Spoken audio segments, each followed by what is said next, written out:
stream of wisdom, right? Formerly known as the ISUGK, same teaching, same teachers, same brothers and sisters. So, but we're going to start off with the morning prayers. For the first three priests, we're going to stand up, and then we're going to announce for everybody to stand along with us.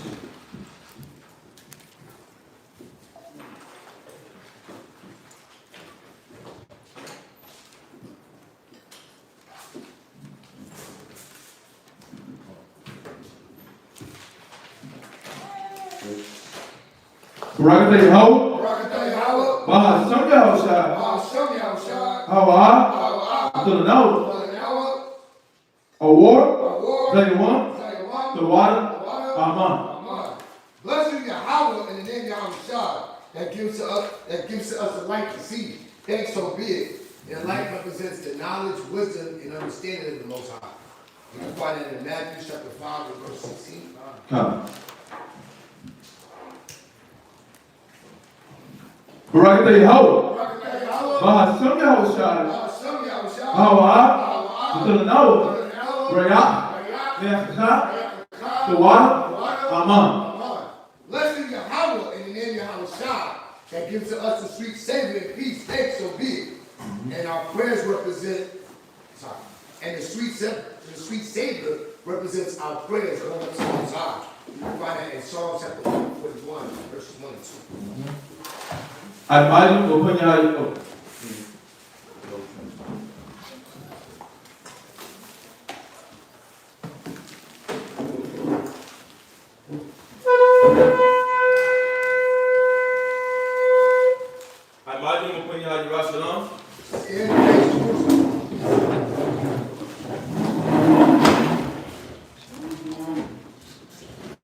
Barakatah Yahweh, Baha Sam Yahushua, Hawa, Abdullah, Hashabat, Basalam, the water, Aman.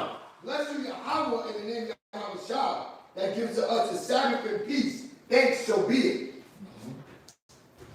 This is Psalms 121. Anashah, Ayum Yah, Al, Hahayam, Naayah, Yabu'ah, Isaiah,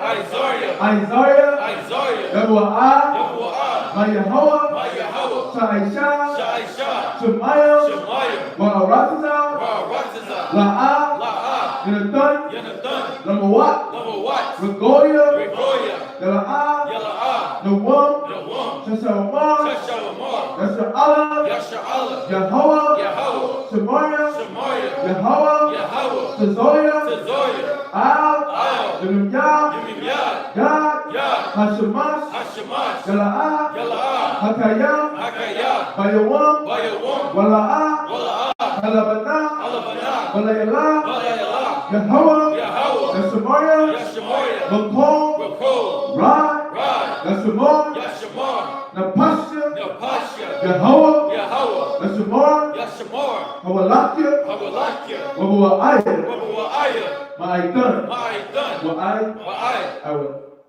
I will Aman. Psalms 121. I will lift up my eyes unto the hills, from which cometh my help. My help cometh from the Most High, which made heaven and earth. He will not suffer thy foot to be moved. He that keepeth thee will not slumber. Behold, he that keepeth Yasharallah shall neither slumber nor sleep.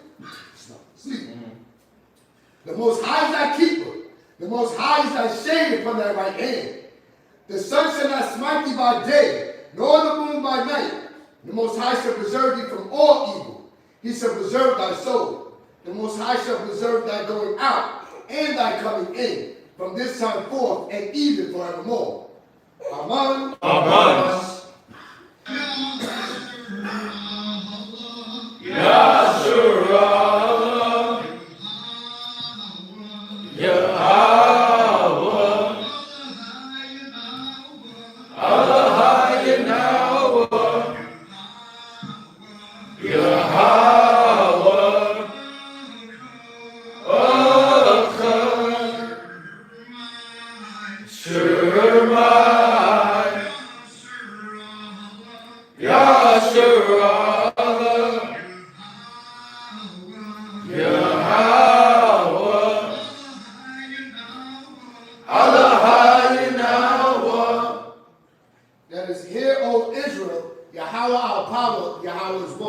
You can find it in the book of Deuteronomy, chapter 6 and verse 4.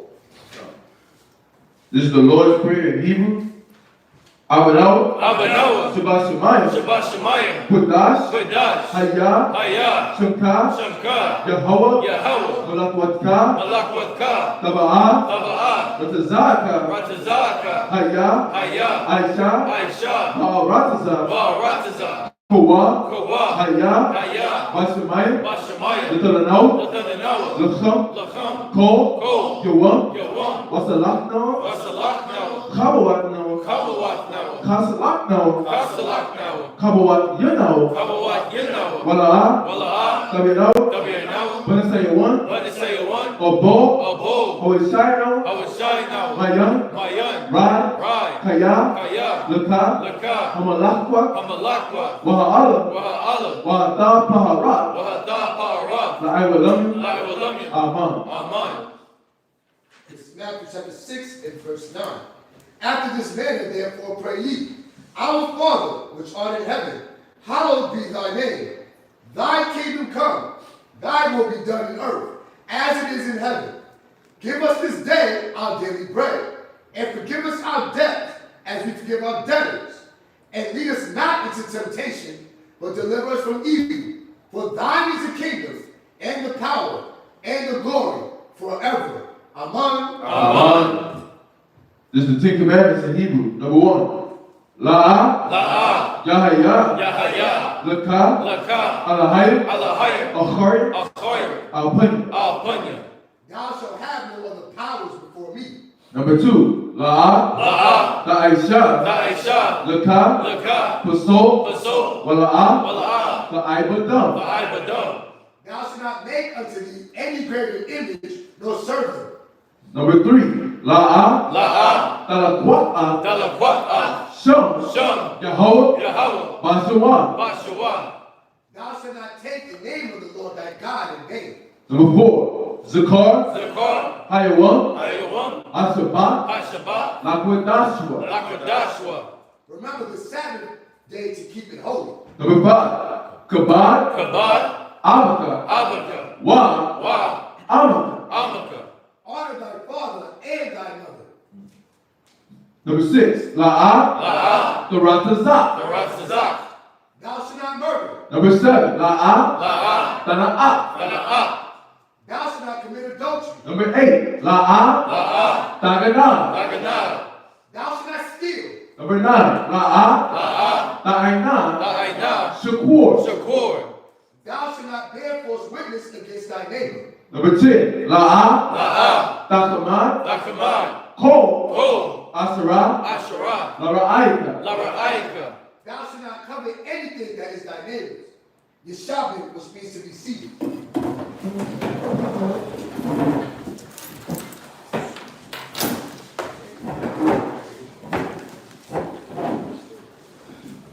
All right, we're going to call the first reader.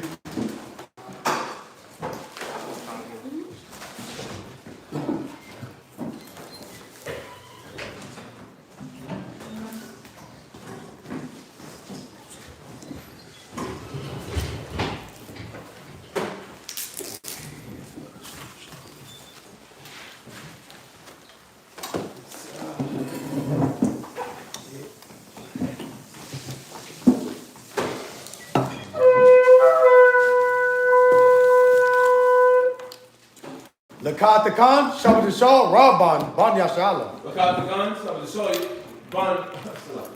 I almost said Lakatakan, so we get fresh. Lakatakan, Shabbat Shah, Rabban, Ban Yashala.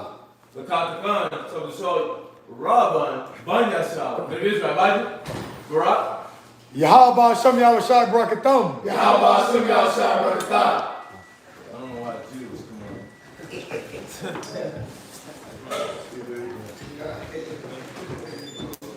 How would I look like?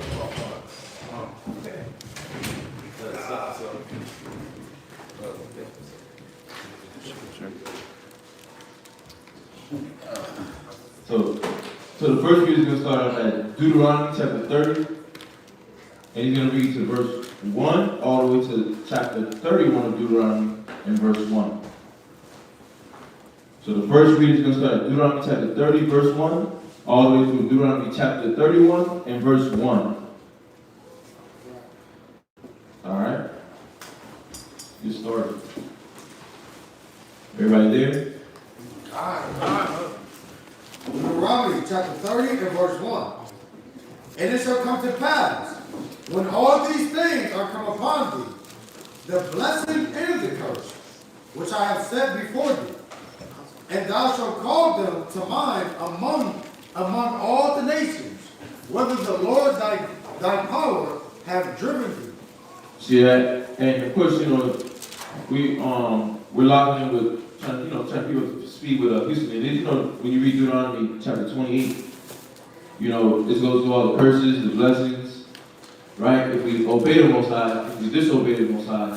And so now the Most High is saying, it shall come to pass when those things start to happen, when they start to, okay, it's not just Moses declaring this to you, but now you see everything that I said was going to happen, right. Whether it's a blessing or a curse, right. You're supposed to call it to mind. And when you call it to mind, it's supposed to spark something in you. It's supposed to spark a thought, Go to Baruch chapter 3 and verse 10. Baruch chapter 3, verse 10.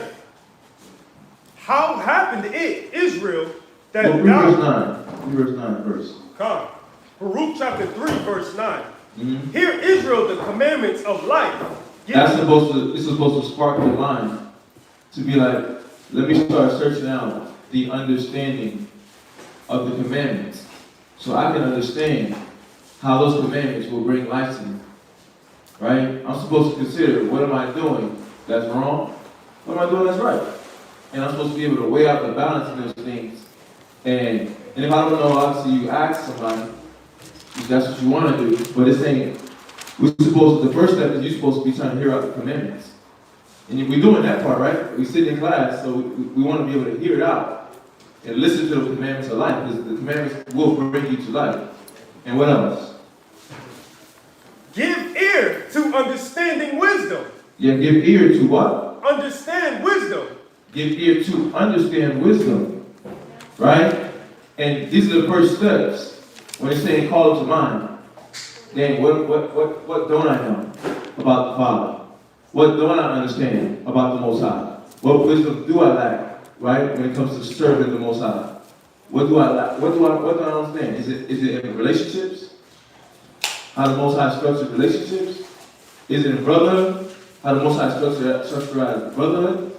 Is it me learning what it is to be an Israelite? Am I still at that stage and having to learn what it actually means to say, hey, I'm not, what's it? Don't call me black no more. I'm an Israelite. Right? Actually learning what that means. Because a lot of people know that the Israelites, right? He knows, Kanye knows, Kodak Black knows, and now you see, because he actually went to a school.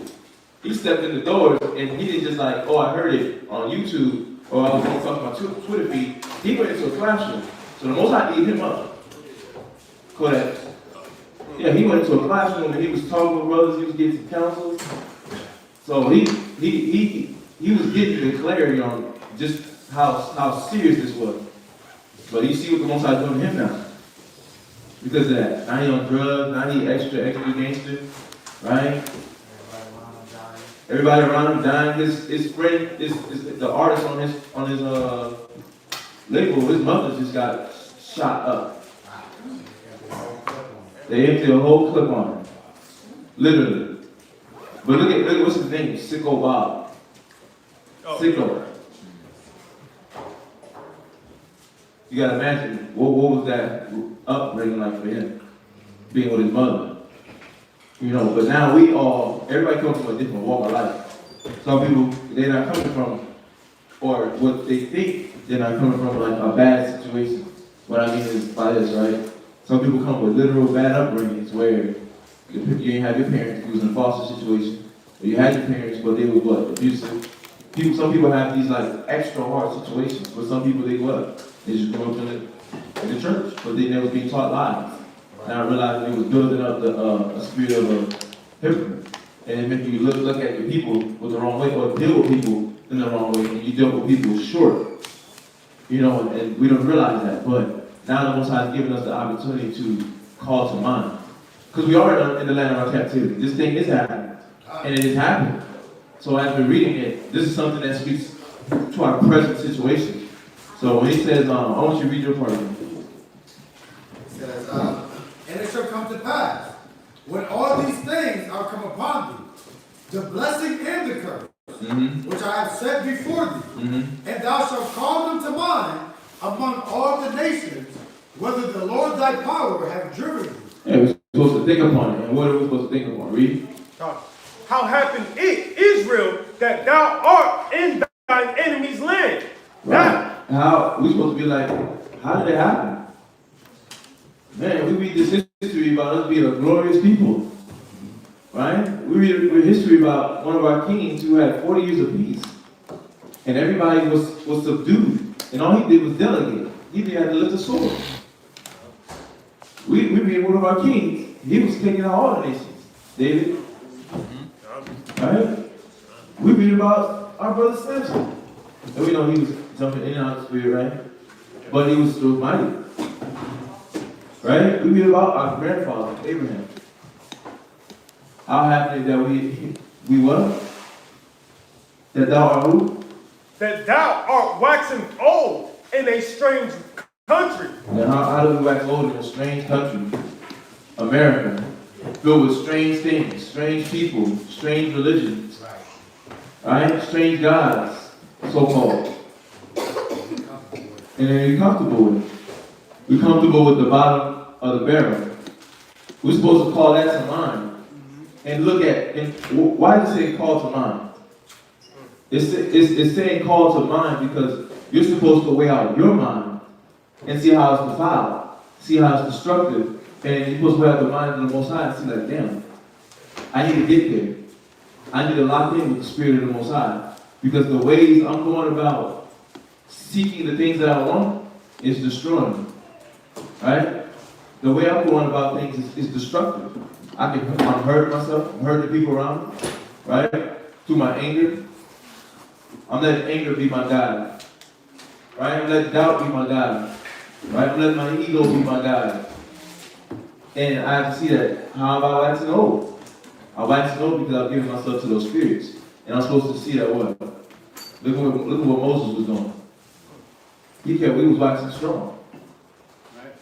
Abraham was waxing strong. Right? They died doing the work.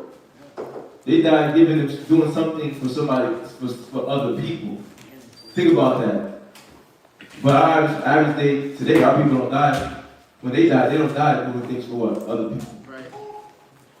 But these men that we read about, like even Samson, even though he was jumping in and out, his last moment, he was able to lock in enough, so he locked into the people, the Most High, the nation, and his care for that. And he did what? Sacrificed himself. Sacrificed himself. But that's what all the great men did. We're supposed to call to mind those moments, right? And get ourselves right. Read. That thou art defiled with the dead. That we defiled with the dead, spiritually. Right? Spiritually. And it uses the word dead because think about a dead body. Imagine you laying up with a dead body, all of the nasty goo, the body fluids, the odor, the bacteria that comes with the dead body. Right? But we don't see that Christianity is a disease. Right? Christianity is a disease. They got people drunk off white Christ, but then when you try to bring up the black Christ, right, which is the true Christ, they do what? Oh, color don't matter. Color don't matter. That's a disease. Yeah. But we don't look at that like that's a defiled body, though. That's a defiledness. That's a defilement. It defiles our people. Oh, Christ died for everybody. Right? No. What the verse just said. He came for the lost sheep of the house of Israel. God. Oh, you're a hater. You preach it. They start talking American. You're a bigot. Right? But you're crazy, you're a lunatic. They start using words that they don't even use on the regular. They just heard it on YouTube. You're a lunatic. You're a cult. You're following propaganda. Right? That's how they start talking. They don't even use these words on a regular. The word don't even conceive in their minds to just use it in a regular sentence on a conversation, but they want to use it to what? Because they got the disease in their brain. They got a cancer cell in their brain. But we all come to knowledge with diseases. We're all coming here dead with bacteria, right? We all come in here with what? Go ahead, I didn't want to cut you off, sir. No, go ahead. Just wanted to be noticed, that's all. Oh, you're I'm going to let you finish your point. No, go ahead. I'm going, but I won't go back to it. Go ahead. Okay. Yeah, Interactive. we being careful not to offend the little one, right? We have to understand that is a disease, right? Yeah. Can we also, I'm asking this question, that, because the Most High said, I'm going to send them strong delusion that they may believe a lie. Right. So we understand that the Most High, right, has put this on them, Right. and that, but it's also the trying of our faith and our patience that we got to have patience with them. We got to deal with them as Moses dealt with love, right? So because we got to win their love to win them over, but not offend them and just speak down to them. And so, yeah, that's all I wanted to say. That's all I wanted to say. You had a question within that? Yeah, the question was, can we look at that as the Most High putting that strong delusion that they may believe a lie? Oh, definitely. Okay. But even in the Most High doing it, it's really them. Right. What did we do? We chose it. We gave ourselves. Yeah. Right? We thou shalt discontinue from your heritage. So right. We chose it. We accepted it. Yeah, right? And Satan was there to tempt you with it. Based off of what you desire. What you desire. So, was the Most High? Yeah, but was it us really? It was really us. Yes, sir. Yes. Right, so think about it. When we go out there, we go teach, whether you do it on the street, or whether it's at the job, or whether it's with your family members, where you bring something as basic as we're not supposed to eat shrimp, crab, pork, lobster. What do they usually do? They reject it. Yes. Why? Because now, is it because of Most High blinded their eye? Yes. But they also blinded by their own belly. Yes. Their own belly wants to continue to eat the pork chops. Yes. Their own belly wants to take the lobster and dip it in the butter. Yeah. I think that's high. Like I'm living in a high society now. You see that? So it goes hand in hand.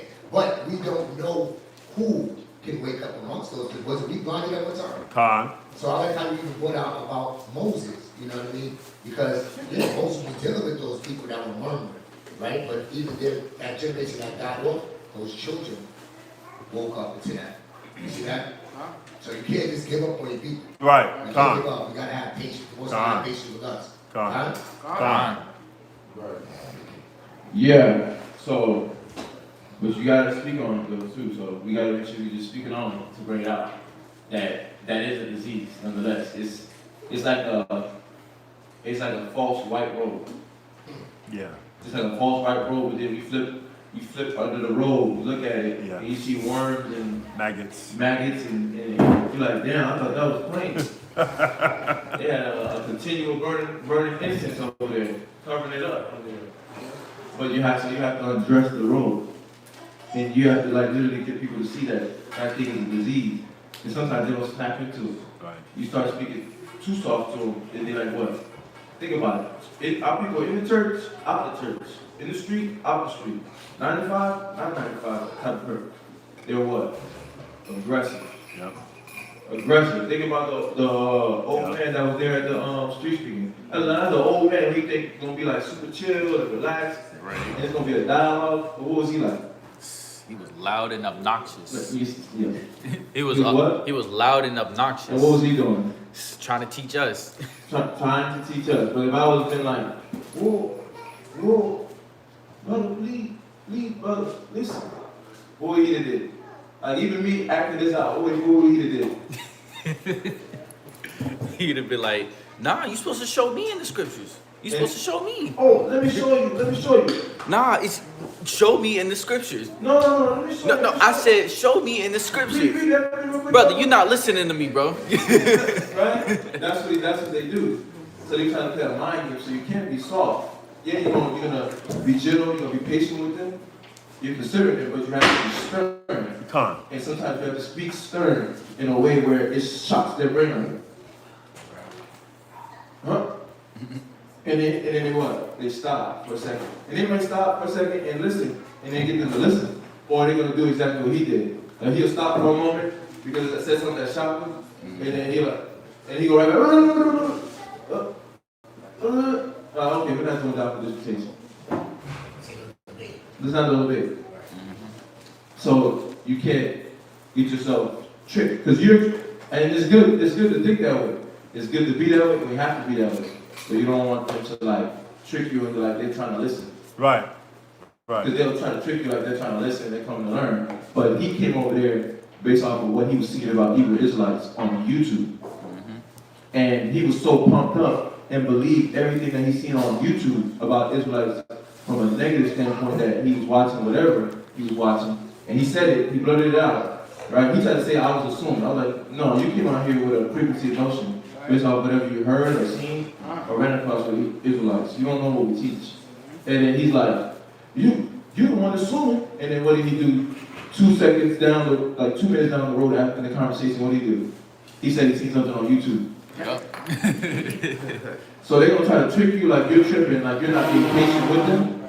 So you got to be watchful for that. And that's what I said about being stern.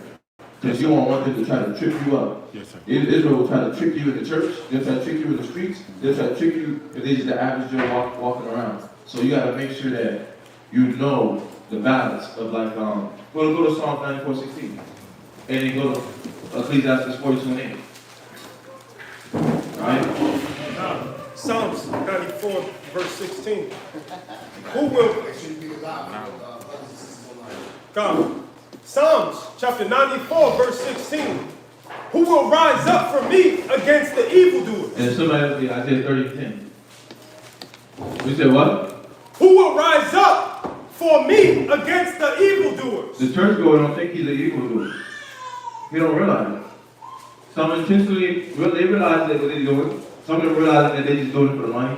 Some of them know that Christ is black. Some of them know they disacknowledge it. They disacknowledge it like it don't matter because they want to fill up their church seats. They want to fill up the seats.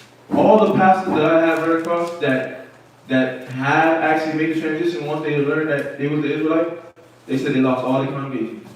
Wow. And only be about 2 or 3 stayed. All the ones I spoke to. Every last one that I spoke to. Right? They said when they transitioned from them knowing that they're Israelite, Christian pastors them knowing that they're Israelite, all the congregations changed and left. Go ahead. I have a friend that I used to live in. We both lived in Petersburg, and we spoke over the weekend. And she tells me that because I was there before I left. We were the pastor that I was under, Israelite pastor. Right. He was speaking to another Christian pastor, right, and trying to win him, right, as far as allowing him to see who we are and what we need to do, and he was in his congregation in his church building that he had with whatever number of members he had. He was trying to do that shift, but he was still incorporating things, like regular church, right? Oh. And so what I heard over the weekend is he's no longer in his church; he's with where we were. Oh, so I don't know. No, but some of the members that I was told that there were different people that were there. So I'm like, wow, is it that he lost part of his congregation doing that? But that just goes to show you that, when you turn to the Most High, you're going to lose off those people that you're supposed to lose off anyway. That's putting away our old man. People that want to return or stay in that state, they're not going to leave it because they're comfortable in that state. Right. They comfortable in that tradition. They're comfortable believing that lie. And let me tell you something and then you're not just I want people to know, he ain't just talking. Literally, we had a brother here, his mom knew Christ is black, right? His mom knew that Christmas ain't in the Bible. She knew all those things. She knew that it was coming from pagan origins. And then she knew that the pastor ain't teaching the truth. Right. Right? But then she's like, well, we've been going to pastor so-and-so for so many years. Yep. It's tradition. I just can't see myself going nowhere. I can't just change. I can't just up and change like that. I've been going to pastor for so many years. But, see what? Do we follow the tradition of men or the Most High? Are we out to obey God or men? God. Right? God. You believe the witness of men or the witness of the Most High? The witness of the Most High. God. Yeah. And so, I want to just show you these scriptures to, just to encourage that spirit of don't let them try to cast away your confidence when you're being stern. When you're being stern, like you're not getting love. That's love too. Con. People don't realize that that's love too. Yes, but it's a time for all things. You understand that. There's a time to sow. There's a time to reap. There's a time to break down. But there's a time to build up. So we understand that too. But don't let them discourage you or trick you with words to prick your heart, because we know that you have to be watchful of the little ones, because that scripture is running through our brains, right? Especially I know for our school, I know that scripture runs through our brains about woe to them that offend the little ones. We try to make sure we don't offend the little ones when we're in the street, when we're in the body. But don't let it pass away your confidence from being stern. Read that. Finish what you read. Or who will stand up for me? No, read from the top. Psalms chapter 49. 94 verse 16. Who will rise up for me against the evildoer? Yeah, who's going to rise up for the Most High against the evildoers? Who's going to stand firm? Is evildoer, is it like a game Disneyland playground where you go have fun dealing with an evildoer? No, they're not going to play around. The evildoers are going to play around with you, so why are you playing around with them? They're going to try to get you to play around like them. They're going to try to make you do what Proverbs, that whole Proverbs 1, chapter 1 talks about with the thieves. They're going to try to get you to conform to their way of living. Yes. But we can't do that. You can't do that. That's the trick. That's the trick. It's the trick you ought to be stern. It's the trick you ought to keep upholding the standard. It says, who's going to stand up for me against the evildoers? Who's going to stand strong? Who's going to go on that wall and be a watchman, right? Effortlessly, tirelessly, right? When they rather be sleeping at that time. They up, so they're trying to what? Watch the people. To make sure the people are good and are doing things that's conducive to their spiritual well-being. That's what the Most High is looking for. Somebody who can be strong, like Moses. Moses, as he was being calm and cool and collected, he was still firm all through it all. Read. Or who will stand up for me against the workers of iniquity? Who's going to stand up for the Most High against the workers of iniquity? Iniquity, when that thing hold on to you, it holds deep. Right?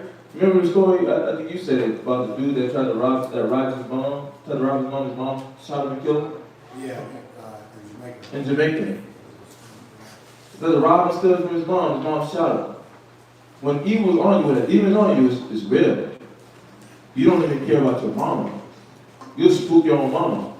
She came back from America with a lot of money. She came back from America with a lot of money and went back to Jamaica because her son was still living there. And when she got there, she gave him money to go shop with. But that wasn't enough in his mind. He wanted all that she had. So when she was in the house, he masked up and went in the house and tried to rob her. Oh no.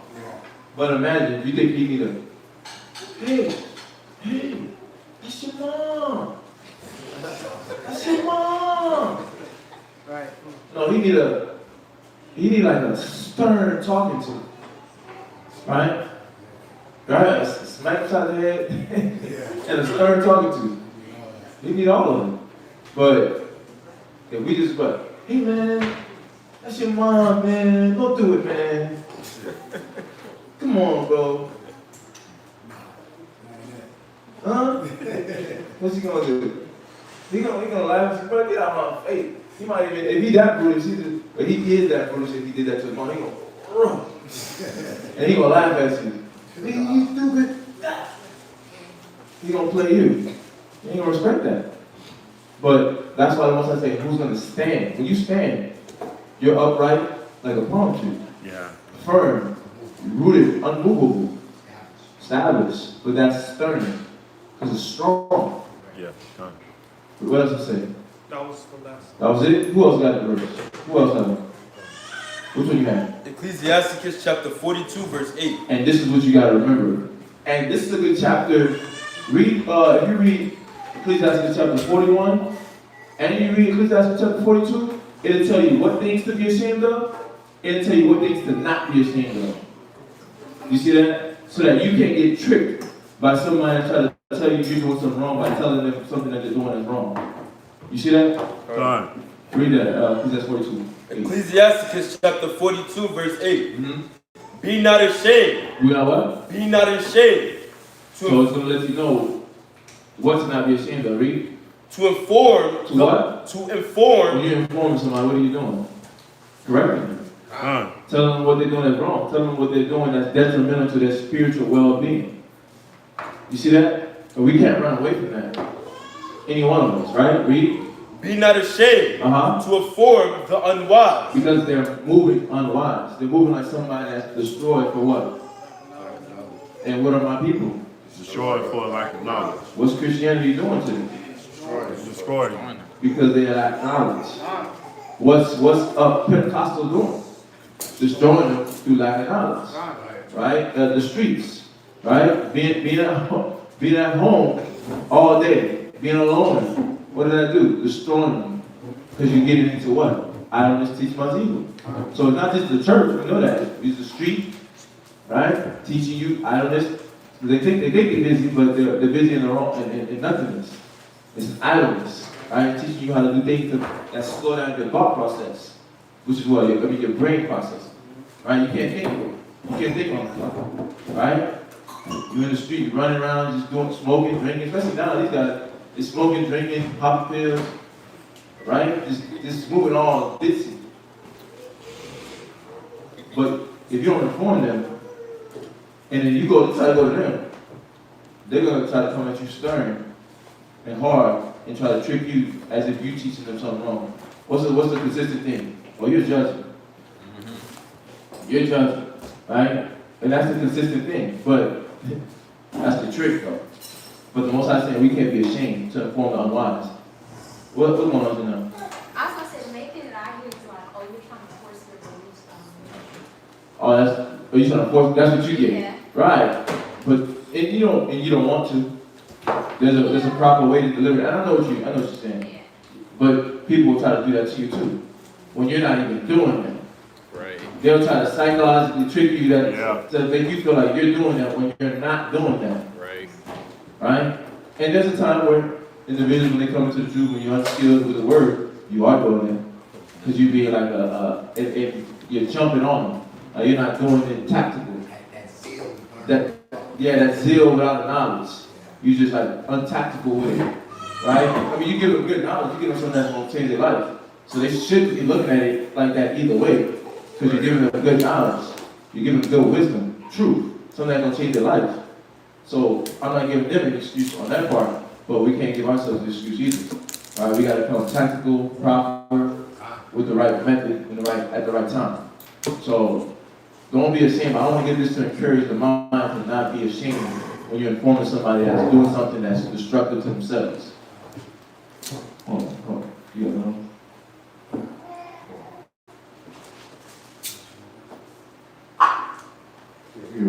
We're going to read this one real quick. You have to write it down. Titus chapter 1 and verse 13. This witness is true. The witness, the Most High's witness, read. Wherefore, rebuke them sharply. What? Rebuke them sharply. But why? Is it just to be is it just to be stern to be stern? Is it to be sharp to be hard? What's the purpose? That they may. We say may, if they submit to the Spirit of the Most High, because it's not. This is whose truth is this? This is the Most High's truth. It's the Most High. And He's chosen to make us a part of it. Con. But that they may what? Be sound in the faith. That they may be sound in the faith. so that they're rooted and grounded. Just like you're standing firm, they can stand firm too. So we gotta be strong. We gotta be honest. We gotta be blunt. We gotta be respectful. We gotta be stern. We gotta be gentle. We gotta be sharp, right? And we gotta speak comfortably. So they're both mingled together. But you have to what? But that's spirit moving and wrangling. And if you ain't the quick cowboy and you don't know how to damn lasso that damn rope, right? They're going, ooh, you missed me. Ooh, you missed me. Oh, try again. They're going to hit you like the old man in the dollar commercial, the Affleck. Oh, you almost had me. I was almost humble, but you gave up. You gotta be quicker than that, right? You gotta be sterner than that. You see that? So, finish that. Be not ashamed to inform the unwise. That they may be sound in the faith. That's good. What else is that? And foolish. Oh, you gotta finish that. There's an ending part to that. This is why. That they may be sound in the faith. Rebuke them, Charlie, that they may be found sound in the faith. And then what else? Be not ashamed to inform the unwise. Watch this ending. And foolish. In the extreme age. So that means young or old. Don't be ashamed. Right? You can't, because they're going to try to make you feel ashamed. Right? I'm young, what you expect me to know? I ain't experienced life yet, like, yeah. To try to cast away your confidence. Right. I'm stuck. It's hard, you know, what was stop. I'm about 50, man. I'm stuck in my way.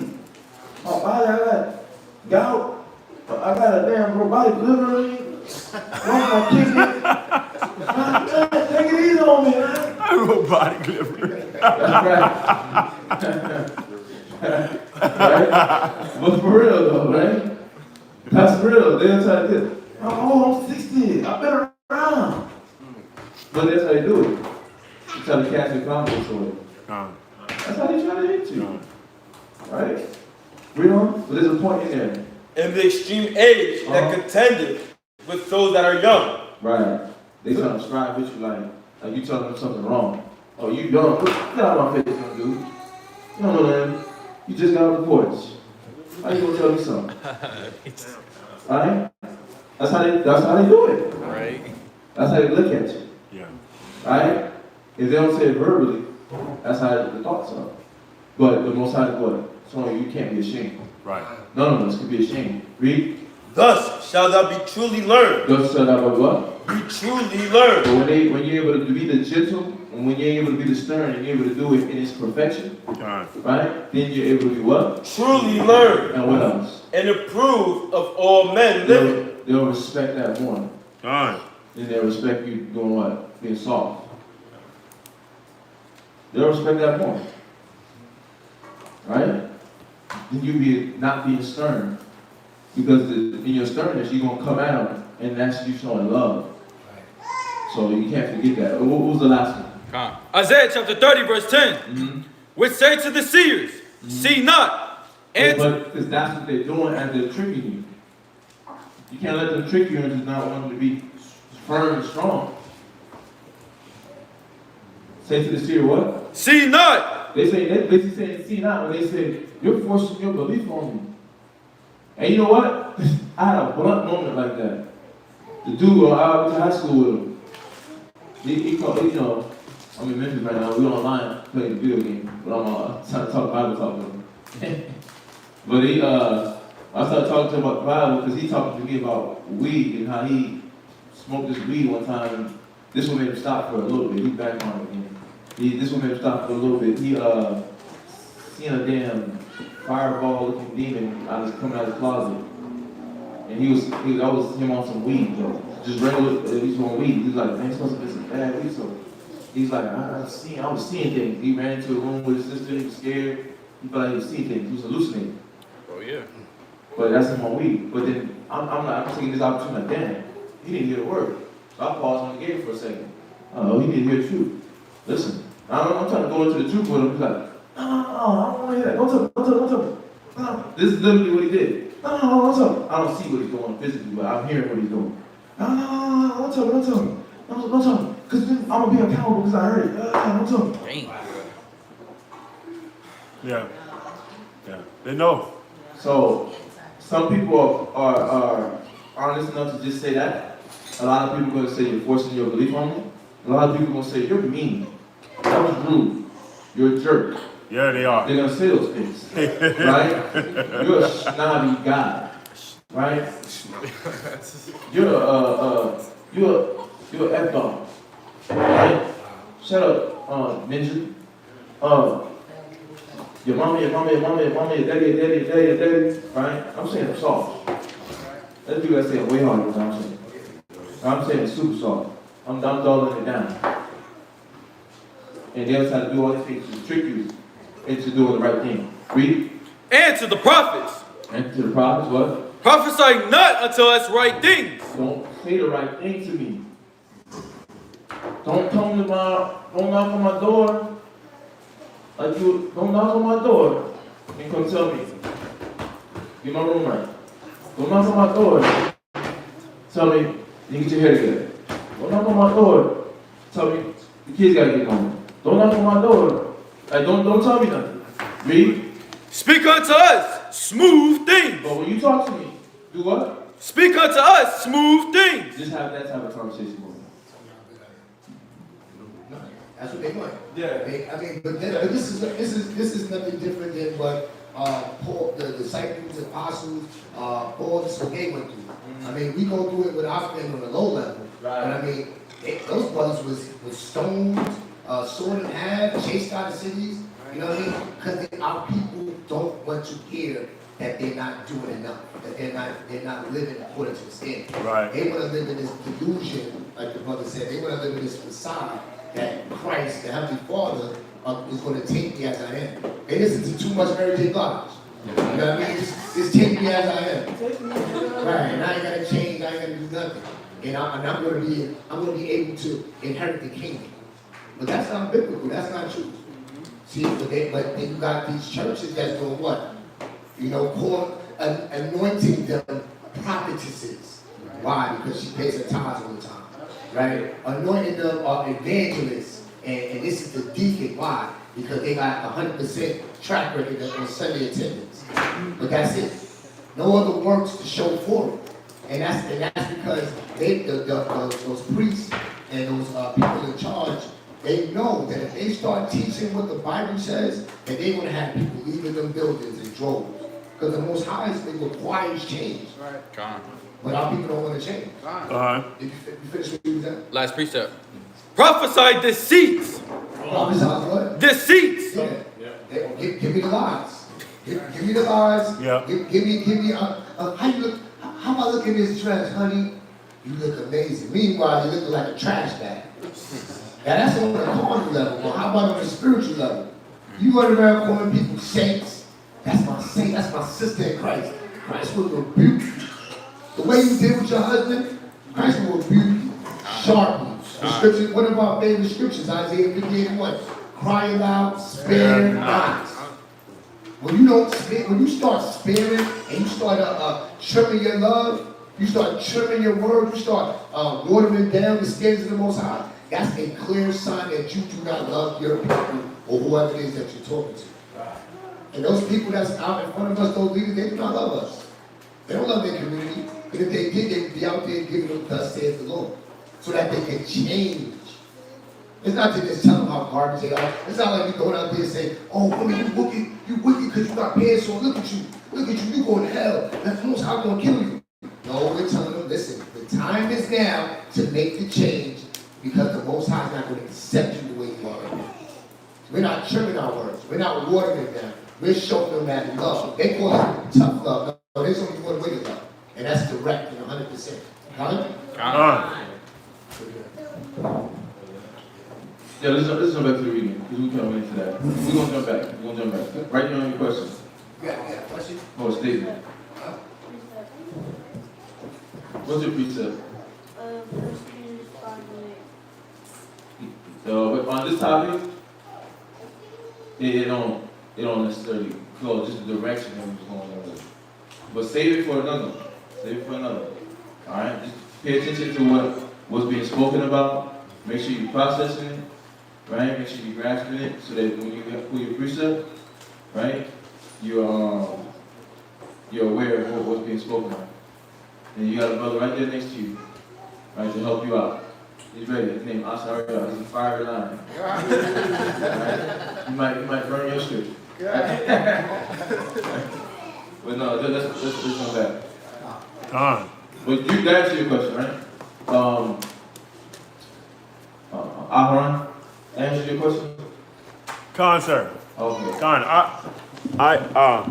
I'm sorry. I had a preconceived notion because I understand that the balance of the scriptures is being delivered, and so my thought was on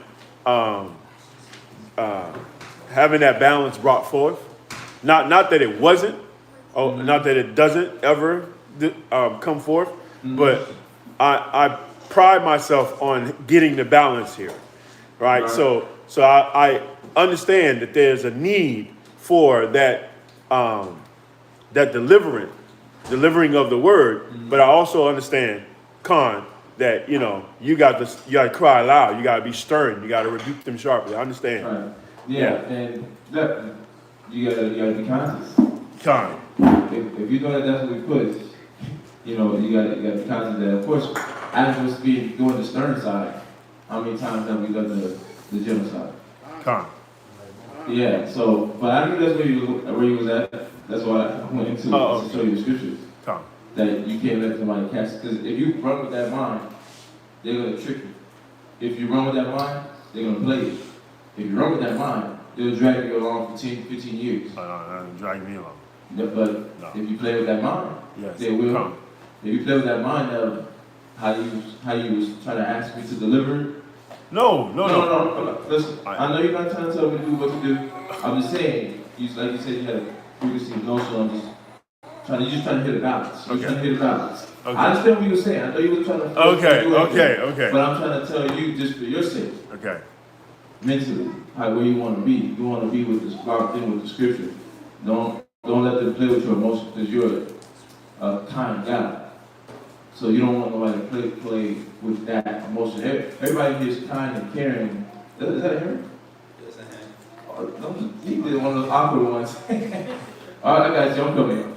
But I'm trying to get you to see you want to really remember that part too, because even in the gentleness, there's a sternness, right?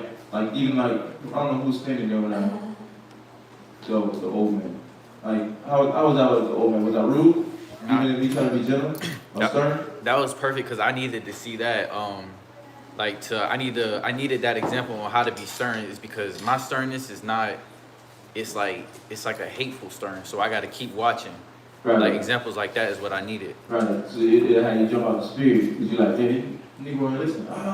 You start down to this spirit, or you just start sitting there and just taking it. So you're either gonna do that or you're gonna take it, and then you don't want to lean to either or side. So I was just going to that just to show you, don't let them cast away your confidence.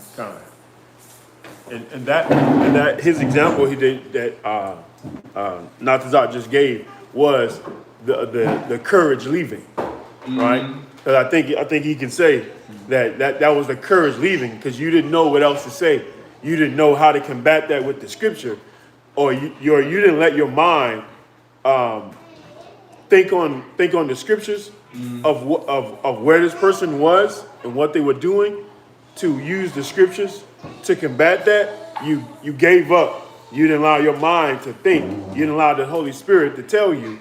And so you started acting out of self. Wow.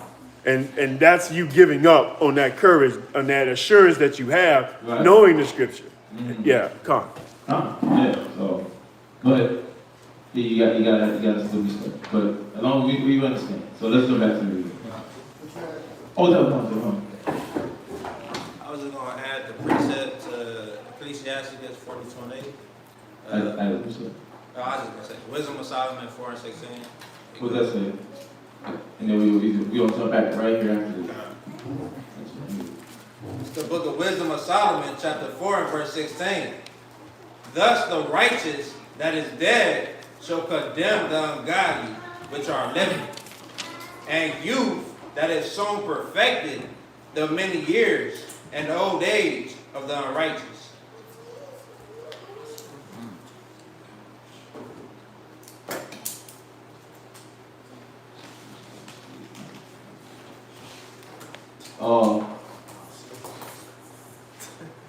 Yeah, he put out,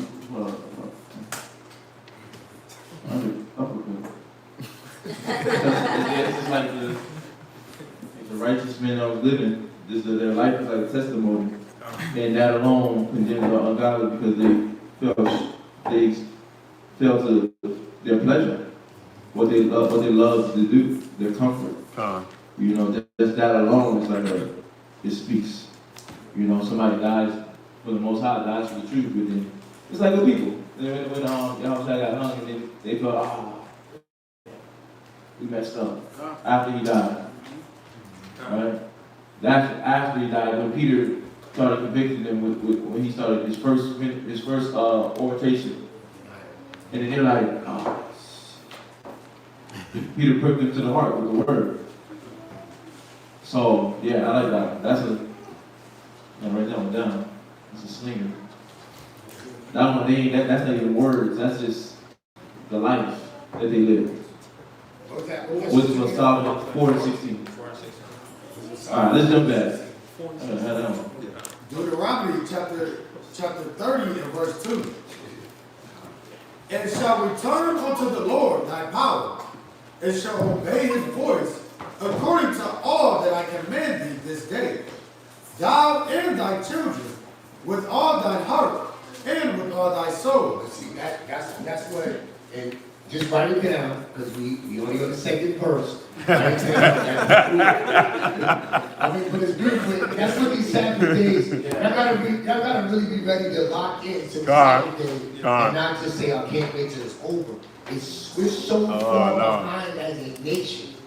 You know, right now, if y'all see what's going on, Moses is reminding our people, our ancestors at that time, over and over again about how disobedient and stiff-necked we are, and that y'all going to end up in a land of your enemies.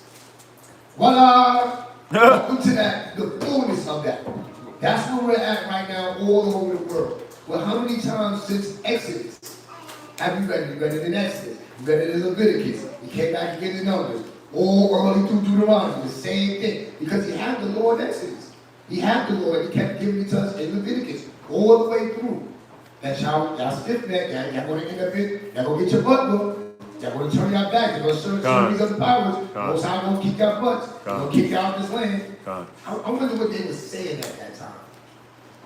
I wonder what they were saying, like, okay, yeah. Like, you think about that child that you don't warn them, listen, if you don't hush up, I'm going to give you something to cry about. Right? And they keep going, until they finally force your hand. Because you're being merciful, you're being patient. You want them to take heed. The Most High wanted us to take heed, but what? All the way up until the time of Solomon, we still was living to serve the gods of the nation. That's when the Deuteronomy 28 started to happen was the time of Solomon. Thou shalt not have all the powers before me. Boom. Boom. Y'all really don't get it, huh? Y'all really want these other gods? Y'all really want to live their lifestyle? Y'all don't appreciate everything that I gave y'all? When the whole world was coming to see y'all, because of what I gave, because of the law that I gave us, that he gave the nation, look what we got today, because of that disobedience. Write that Baruch 2 and 30 down. Somebody, I'll read it real quick. This is Baruch 2 and 30. It says, for I knew that they would not hear me, because it is a stiff-necked people. But in the land of their captives, they shall remember themselves. And that's what we're doing all over the world right now. You got all these different schools, all these different congregations and camps doing what? Teaching our people to come back to the Most High, to remember themselves. Right? Because, I mean, aren't we tired of being in the land of our captives? I know I am. And the only way to seek the answer, to get the blessing, was we to turn fully back to the Most High. Y'all see that? Alright, we go back. Alright, you jump back to the reading. Deuteronomy chapter 30 and verse 3. That then the Lord thy power will turn thy captivity, and have compassion upon thee, and will return and gather thee from all the nations, whither the Lord thy power have scattered them. Yeah, at that time when we get ready, when we get right, read. If any of thine be driven out onto the outmost parts of heaven, from thence will the Lord thy power gather thee. And he's doing that right now. You see the brothers in Ghana, right? The brothers out there in Ghana, they out there in India, they out there in Hawaii, they out there in the Philippines, wherever we got scattered. You got brothers starting to set up schools. Some already been doing it since they've already been doing it since the old time. We just didn't know them, right? But there's brothers that's been doing those things. And shoot, I've been talking about the one guy from Indonesia that added me on Facebook. He got all the salam, Yalbashimashai. He's from Jakarta, Indonesia. So everybody, Most High is giving all Israel that's scattered abroad, right, the ability to get this truth, and he's gonna redeem them from where they're at, right? And he's waking them up with that word. So he's acting this out right now. He did it then, and he's doing it now. So nothing new under the sun. Read. And from thence will he fetch thee, and the Lord thy power will bring thee into the land which thy fathers possessed, and thou shalt possess it. And he will do good, and he will do thee good, and will multiply thee above thy fathers. And the Lord thy power will circumcise thine heart. And you know what that too is like, that's what we talk about, is just being mindful. Obviously from, when you think about Isaiah 11:11, we coming off from all these different nations. So we're going to be looking like all these different nations. So that's what we're talking about, being careful with judging by the sight. You know what I mean? Because the Spirit bear witness, it's not our job to do that part. The angels are going to do that job. They're going to do that part of, you here, you there. Oh yeah, you thought it was Israel, but no, you are. You thought you wasn't. You thought you wasn't Israel, but you are. You thought you was this, but you ain't. Yeah. The angels going to put all that in order. But the person's spirit bear witness, we're not in control of those things. So we got to be careful to not judge by the sight of our eyes. So just throwing that out there because he said he's going to grab us from the outmost parts of heaven, right? The outmost parts of the earth. So we everywhere. We was talking to what was it? I was talking to this guy when I was in the mall a month and a half ago.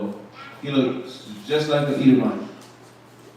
Just like an Edomite. He got a little tiny cube to where I was like, let me ask this guy where he's from. Yeah, that's like a little tiny bit. That's like, you have like a little spot where like, I don't know, it just be like, look like, he like an Israel. But his vibe, his conversation, his tone, his style, none of it was like giving off that vibe. But it was just like, I was went off the little tiny cube he had. And I asked him, come to find out, his dad was mixed with black and white, but then his dad before that mixed with black and white. And his dad before that, his dad was his dad's dad was just African American. And he laid with a white woman. But the two generations kept up with messing with a white woman, and then he came out. And then now he just looked like a straight white boy. And then now he's with a white woman, and his children and him just look like straight white people. No, like literally look like straight white people. Like straight hair, pale skin. Like he just had like I was going off of a whim when I asked him his genealogy. I was like, nah, I'm tripping. I was like, that's what I told myself, nah, I'm tripping. I can't. Let me just ask. And I asked him, all that came out. And then he went to show me his kids. He's like, you think I'm looking at my kids? And the kids were like, straight white. But then you run across these kids and the father's in the street. And then because you see her with a white woman, that enhances the thought that it's just a damn white family. You'll just be judged by the side of your eyes. Like, I kid you not, none of them Like, if you look at this basketball player, Darren Williams, his kids, they all came out looking different. One looked chocolate with curls. One looked like albino, but leaning more towards looking white. But if you look at her long enough, you're like, oh, she's mixed. One of them, she just looks like a straight white girl with brunette hair. And then the other one, he looks like, is that boy mixed or something? It's you. But he got white boy hair. They came out in variations. But his family, just straight white. It looks straight white. And on that same day, I met another family where his dad was Issachar, his mom was Esau. And he looks straight white. And then his wife is white. Then his baby looks just straight white.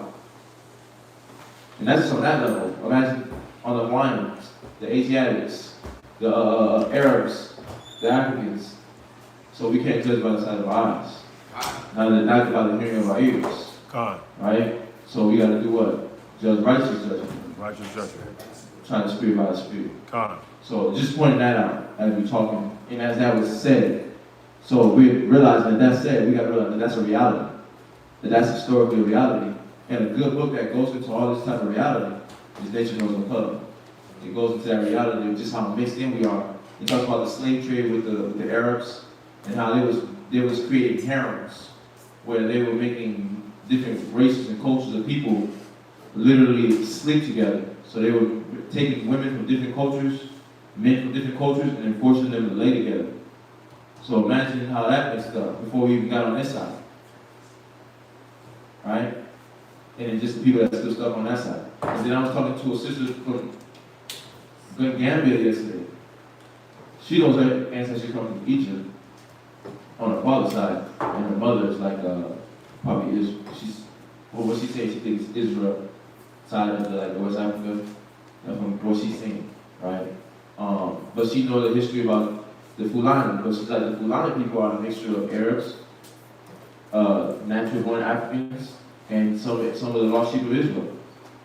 So it's like they're mingled in. So it's a lot of different like just mingled. So we have to just be watchful on our judgment. So we want to judge righteous judgment, not by the side of our eyes. But that's part of the whole, the circumcising, going back to the reading, that's still part of the whole circumcising your heart because of everything that we went through historically.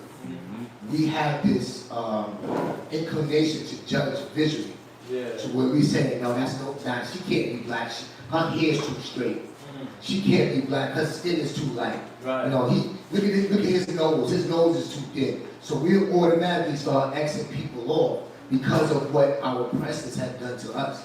We go into that Willie Lynch book all the time, right? How many of us still be looking at people be like, nah, their eyes are too chicky. That can't be an Israelite. Some of us do that. Let's be honest. We do that.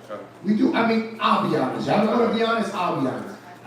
We always bring out these war interactions because that's what we have, some of us, right? And it's beautiful because you get to see the scriptures in a quick time. So I'm talking to this individual. She's from Washington, Seattle. I already got this preconceived notion. Ain't no black people in Washington. there's only Asians, and you might have some Gadites over there, right? Her skin complexion, she makes monoxide look like he's dark skinned. Right? And if y'all know monoxide, like that beautiful light sandy complexion, right? That light sand complexion.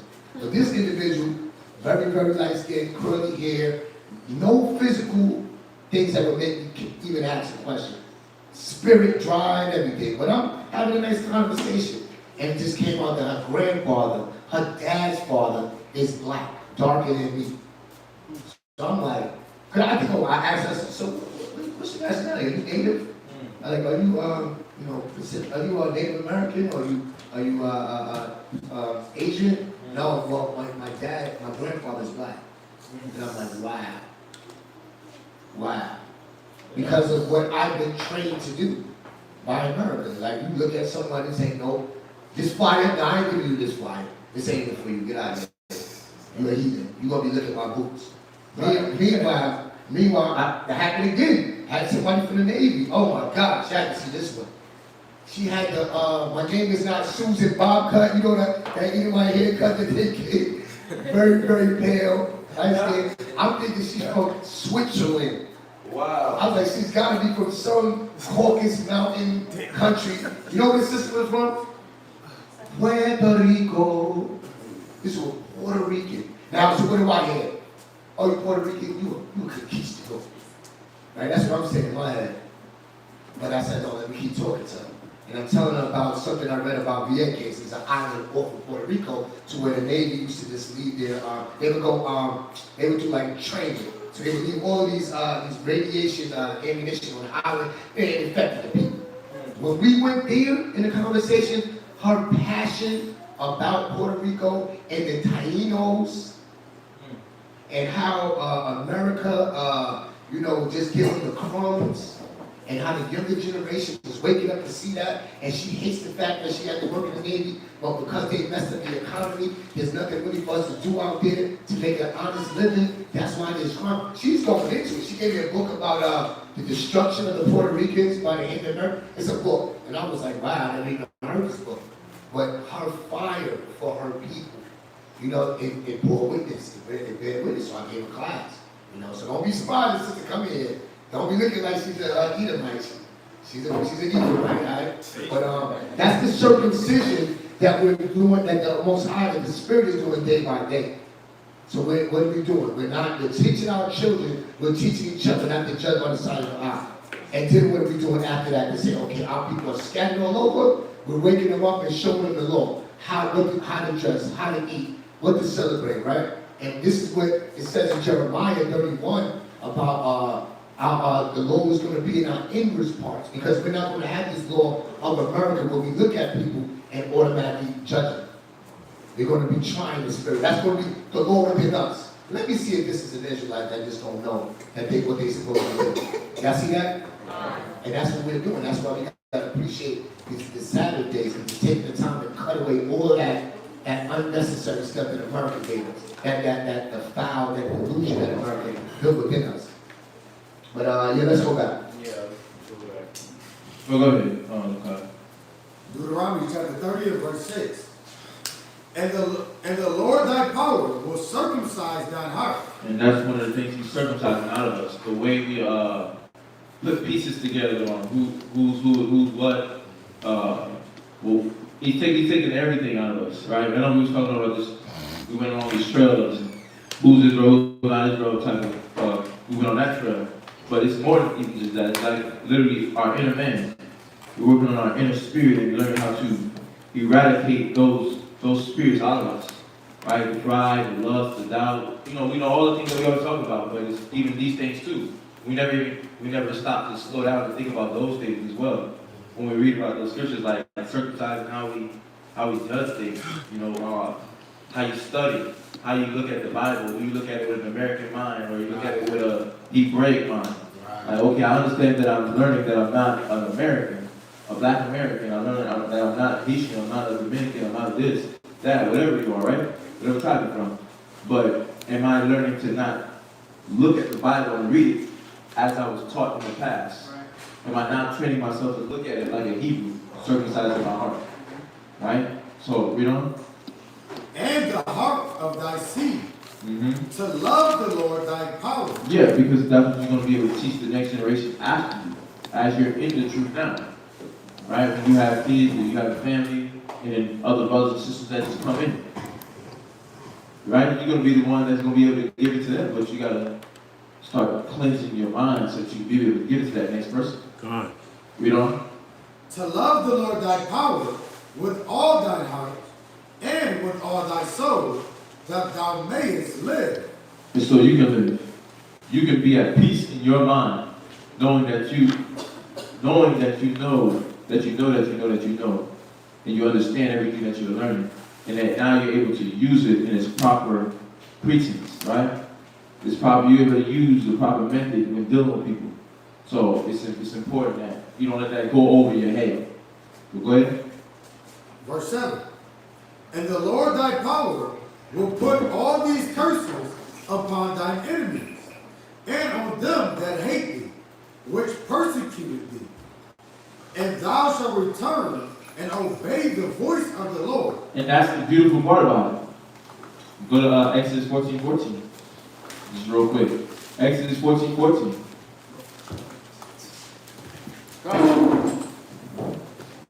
It said the Lord will put all these curses upon their enemies and on them that hate thee. Because even if you look at it now, you got all these rich white kids want to be thugs. I've seen this on YouTube. You had a rich white boy from the suburban part of Calabasas, California. He want to be a Crip. He was a Crip, and then he over here trying to be a gangbanger. And he over here, he got out the crime. The judges obviously, his parents, right? And Judah obviously, got wrangled up. Yeah. Now their kids is trying to do the same things we doing, so they over there losing their mind with these pills and losing their minds trying to, they be in the mall like, I'm in the streets. I'm in the streets. Right? And they trying to put on the tone that they think is Israelite culture, or not Israelite culture, black culture, right? So-called. Like, I'm in the street, man, hard out there for a real one. They trying to talk like that, I'm like, but now they're dumb, they don't realize that that's making them more stupid. That's making them operate at a low frequency. Right? While we over here, we going, right? That 1/3, that $140, they going, right? The women of Israel waking up, they going, we trying to come out of that, and they trying to get deeper in that. Right? If they doing corporate jobs, they in the military, yeah, I be smoke. I do this on the side. That's what they trying to do. They the military women. Alright? We was just talking to a military guy too. It was Judah though, but he was talking about it, how they just doing it. He said the military is like college. Yeah. It's like college. It's like a college campus. High school campus. So it's weird. But, saying that Esau and all these different nations, they trying to do all the things that we trying to get away from them. Right. You got black people trying to do what? Own businesses. Trying to work for themselves. We got a dude, it's dope. Israel. Yes, sir, he capped on us, but I'm going to give him a credit right here. He capped. Come on, I'm going to come back. But he was in prison. Locked in. He's directing a trucking business from prison that he started with his mom and his stepfather. So he started to get free up like that. So he legalized himself while he was in prison with his mom and his stepfather, and he started learning. He said, I made that thing my baby. I learned every inch of the truck. So he knows every part of the truck. So if something messed up and a mechanic speaks to him, he knows exactly what they're talking about. So to make sure he's not getting shiesty. But also just to make sure he has the knowledge of what he's doing from every small increment level. But we're trying to get out of the whole hood, street, I was this, that guy, get out of that. But they're trying to get into it. And they're getting into it as we're sliding out of it. And we still got some of our people that's doing it, you're gonna have it. You're gonna have that 2/3, right? That's still gonna be in debauchery, but there's a group that's coming out. There's a remnant that's coming out of that. And Esau is going deeper into that, and the nations are going deeper into that. Right? You got Asiatic bloods in Cali. You got Hawaiian Pacific Islanders, that's bloods and Crips and all that in California. And it's like they getting deep in there, we're getting out of that. Look at all the gun violence that's happening in these suburban neighborhoods. I mean, the next verse in the reading is going to pull it out. Right. The curses that's on us is starting to slowly lift off. Right. And who they going on? Those that hate us. Right. But that's the justice of the Most High. The same way we got punished, they got the Bible too. So they're supposed to be saying, oh well, not they should be telling us who we are biblically, but they're also promoting the goodness of the Most High to the world. They're supposed to be out there saying, right, we shouldn't be putting pork, the other white meat. Yeah. Right? That's what they say, right? Pork, the other white meat. The whole country, the whole world eats pork because America, who has the Bible, is promoting everything contrary to the Most High. Right. But because they're not doing it the same way we didn't do it, they're getting those curses. Look at America. They promoting homosexuality. Look at it. The country's falling apart. Everything that they stood on is falling apart because they're contrary to the Most High. So the same way we fell, therefore it's going to be forever. You can go back. Yeah. You want that verse now? Yeah, we use that verse 6. You should be at verse 8. Read verse 7 again. Oh, we establish. Verse 7. And the Lord thy power will put all these curses upon thine enemies, and on them that hate thee, which persecute thee. And thou shalt return and obey the voice of the Lord, and do all his commandments, which I command thee this day. They're going deeper, and we're returning. So he gave us a compare and contrast. Right? What's the scripture that we know? If they bethink themselves in the land, whether they were carried away captives. Right? So, in the Lord's fight for us, I said it earlier, but y'all can write it down, Exodus 14:14. I know I touched my grandma, but you just catch it. Let me just write it down. It says, the Lord, ye shall hold your peace, and the Lord shall fight for you. So, our peace, holding on to our peace is keeping the commandments. Right? The commandments allow peace to come into our life. Transitions. You have differences. You'll start doing things. You'll start learning new things. You start running into different people. And you'll start doing things that you didn't think you was capable of. Right? Learning things that you thought you would never care about. Right? I've been thinking about it like just on a small level. Like a lot of the things I eat now, I didn't used to eat. I was stuck on Levi food. That's a small, just when I came around the body, that's when I started learning about all these different variations of food. And, even being in Miami, I think I eat empanadas and whatnot, but like black food, I didn't get into it. I was stuck on Levi food. I was judging things by the sight. I was like, nah, this don't look right. Nah. And then if they don't look right, and they try to give me a try, I'm like, nah, I ain't trying. No, I'm not gonna try. You can have that. You got that. I'm like, no, just try. No, you got that. But I was like, I eat, like right now, I'm on a small level, right? I'm eating things that I thought I'd never eat. And like, I was not into salads. I like salads, though. I'm not over here just saying like, I'm over here like, oh, I'm going to the supermarket, I'm about to go buy a salad, but if it's there, I'll eat it. Nothing wrong with it now. But before, I was like, it had a nasty taste in my mouth. But it's because what? All the junk food got my taste buds all messed up. All the bad foods got my taste buds messed up to where I don't enjoy something that the Most High created to give me health. But now I'm eating in a slight different way than what I was used to doing. So it's like you just making slight transitions. So it's like transitions being made in your life on a minor level that's going to lead to the grand scale. And it's also supposed to lead you to the spiritual aspect. Like even like something that used to irritate you. What's the thing that used to irritate brothers and sisters when they was like in the world, and now it's like, okay, as I was transitioning more to the truth, it don't even irritate me no more. Well, who can testify? Who can testify? They were like, oh, I'm still working on that one. Everybody's going at me there, like, I'm still working on that one. That one, like, hold on, which one? Go ahead, all right.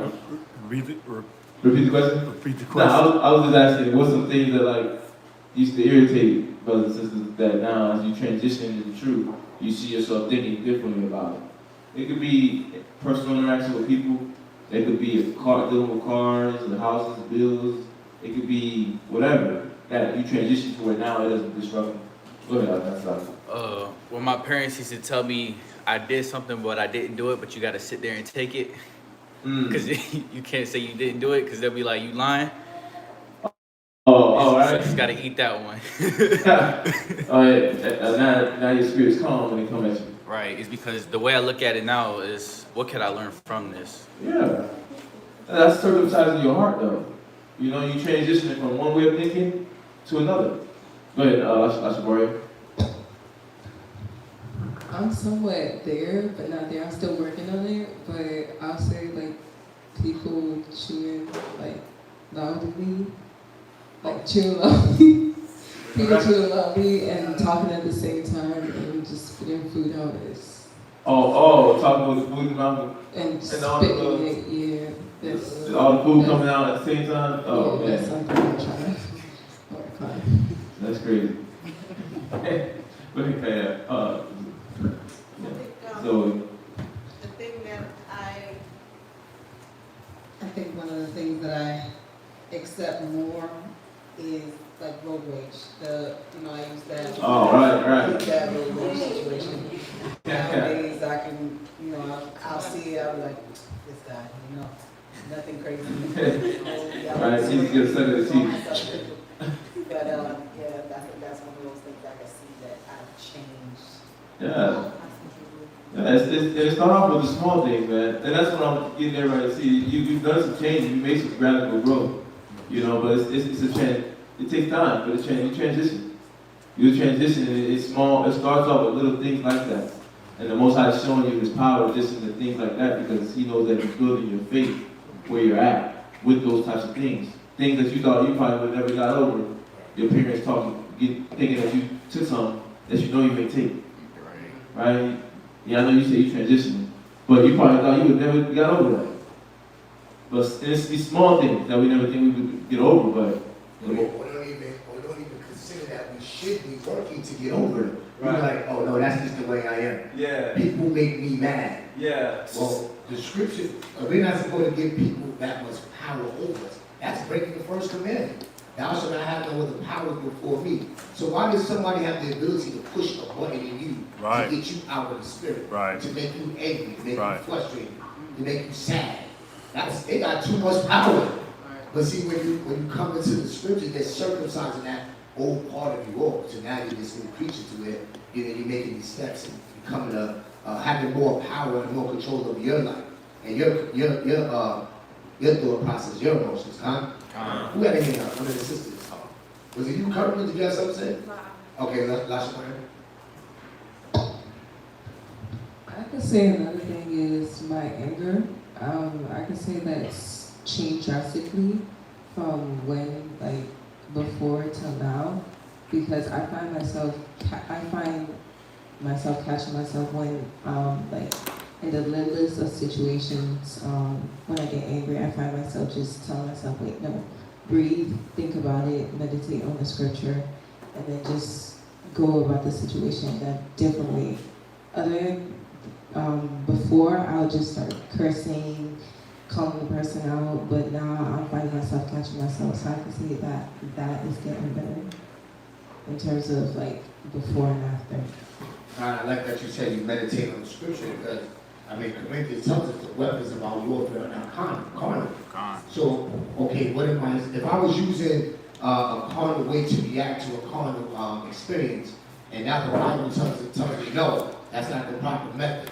That's not the game plan. I want you to use something spiritual. And when you go into Ephesians, you go into that whole armor, right? We're supposed to use the word to combat anything and everything that we deal with. So you should have the scripture, multiple scriptures. Anger rests in the bosom of fools. Are you a fool? It was something like that can snap you back and say, okay, now I got full control. Right. Now I'm not just being led like some beast to where I'm doing things and I'm like, damn, I'm ashamed of what I did. You have that prudence to say, if I act off my emotions, I'm going to do something I'm going to regret.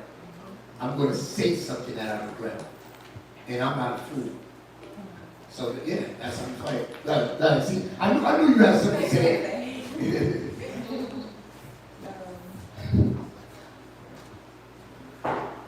After thinking on it, I do think that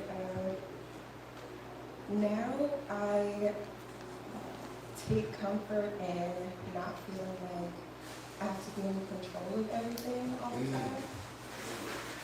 We kind of talked about it in class before, but Speaking to the mic so you go. in the world, I had my own apartment, and I was working full time, I had my own car and everything, and I just felt like in order for things to be the way that I wanted them to be, I had to have my hands on it all the time. Mm-hmm. But now, I take more comfort in, knowing that not having the answers to everything is okay. And just relinquishing the control and not knowing, I don't know, I hope I'm making sense, but just... No, you're making perfect sense. You're definitely making perfect sense, because that's where most of us came from. Because think about how America raised us up from a child. You got to make sure you're doing it. Because if you don't do it, nobody else is going to do it for you. It's not going to be done. But let me ask you this. Are you homeless?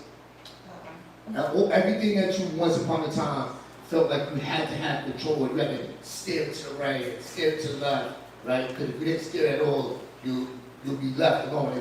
When you made that decision, right, to give up that control, was it to your detriment?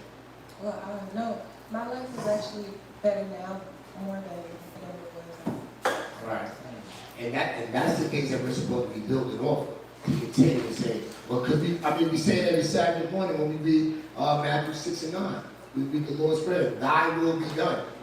Right? We're waking up to see that it's the Most High's will that we should be caring about, that we should be striving to fulfill. Not our own will.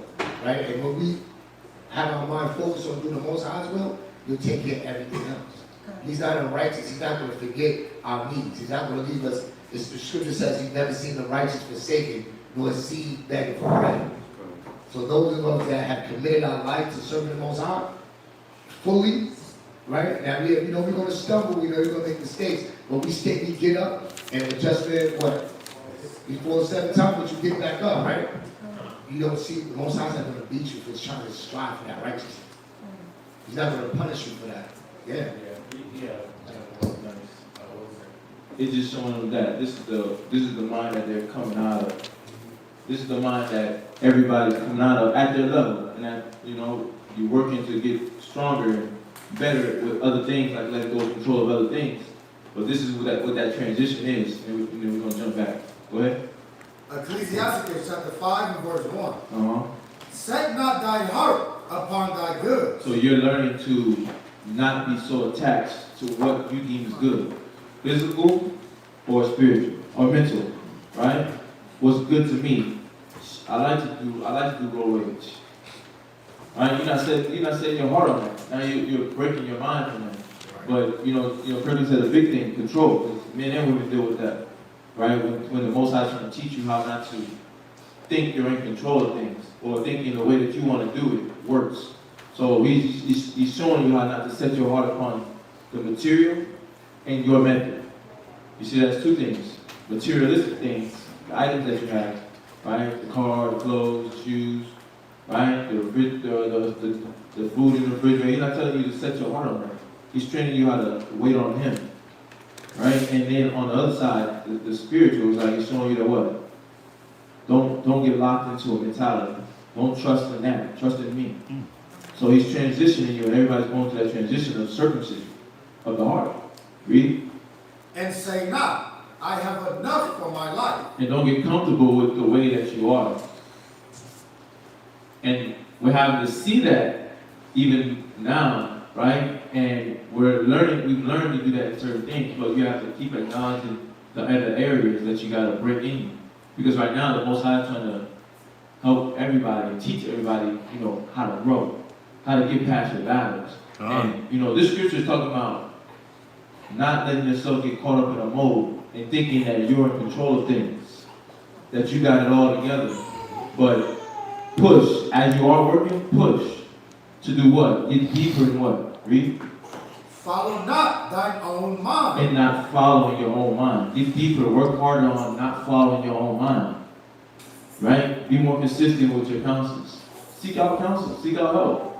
Right? Because we're not the Most High. He said all things can be in the Son of Man. So we gotta seek out that help.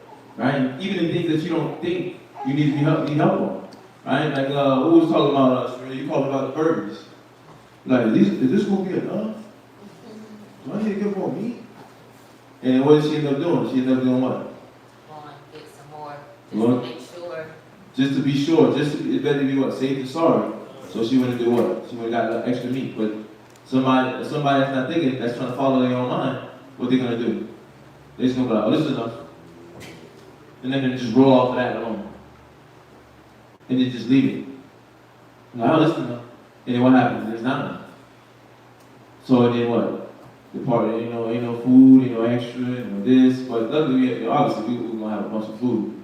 But imagine if she was just cooking for people that, let's just say everybody's coming over, and she was cooking burgers. Like, I don't cook burgers. But if she ain't considered to ask, so she get extra meat, then she would have did what? Been following her own mind.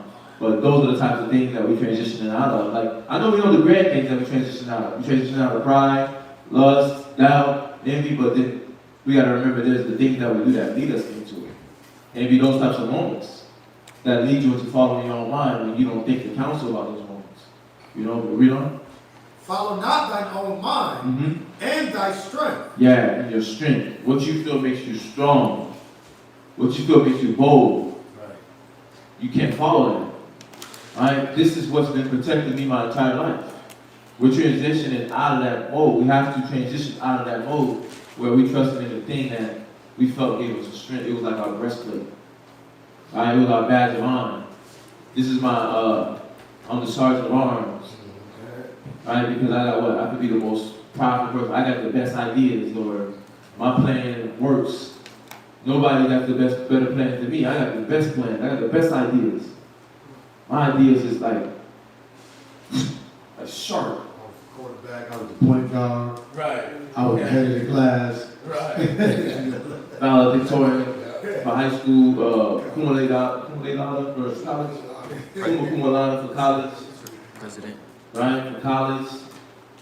But none of those things is valuable. See who can follow. So when you see that, that's a strength to not do exactly what the scripture is saying. Because it's talking about the negative aspect of what somebody would do when they set their hearts on the good. But it's speaking in this like third person sense almost. But it's a strength when you don't do that.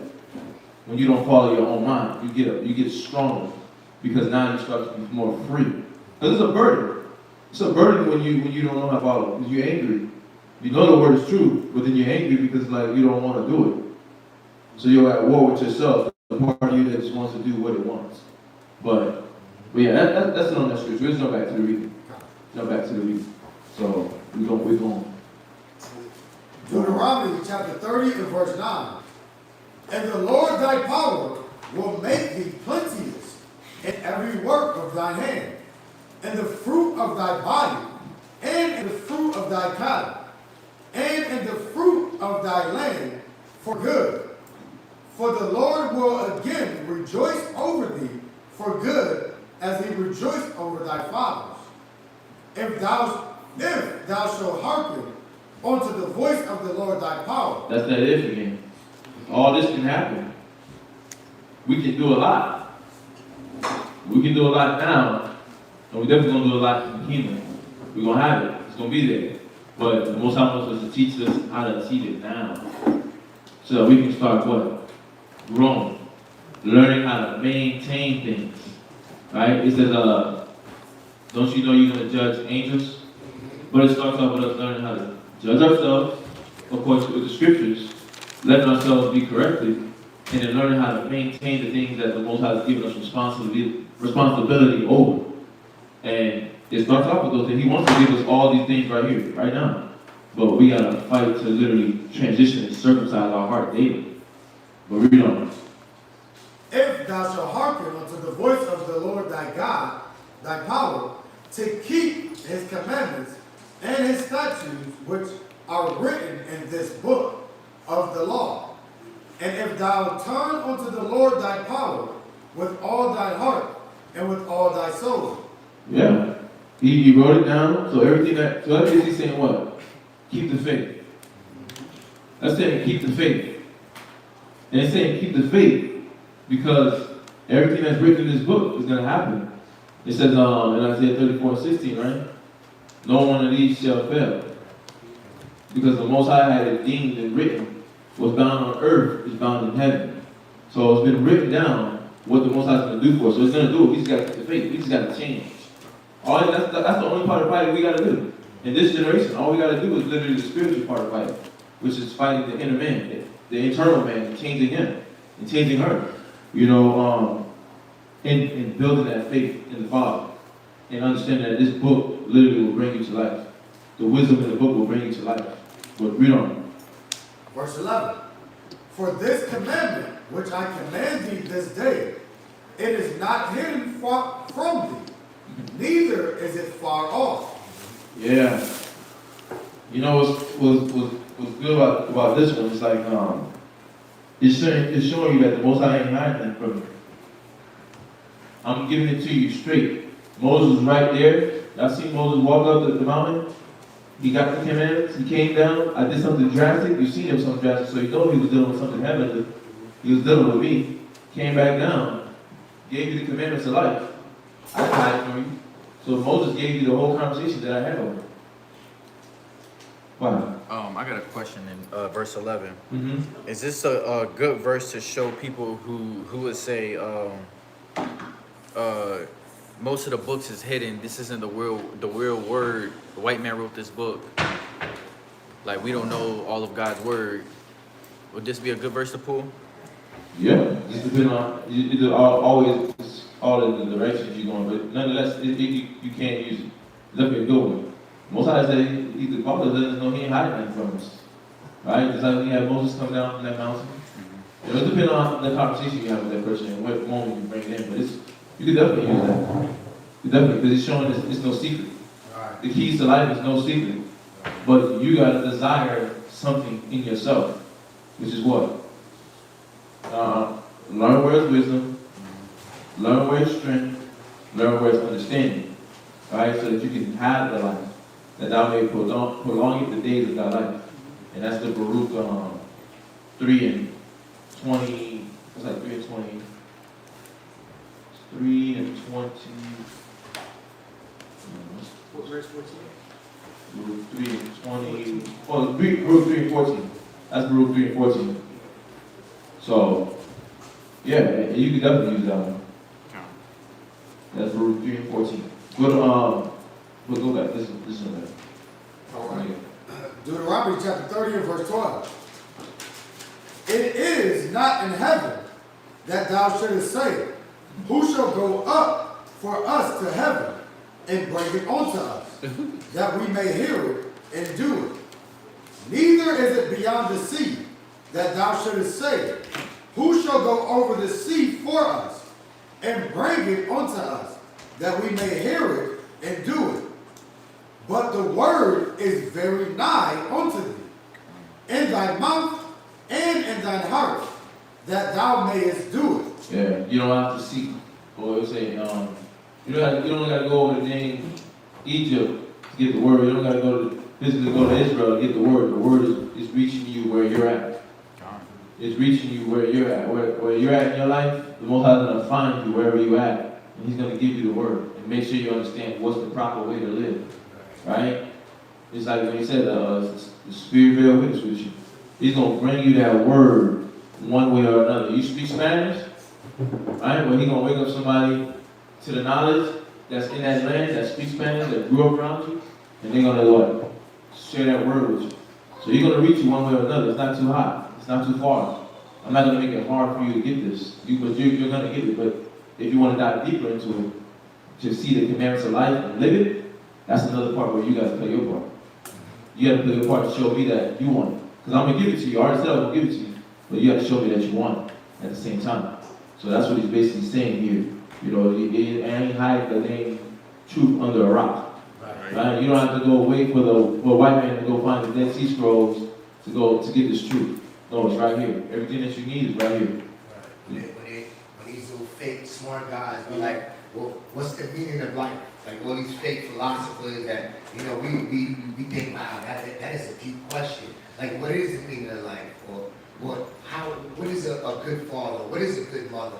And we start looking at these so-called smart people to give us a breakdown. You know, this is what a alpha male is, and this is what a perfect wife is. Nah, it's all in the Bible. It's right here. Ecclesiastes, what is it? 12 and 13, right? Fear the Most High. Keep His commandments. That's the whole duty of man. Right? And Moses been giving us that since the beginning. And it wasn't, like Abishai said, I didn't speak in dark places. I spoke in the chief places where the Jews were never so long. So we had it from the time of Moses to the time of Abishai, even after that. The Most High has given us all the answers for life. So it's not some place you don't gotta go hiking in the Himalayas mountain. You don't even gotta go sitting with the dang on monks and board your head and sit on hot coals to get it. You ain't gotta go eat some mushrooms and burn some sage and wear some stones to get the money. Now I'm enlightened. Nah, it's right here. All you gotta do is just read. Y'all see that? Go ahead. Go ahead. Deuteronomy chapter 30 verse 15. See, I have set before thee this day and good, and death and evil. Right, it's all been laid out on a table. Right? You got that table full of food, it's all laid out. Everything that was on the menu was laid out, and it was at your reaching. It's just like that. That's basically what the Most High saying. You had the salad, you had the burgers, you had the buffalo chicken dip, you had everything on the table, ready, laid out for you. Right? You had the egg rolls, you had the stuffed peppers. And you knew which one was good for you. Hallelujah. Right? That was on the table. Life and death. That was on the table. But the thing that we really like, don't miss this point. I said it before. This is not nothing new. He said this again over and over again. Choose life, choose death. Why? Go. We're gonna read it real quick. Go to 2nd Ezra. Go to 2nd Ezra 14. 2nd Ezra 14 and read verse 2.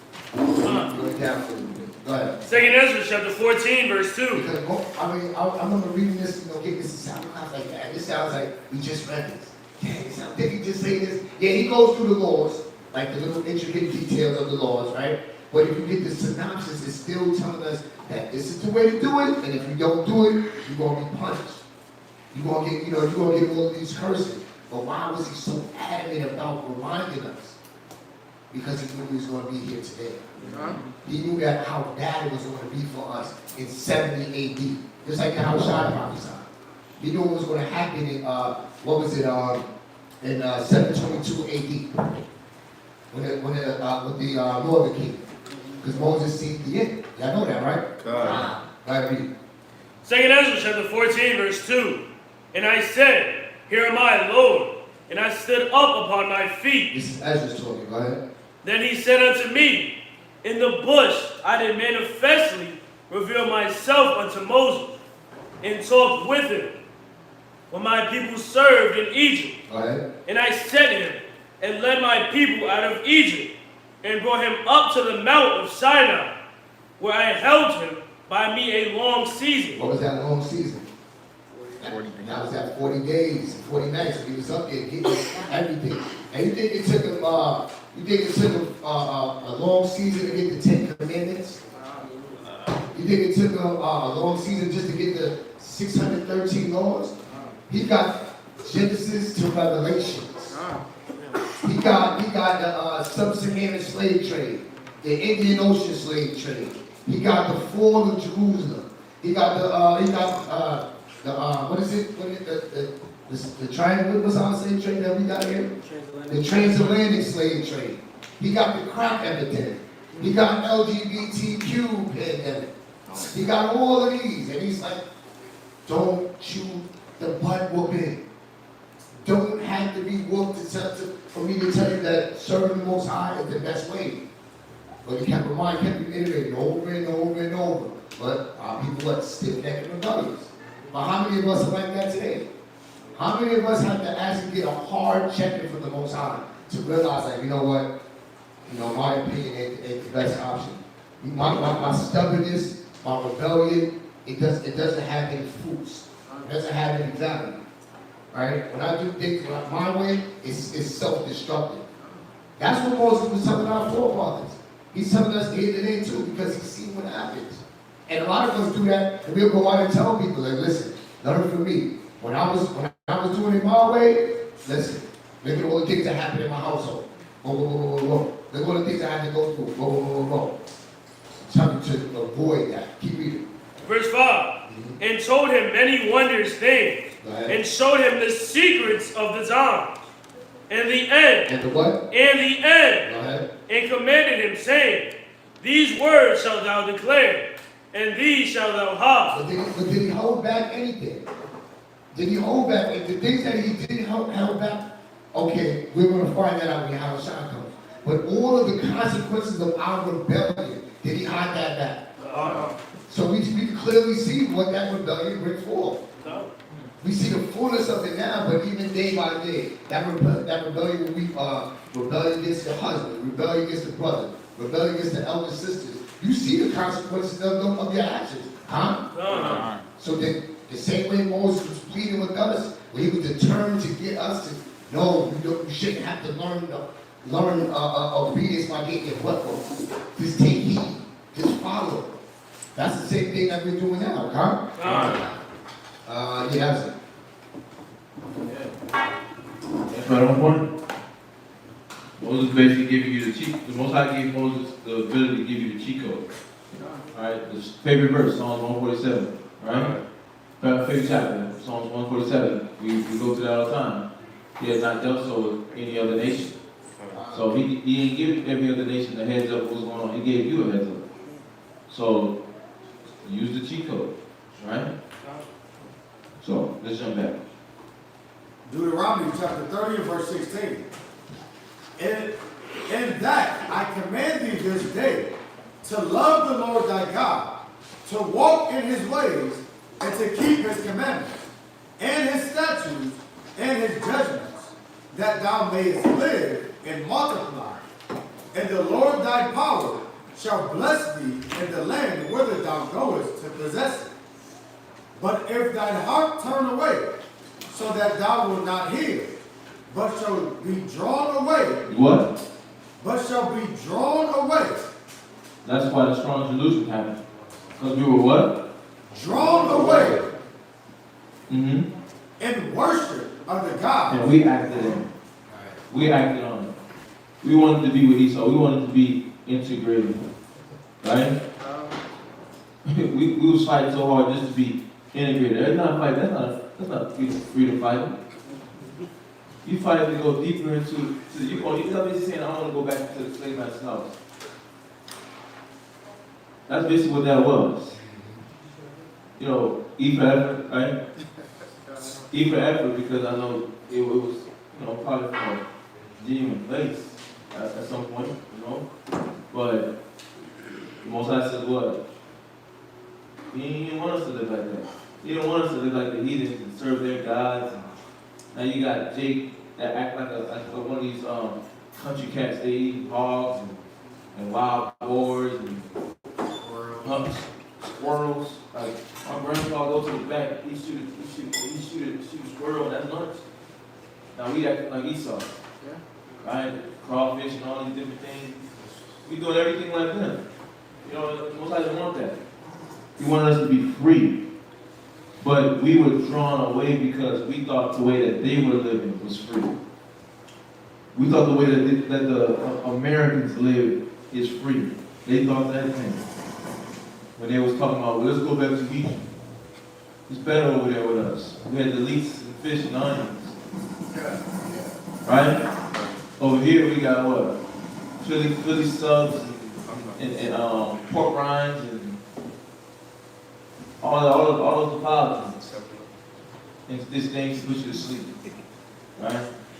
Some things are lawful, not expedient. They put you to sleep. But in all cases, it's showing that what we were drawn away. We walked away from the Father. We literally said, I don't want to move forward. I don't want to be righteous. And we have to see now, in this time, as this is being said, this is us in this present time. What's drawing you away? Right? What's drawing you away? You're like, well, I don't serve other guys. I know that the Bible is true. Well, what part of you do you serve more than the Most High? What do you like more than the Most High? What do you care for more than the Most High? You have to live. Those are things that we have to ask ourselves so that we can stop moving like an American. Because that's basically America.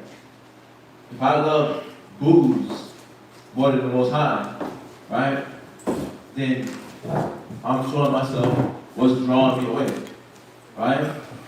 If I got this inordinate desire, right, for sex, then what happens? I'm showing what I care more about than the Most High, right? If I like weed and edibles, then what is it? I'm showing the Most High that I like that more and I value that more. So I'm showing my value system when I'm allowing that thing to draw me away. You see that we have to weigh that scale, that Richter scale, so that we can be free. If you want to be free, right, and you want to serve the Father, be real. Deal with the reality with yourself. We have to deal with the reality with ourselves and say to yourself, this is what got to pull on me right now. And if I let this thing continue on, it can draw me away. Because then now I'm mixing old cloth with new cloth. And this thing can draw me away, so I have to really be keen. And that's why he's saying, I hope this point don't go over your head. Because this is nothing new. The things that we deal with right now, that we battle with, is nothing new, it's not mystical. Right? It is spiritual because you let things pull out your flesh, but it's not mystical. And if it's being spiritual, right? You're like, with spiritual, most high, third dimension. Angels and chariots and things going from fium, fium, fium, seen to unseen. That's like majestic. That's powerful. That's like beyond me. Then you cycle yourself because Christ already told you it's the simplicity in Christ that's going to save you. We cycle ourselves out when we try to think about all the grand scheme. Right? The grand scheme is just to motivate you to be like, damn, I want to be the king. I want to, I have a chariot. I want to fly with your house side. And as he's giving us a history lesson, we're going to the different countries. I want to go see the deep part of the ocean that nobody gets to see in the kingdom. I want to be that part of 144,000. I want to sit there with Abraham and ask him questions, what was going through his mind when he was having to put Isaac on the altar.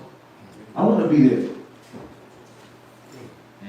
That's to hype you up to be motivated for that moment, not to get lost in it and cast away your confidence and be like, man, I'm never gonna, I can't. But you can. It's just the simplicity of Christ and seeing what's simply drawing you away.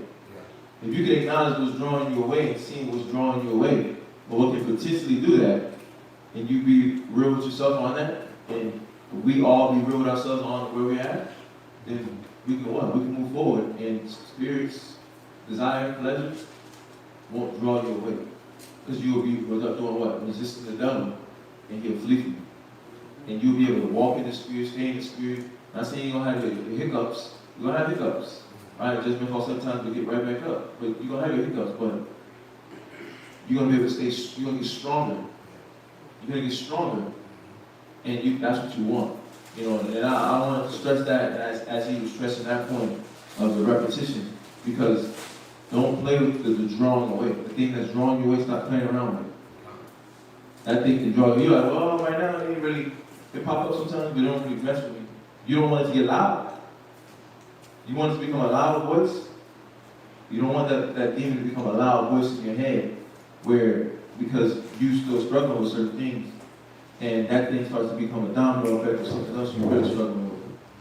You want to literally lock these spirits down, bind them up, so that they can what? Be eradicated.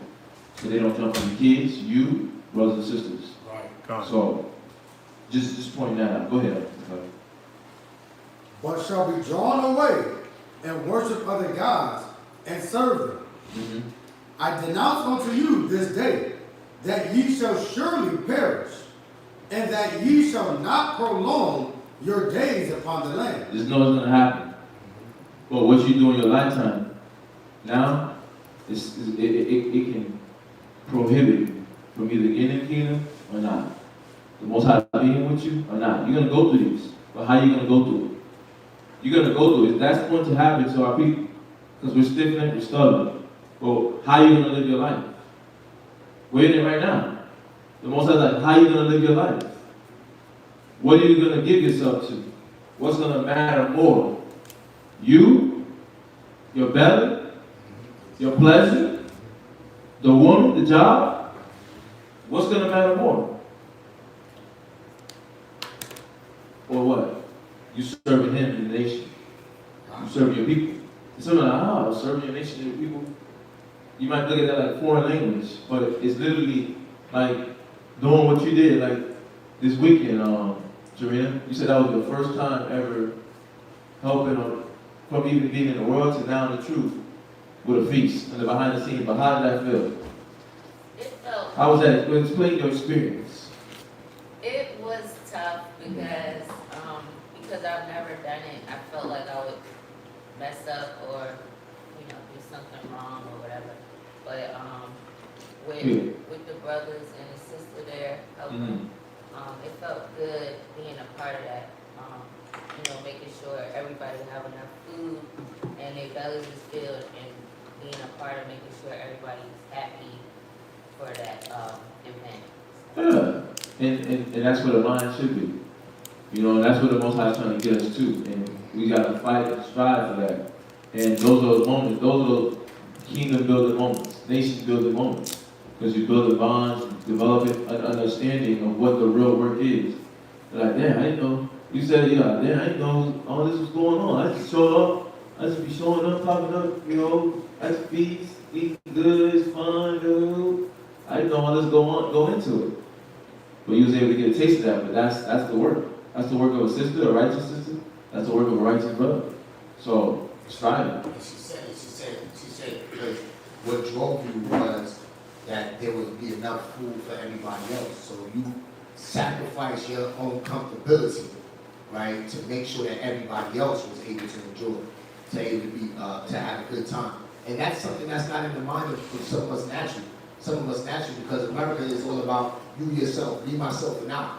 As long as I'm eating, as long as I'm good, I don't even consider who had the work that went into bringing this to me. Matter of fact, bring me another one. I'm not full yet. Right? Instead of saying, I want to make sure that I made enough for somebody to have more, if that's what they wanted. See, that's the mind of Christ, where we esteem each other more than ourselves. You see that? And that's what these opportunities that we're getting right now, is to be more Christ-like. Yeah, but let's go back. Deuteronomy chapter 30, verse 18, last precept. Whether thou possess over Jordan to go to possess it, whether thou passes over Jordan to go to possess it. Verse 19. I call heaven and earth to record this day against you, that I have set before you life and death, blessing and cursing. Therefore choose life. Therefore what? Therefore choose life. So when people be like, free will, free will. Yeah, you got free will. We all got free will.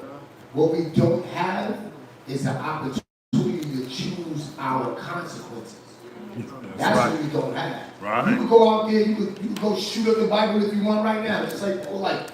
If polite chooses to have to do what he is, yeah, he chose to do that after he did with that young girl. Did he want to do those prison time? Did he say, I'm gonna do this act with this young girl, and I want to go to prison for it too? Nah, because you want to get away with the things that please to your flesh, but the Most High is not. No, you can choose life and be blessed, or choose death, sin, rebellion, stubbornness, and get that bubble, get that curse, get that punishment. Y'all see that? So yeah, you got free will. You just ain't got the ability to choose that punishment, right? Therefore choose life, that both thou and thy seed may live. Right, and it's going to affect you. Those, just like those blessings, your children get to eat over those blessings. Well, those punishments, your children will starve and will be malnourished because of your disobedience. So which one do you want to choose with that free will? I know I'm choosing life. Huh? Go ahead. Verse 20. That thou mayest love the Lord thy power, and that thou mayest obey his voice, and that thou mayest cleave unto him. For he is thy life, and the length of thy days, that thou mayest dwell in the land which the Lord sware unto thy fathers, to Abraham, to Isaac, and to Jacob, to give them. Deuteronomy chapter 31 and verse 1. And Moses went and spake these words unto all Israel. Right, so we go to the next reader. Next brother up. Next brother. So, the young man,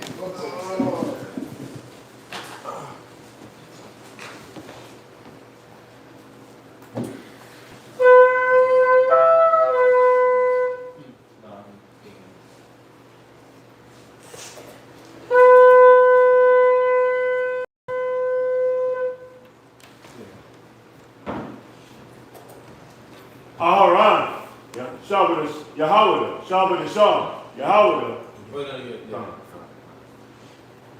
Aharon, Shabbat Shalom, Yahweh, Bam, Yashua. Aharon, Sabbath, Yahweh, Ban Yashala, Ben Israel, imagine, Barak. Yahweh Ba'Shem Yahweh Shai Barakatham. Yahweh Shem Yahweh Shai Barakah.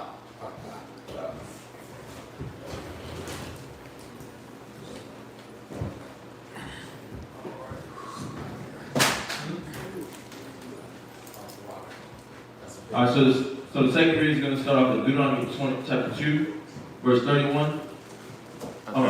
Deuteronomy chapter 31, verses 2 through 22. He's going to read Deuteronomy chapter 31, verses 2 through 22. So, all right, you start. Deuteronomy chapter 31, verse 2. And he said unto them, I am in 120 years old this day. I can no more go out and come in.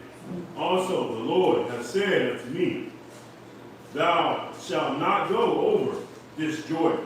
And we all know why he couldn't go over. He missed one piece of instruction that he was supposed to hearken to. All right, he had a moment. He had one little lapse, one little quick lapse. And the Most High said, no, you can't go over the Jordan. So, and he's just reiterating that as he's going through this final declaration that he's making to Israel. So, read on. And the Lord God, he will go over before thee, and he will destroy these nations from before thee, and thou shalt possess them. And Joshua, and he shall go over before thee, as the Lord has said. Right, so he's calling. He's letting them know Joshua's going to lead. He's going to lead the way now. I'm going to be over here on this side. I can't go over the Jordan. I'm 120. It's my time. So read on. And the Lord shall do unto them as he did to Sihon. Sinai. Sinai. And to Og, king of the Amorites, and unto the land of them whom he destroyed. And the Lord shall give them up before your face, and ye may do unto them according unto all the commandments which I command you. Be strong, and be of good courage. Fear not, nor be afraid of them. For the Lord thy God, he it is that doeth,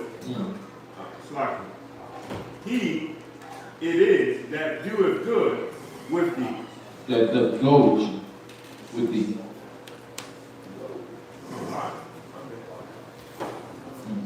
He it is that doeth go with thee. He will not fail thee, nor forsake thee. And Moses called unto Joshua, and said unto him in the sight of all Israel, be strong and of good courage. Right. So you see that? Even like it goes back to your question a little bit.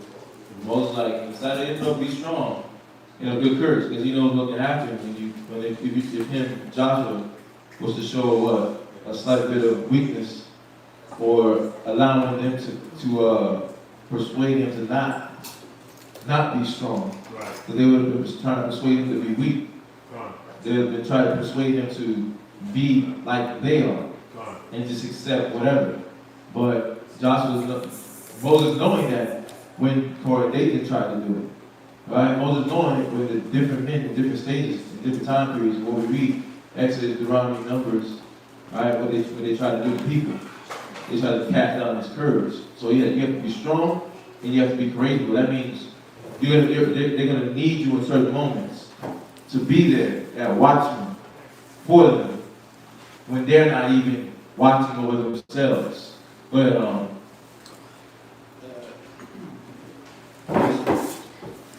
about the Moses smiting the rock. I was reading over this about a day ago, and that confused me somewhat. Right. Because in Exodus 17 and 5. That's where you jump? That's where that? Yeah, Okay, go ahead. it's another one in the, I know in Numbers it's like double back. So. That reiterates it? Yeah. We got Numbers 19, Numbers 20. Yeah, Numbers 20 and 8, it said to speak to the rock. Mm-hmm. And then Exodus 17 and 5, it said to smite the rock. So it was like Exodus 17 and 5. No, that's I think you read it wrong. It's a different rock. No, you read that wrong. Or 17 and 6. Oh, you said 17. Exodus 17 and 6. Oh, 17:6. Yeah. The people thirsted there for water. Start at verse 3. Book of Exodus chapter 17 and verse 3. And the people thirsted there for water. And the people murmured against Moses and said, Wherefore is this that thou hast brought us up out of Egypt, to kill us and our children and our cattle with thirst? And Moses cried unto the Lord, saying, What shall I do unto this people? They be almost ready to stone me. And the Lord said unto Moses, Go on before the people, and take with thee of the elders of Israel, and thy rod, wherewith thou smotest the river, take in thine hand, and go. Behold, I will stand before thee there upon the rock in Horeb, and thou shalt smite the rock, and there shall come water out of it, that the people may drink. And Moses did so in the sight of the elders of Israel. All right. And and read the numbers too, just to connect it. Well, somebody else read the numbers, and you hold where you at. Because it definitely give him the instructions, so it doesn't know what he told him to do. Right, so it's probably using the word smite, but it definitely wasn't for him to smite the rock. Numbers chapter 20 verse 8. Take the rod and gather thou the assembly together, thou and Aaron thy brother, and speak ye unto the rock before their eyes, and it shall give forth his water, and thou shalt bring forth to them water out of the rock, so thou shalt give the congregation and their beasts drink. Right. So when you look at it, we had another verse. No, it's a distinction on where they were. In the Exodus, they were in Horeb, and now they're in Kadesh right now. Oh. Yeah. Horeb. Horeb in Exodus and Kadesh in Numbers 21 and 1. 20 and 1. Oh, so it's two different rocks. Oh, two different instances. Oh, okay. Let me read down. Let me see. Read down. Verse 9. And Moses took the rod from before the Most High, as he commanded him.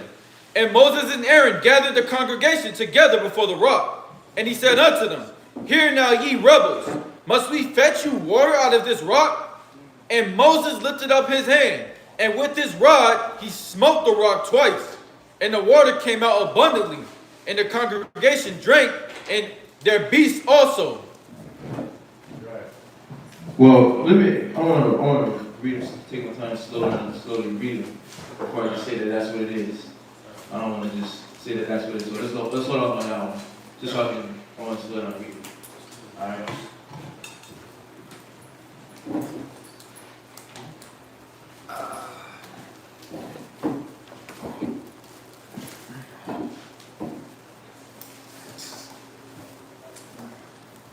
Yeah, but yeah, we're gonna hold on, all right?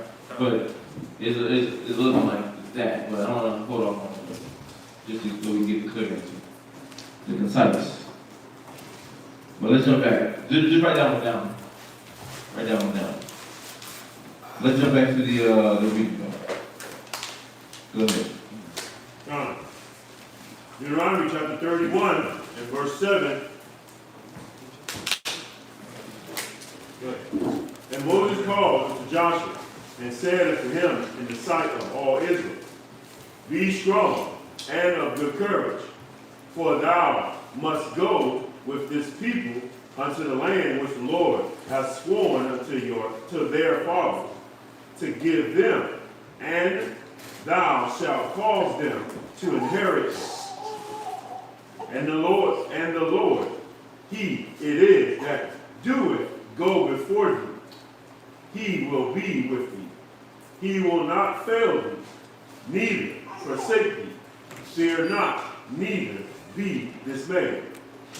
And Moses wrought this law, and delivered it unto the priests, the sons of Levi, which bear the ark of the covenant of the Lord, and unto all the elders of Israel.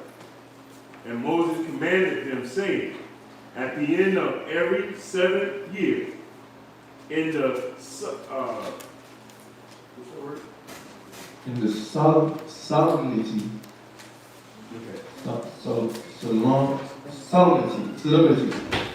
In the solemnity. Yeah. Of the year.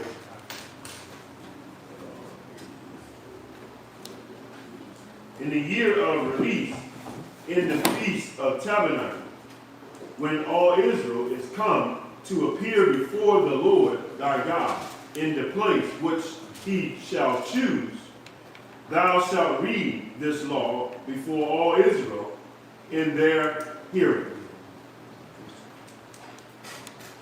Gather the people together, men and women and children, and thy strangers that is within thy gates, that they may hear, and that they may learn and fear the Lord your God, and observe to do all the words of this law, and that their children, which have not known anything, may hear and learn to fear the Lord your God, as long as ye live in the land, whether ye go over Jordan to possess it. Right, so you're always supposed to read. Keep it with you. Keep that word with you. The law, the history, the testimonies, the prophecies. Keep it with you to keep you in remembrance of what you're fighting for, what you're striving for, and what you're supposed to be maintaining. You know, which is the standard, the law, right? Which is what's going to bring you to life, which is going to give you, it's going to breathe life into you. And we know what comes with that, which is the attributes of wisdom, right? One spirit, manifold, right? Ready to do that, which is quick, which is good, quick. You know, it comes with all the attributes. It was in Psalm chapter 7, verse 22. But, you know, that's to remind the children of that so that they can do what? Be prosperous members of society. You know, that's what's going to feed you. That's what's going to keep you lively, awake, aware, and away from death and danger. Because right now, it's a lot of things out there. It's 1,001 ways to die, and more than that. I mean, you see like 10,000 plus Libyans dead in that flood. Yeah, 10,000 plus in a That's what I saw this morning. Yeah, about 10,000 plus dead in the flood, and then over there in Morocco, about 2,000 plus some now. It's going up a little bit more, right? Yeah, but that's like what? When you put those two numbers together, about 12,000 people in about 1 or 2 days dead. 12,000. So that means what? A lot of people just lost a lot of family members. I also saw an article that said in one home it dwelt 30, and they all died. Really? Libya or Morocco? Dwelt 30, and 30 died. So you gotta ask yourself, why am I still breathing? The Most High is allowing me to breathe. The Most High is literally allowing me to breathe, and that's why I'm allowed to be awake right now. So it's like, I gotta see that, damn, 30 people, and everybody died. In their sleep. In their sleep. Oh, it was all 30 sleeping while that flood happened. Yeah, sometime late at night. Wow. Yeah. So it's not a joke. It's not a joke. So you definitely want to be able to take the word seriously. But that's why we get all these different counsels and conversations and communication and your parents talking, brothers talking, and sisters talking to you about doing the right thing and being in the right mind and learning what it really means to sacrifice and do the work and change yourself, because 12,000 people died. And think about that, just 30 of it was a whole household of cousins, aunties, grandma, great-grandmas, mom and dad. That's 30 people. And they died, the Lord caught them when they was in their security. Your home is supposed to be a secure space. Right? I mean, that's what we look at it as. It's supposed to be a secure space. But they got caught in this secure space. And they died. It's crazy. But that's why we gotta what? Teach the kids, teach the wives. Be humble. Practice humility. So, yeah. Damn. 30 people, huh? That's crazy. But read on. Verse 14. And the Lord said unto Moses, Behold, And the Lord said unto Moses, Behold, thy days approach that thou must die. Call Joshua and present yourself in the tabernacle of the congregation, that I may give him a charge. And Moses and Joshua went and presented themselves in the tabernacle of the congregation. And the Lord appeared in the tabernacle in a pillar of a cloud. Yeah. This is the Lord calling Joshua's number. You've been studying Moses, you've been walking with Moses, you've been around Moses, you've been learning him, imitating him, doing the things he's doing, following his orders, being humble, right? You've been brought up. He raised you up like you was his child. So now it's time for you to take his duty. Take his duty, relieve him of his duty. Now he's about to pass away. It's your time. And that's even now. Like Christ did his job. Now, this is our time.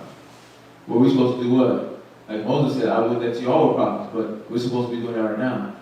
Because the Most High wants us to do it. Christ died for us. Alright? And now we're supposed to be doing exactly, learning to take charge. Learning to take charge, learning to take the responsibility. Because the Most High set us up as watchmen and watchwomen, right? To do the work. And we don't want to squander that opportunity. Because this is a requirement. He was being, look, where there was, it's funny, I'm thinking about it now, I'm replaying what we just read in my head.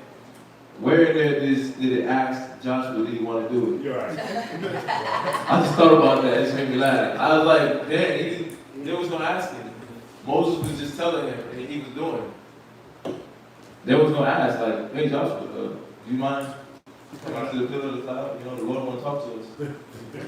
Nah, I'm good today. I'm about to go chill with my auntie. Yeah.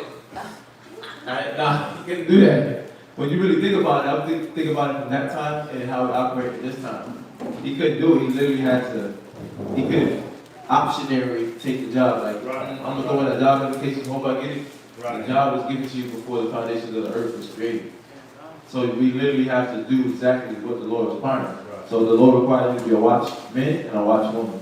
So you have to uphold that position. You know, so I caught that as you were reading. But that's an important point, because in our mind we try to be like, well, I don't know if I can, maybe I should, I don't know if I'm cut out, I just don't want to. I don't think that's for me. The Lord called us to be watchmen and watchwomen, so we have to do exactly what the Lord is requiring, which is wake up our people, and it comes through us changing and working on ourselves. So, but no, that was fun. Go ahead. Verse 15 from the top. And the Lord appeared in the tabernacle in a pillar of a cloud. And the pillar of the cloud stood over the door of the tabernacle. And the Lord said unto Moses, Behold, thou shalt sleep with thy fathers, and this people will rise up and go whoring after the gods of the strangers of the land, whether they go to be among them, and will forsake me, and break my covenant which I have made with them.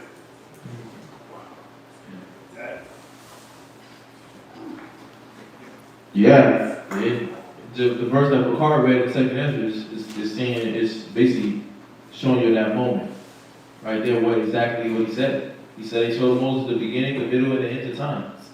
So, and he's showing Moses right here what? The end of times. Letting us know that what?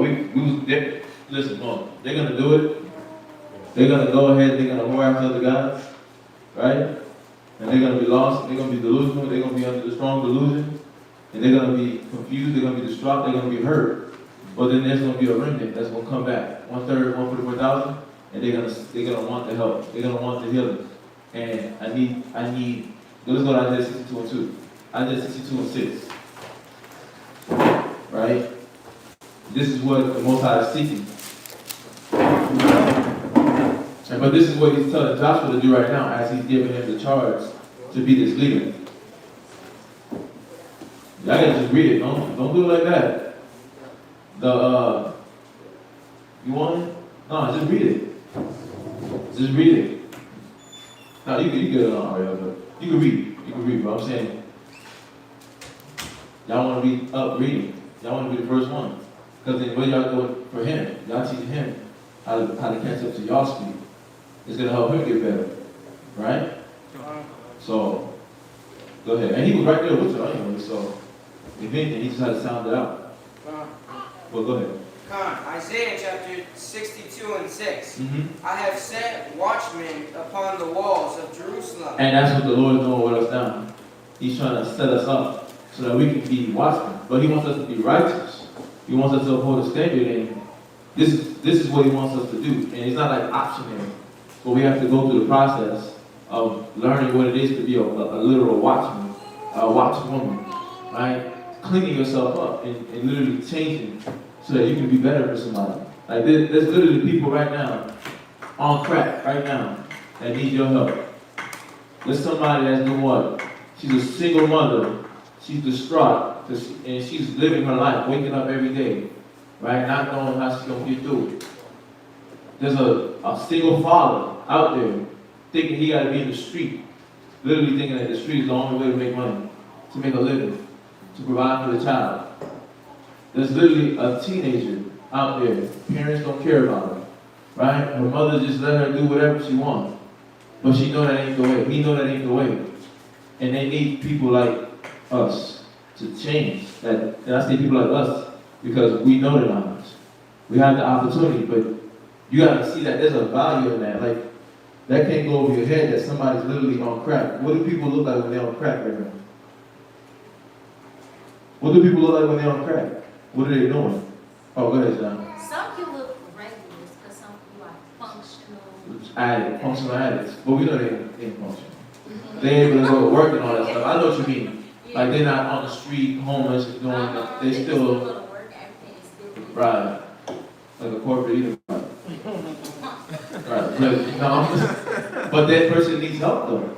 They need to see that that's not conducive. Because they're not able to be there for their family. Right? So if anything they're being an infidel as a father or a mother. But then you're not able to be there present in the moment with your child, talking to them. The things that they're going through, the things that they're experiencing at school. You're not able to be there in the present moment to sit there and ask them, how was school today? You're not able to do that. The drunkard, not able to do that. Because why? You're not able to lock into your child's mind, and you're not able to lock into somebody else's mind outside of your own. To the level that it's needed. You know, and somebody's struggling out there with that, and they're going to walk in these doors. One day, the Most High going to make that person walk in these doors. Go ahead. So I also know, like, about the functional addicts or whatever, they don't necessarily think they have the problem because, like I said, they can still go to work and everything like that. So how would you deal with somebody like that if, you know, in their mind, they're not necessarily an addict because they don't have the lifestyle as you. Right. Yeah, I get you asking, like, how would you show somebody that don't think that lifestyle is wrong? You show them how you take them to the scriptures. You show them how you're not being sober-minded. Right? I mean, it's a lot. It's like There's a lot in that because you got to get to know the person, talk to them, understand their life, understand what they're struggling with.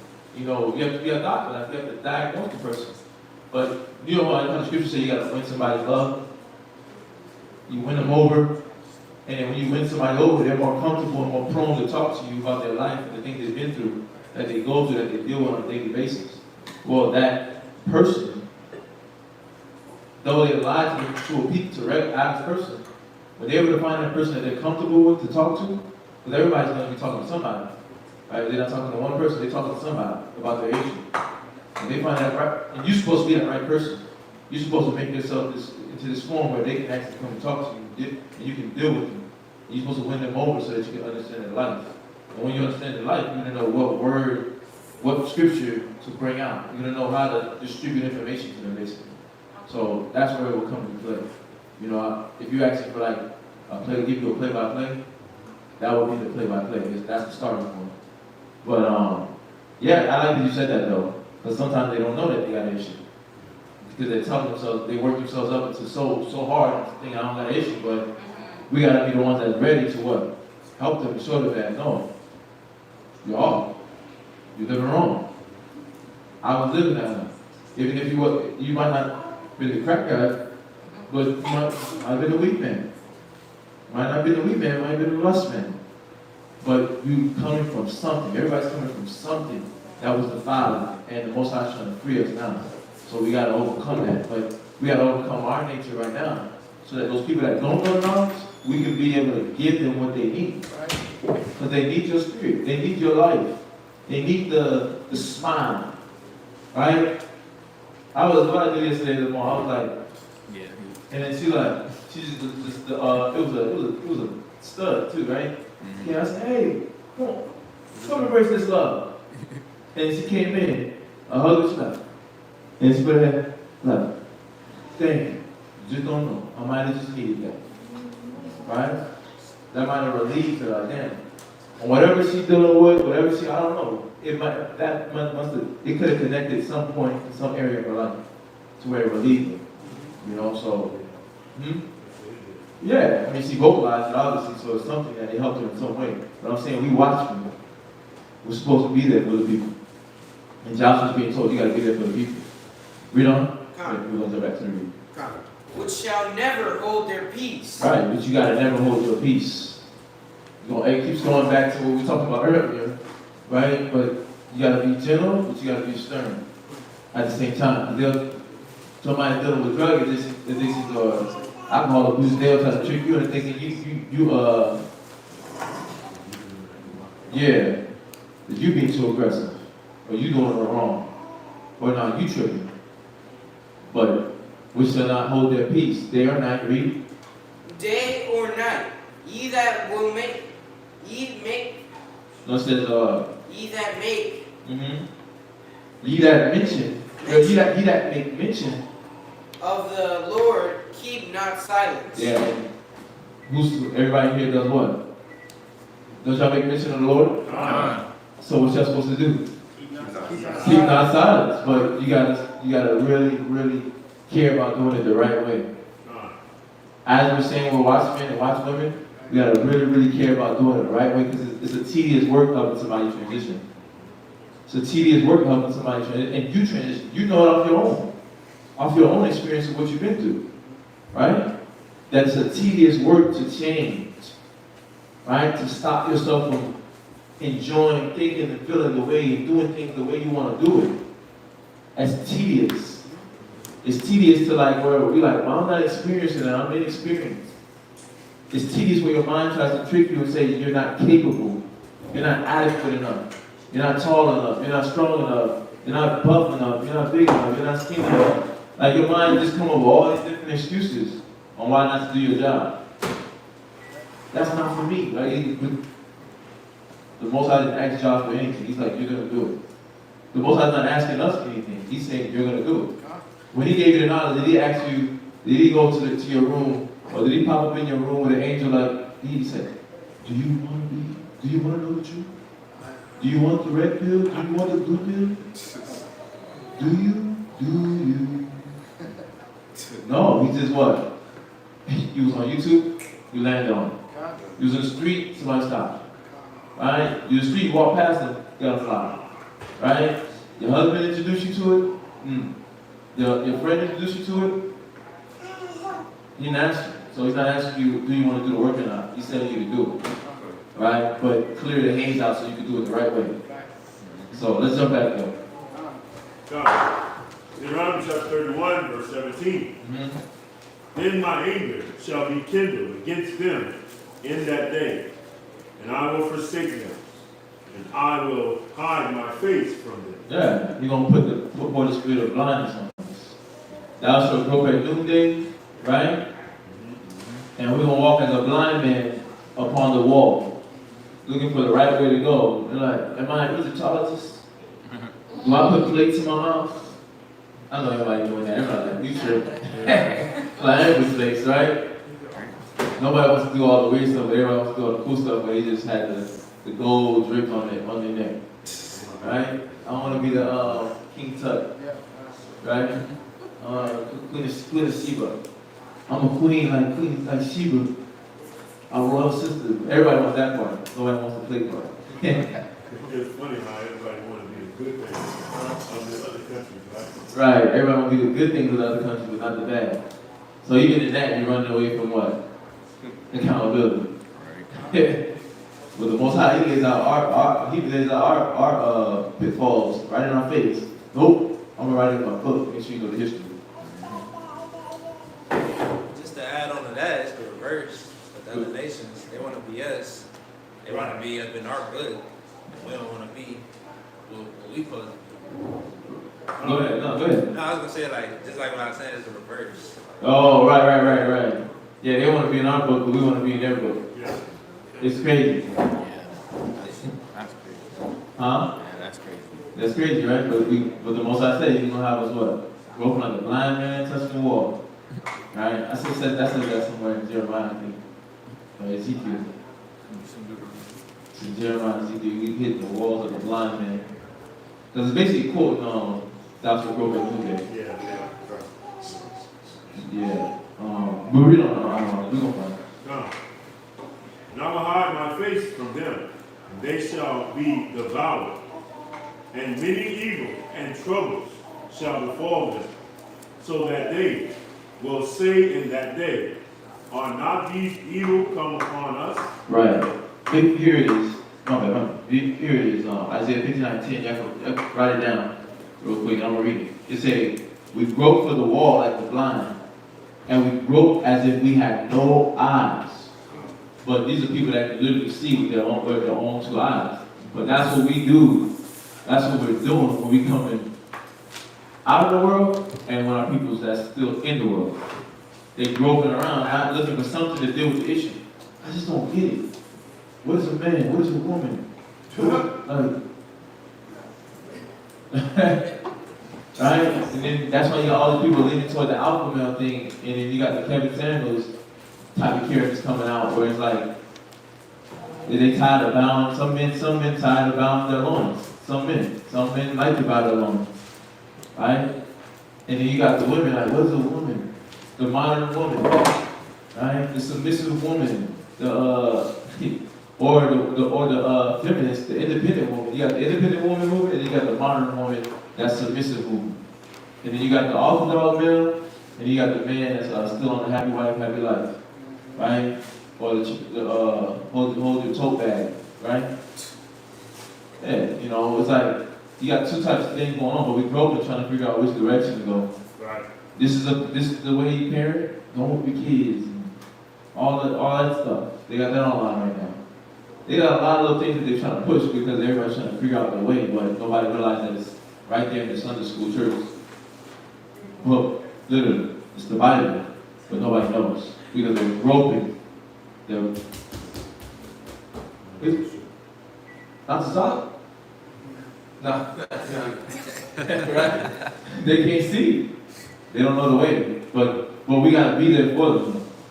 You changing is being there for them. Like you literally learning what it is to be a submissive wife is you being there for the sisters that's out there, a submissive brother to Christ. You literally doing those two things. Is us learning how that's us fighting for our people. That's us learning to literally love and care for people. Like, you gotta learn to care for people that's not even physically there. Like, people, you gotta say, man, I'm fighting to change because I know the Most High is gonna make me cross paths with somebody that's gonna need me to be at my highest peak and ability of the truth. My scripture knowledge, but they're gonna need my example, they're gonna need my testimonies. They're gonna need to see me when I'm tired, and but I'm not giving into the tiredness. They're gonna need to see me when I'm like, somebody's gonna need you at your peak, at your highest potential. But what are you doing with your potential right now? You're in the truth because you got potential. Most time he's giving us all the opportunity to do great things. But what are you doing with your potential? What are you doing with your opportunity? We don't want to squander them. We don't want to squander it because the Most High, he's saying, like, we don't have to be the individuals that's just there messing up. You don't have to be the 2/3. You don't know who's who. You don't know who's gonna. You don't know everybody in the story, but you don't. And being that you don't know, that's why you got to fight harder. Help somebody help themselves, right? It's important. Don't just think about you. Think about the future. But go on. Judges 21, 25. What was that saying? In that day, Israel will be without us. You know? Hold up. Someone to redirect us to keeping the laws of God, to loving ourselves. Oh. As the king was supposed to. Yeah. Yeah, because I mean, even in those times, they had moments like that, and instances like that, where there was no king, no leader, no prophet, no seer, to guide them out of the darkness. Right. But then, even now, we're gaining it now with brothers that's literally sacrificing their life. But at one point, we didn't have it. Where a leader, a teacher, a guide, a shepherd, a healer, right, to show us the word of the Most High. So definitely applies. So, time. Well, go ahead. Deuteronomy chapter 31, verse 17. Last precept. Mm-hmm. Because our God is not among us. Verse 18. And I will surely hide my face in that day for all the evils which they have wrought. In that day are turned unto other gods. Now therefore write ye this song for you. And go back to 20, 23 and 24. But go back to 23, 22, 23.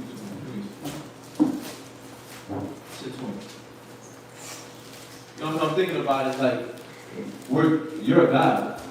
We're a God. Because we have the knowledge. We know what's the right way. As far as like, what's the lifestyle we're supposed to be living. If you're saying, I don't know how to raise somebody up from the dead state, in the sense of like, showing them how to get off drugs and all those things, I don't know how to perform those duties as a teacher, as a guide just yet. That's understandable. When you ought to be teachers, you have to be that one to teach you again. But you're at least a guide in the sense that you can know that you can lead some, you know where to lead them to get the help. You know where to lead them to get the help that they need. And, we don't want to be like the guys of the world, right? We don't want to be like the guys of the past, where, like this. Go ahead, read that, verse 16. 22 and 16? No, chapter 23. Con. What you had at 22, 16? Something else? Concert. Oh. Matthew chapter 23 and verse 16. Woe unto you, ye blind guides, which say, whosoever shall swear by the temple, it is nothing. But whosoever shall swear by the gold of the temple, he is a debtor. No, that's not the one. That's not the one.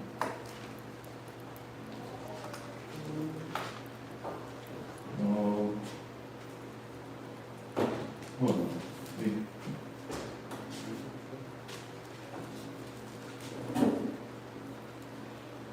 Hold on, let me find it.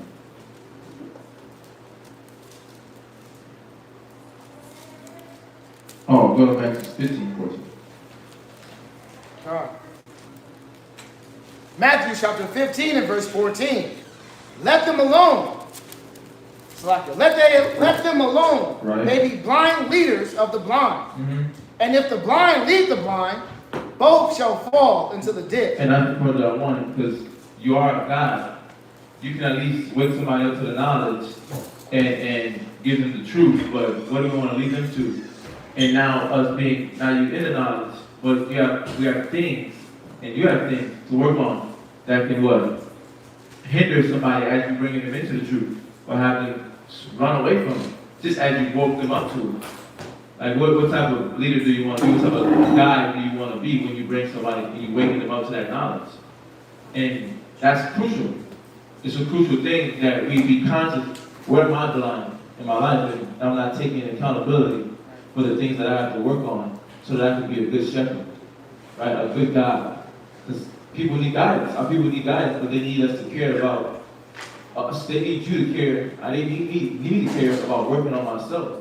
So that as I'm bringing them into something that I'm saying is good for them, I'm able to show them that they see a difference in just my house, right? My family, my conversation, like my presence, like all those different things have to be changed.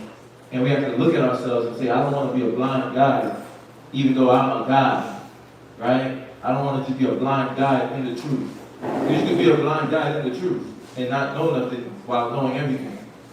And that means what? Like, you know the knowledge, but be missing over on the charity edify, like things like that. Like those moments where you can pick up somebody, but like you pick up somebody for a ride, or you give a ride, and then now it's like, oh dang, every time I give a ride, you missing a moment where you can actually develop this new brother, this new sister that you can pick up and you can share just what you're learning, and even in your short period of being around. That can spark somebody. But as you dive deeper, and you look more into yourself, and you look more into the things you need to work on, that we need to work on. Because I'm talking to you, I'm talking to myself, right? We gotta say, let me eradicate that thing. Let me be more humble. Let me literally listen and learn. I know that I have things that I know, but I know there's a lot of important things, crucial things that I overlook. I know this breakdown, I know that breakdown, I know this breakdown, right? I know a head wrap, I know a dress, right? But what don't I know that I keep getting told that I'm overlooking? Right. Because that's the thing that's keeping me blind. Just on that. 2 Corinthians 10 and 5. Come on. It's like you were just saying earlier about making sure. Man, you were just saying it earlier, man. It was something you were saying earlier, just along these lines. But we'll stick to that one. I don't want to jump. Go ahead, read that. 2 Corinthians chapter 10, verse 5. Casting down imaginations, right, and every high thing. And this is a constant with us, because so in the old cloth on new garment, you mentioned that is the blind leading the blind. Is you think you could be what you are from the world and come and add that to the truth. Like you literally are going to lead them off of the blindness that you, right, are blind with. Because the scriptures make it plain and cut and clear to cast out the old leaven. So if you're still sticking and holding fast to the old things, the old way of thinking, it's going to be automatic, right? When you do get in the car, you got knowledge, and knowledge puffeth up, but you don't got all the other additives. So you tell this individual something that, or talk to this individual that don't need to be talked about, right? You can give them meat when milk needs to be applied, right? So you're like, you don't know how to apply it correctly. But because knowledge puffeth up, you think that, y'all gotta pay attention now. Listen, you gotta pay attention. Forget the kids, sis. Forget the kids, because this point is to you guys. Like, we're trying to show you that the point is bringing out that it's not about knowledge. It's not about knowledge, right? It's about the application of the knowledge, the working of the knowledge, right? But you can be puffed up in that moment and say, well, I know a lot of things, and just start blabbing out stuff. And this person might not be ready for all that, right? So what does it say here? It says casting down imagination. So when can I do that? When am I going to be able to help? Well, it's just burning in me. I want to be a help too. Right. Yeah, you want to be a help, but do we want to be blind leaders? No. Do we want to be hypocrites? Do we want to be people that don't even acknowledge what they're doing, but yet tell other people? Right. You can't be in the middle of a black and mild trying to tell somebody. Like, hold on a second. Let me put this out. You know you're in Hebrew, right?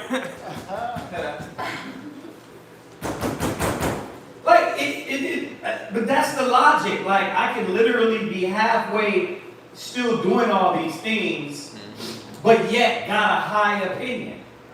And like I said, I don't know why this keep coming up, but I think it keep coming up because I don't know if we read it yet, but when I was just going over the reading, he said Israel would do nothing with counsel. There are people of no counsel.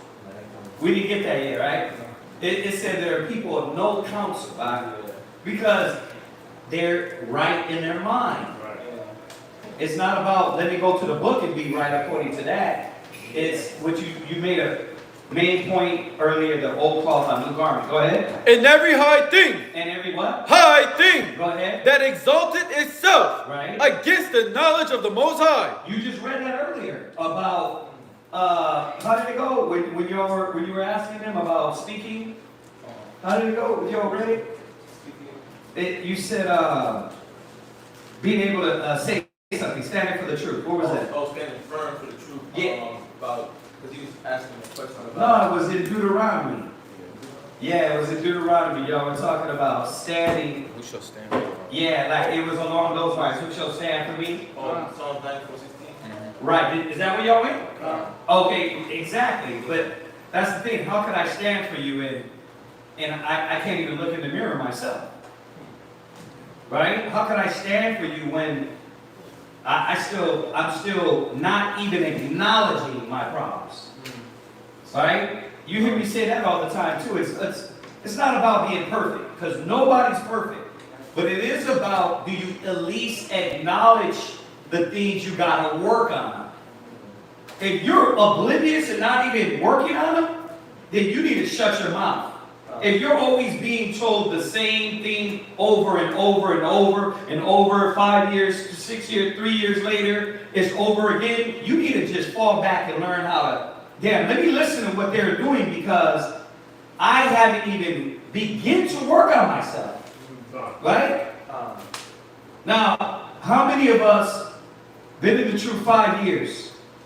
Raise your hand. Now, where are you at in 5 years? See, let me show y'all something. You've known of the truth for 5 years, but where are you at? Your name just got taken from you. Think about that. 5 years. Right? Now, how many other brothers and sisters in here, 5 years and still haven't even made it past kindergarten? The basics of the gospel, which is what? Humility. Being ready to learn and change. That's the basics when you come in. Except you be born again, you cannot enter. I mean, the churches know that. Right? You go to church, what are they going to tell you? You got to be baptized. Right. Right? Okay. I mean, they don't know it in depth, but they know I got to be what? I got to be changed. Right? How come Israelites don't know that? Well, the answer is easy. Knowledge puffeth up. You get on 50 YouTubes, you get all this, you get this brother, you're like, bro, you can't tell me nothing. I know everything. But you don't know how to apply nothing. You know everything, but you're still a drunk. You're still prideful as hell. You still can't be told. You don't know the essence of what Yahweh Shai is telling us. So the scriptures says what? Casting down all imagination. But don't that got to happen in us first? But it doesn't. That be our problem. That we got this high opinion, but and we want to tell others, but we won't even cast down the negative in our own mind. Go ahead.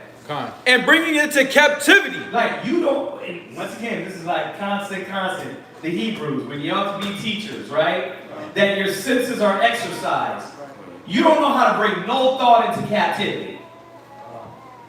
Think about it. You got brothers and sisters who don't know how to bring no thought into captivity. It's black and mild time, it's liquor time, and what happens? It's get out of order time, and what happens? How many times you win out of the 10 times? Could you say at least damn 3? Man. But winning should actually win in the spirit. Now, I'm going to just shut up. No, but actually seeing that, now, the scripture says, the Bible says, the word says, and go through the list and then be like, nah, this is why I got a list. Not just, you know what, I'm going to just shut up because, you know, I guess that's what he wants. I'm going to just shut up. No, go through the scriptures and say, oh, the Most High said, do this, humble, meek. He honors this. But you see, you can't do that. You can't cast down your own imagination. Those be the ones that what? We had street speaking. You passing out flyers and you the first one that got something to say. You want to take over, brother, I got it out. Here, look. It's like, bro, but you're cocky as hell. You're cocky as hell, and you can't even exemplify what David had. I mean, he was a man with like passions, right? You can't exemplify that, but you want, hold on, it's like, but that's, we know you got that part. Shit, you come in with precepts. Right? But could you teach the teacher? God. A lot of you, yeah, I can teach you. No, you can show me verses, but you can't show me how to live it. Because I see the problems in your life. You don't know how to cast down the imaginations in your own life, in your own mind. And that's what be our problem. That's what be our problem. Right here. Go ahead. And bringing it to captivity. I don't know how to do that. I don't know how to do that because why? I spaz out when it comes to my husband. I spaz out when it comes to my rib. I don't go through the biblical steps to deal with the issues. Right? When it comes to brothers. My ego, I'm frustrated, I'm irritated, I'm puffed up. Right? Go ahead. Every thought. Right? To the obedience of a Mashiach. Go ahead. And having in readiness. Having a what? In a readiness. When are we going to be ready? See, we always read this, but we're like, see, you got to be ready, huh? But we missed the whole damn step. When are we going to be ready? Read. To revenge all disobedience. When are you going to be a good mother to tell your kids? When are you going to be a good mother? Well, I'm a good mother. I'm trying. No, but when are you going to be a good mother to really show your kids? When are you going to be a good brother to show the next brother? When are you going to be a good husband to show your wife? When? Read. When your obedience is fulfilled. There it is. That's the answer. See, the way I'm formulating, though, is giving you a process to think. Because when you read it what? You read it basic mind. You read it a basic way. So all you did was already throw yourself in, I'm clean, and this is what I got to do. But that's not what the word is saying. It literally is saying the opposite. It's totally the opposite. That shut your mouth, learn, so you can really learn to heal the next brother, the next sister, the proper way. Y'all see that? And that's what the Most High is showing us, man, that this is what it body, the word is not in, what it says, God damn. It's not in, I was going to quote 2 of them. But one says, let us not love in word, neither in tongue, but in deed. Right? 1 John 3, right? You don't have to get it. And then, there's so many of them. But it's not in word, but in power. So, what the point he's bringing out is, they want to see your power. It's one thing to say the scriptures, and it's one thing to look at you and exemplify and shine, right? in the spirit, and you're like, damn, okay, now I see that in action. But how many of us are looking for that? How many of us are looking for that in an individual? How about that?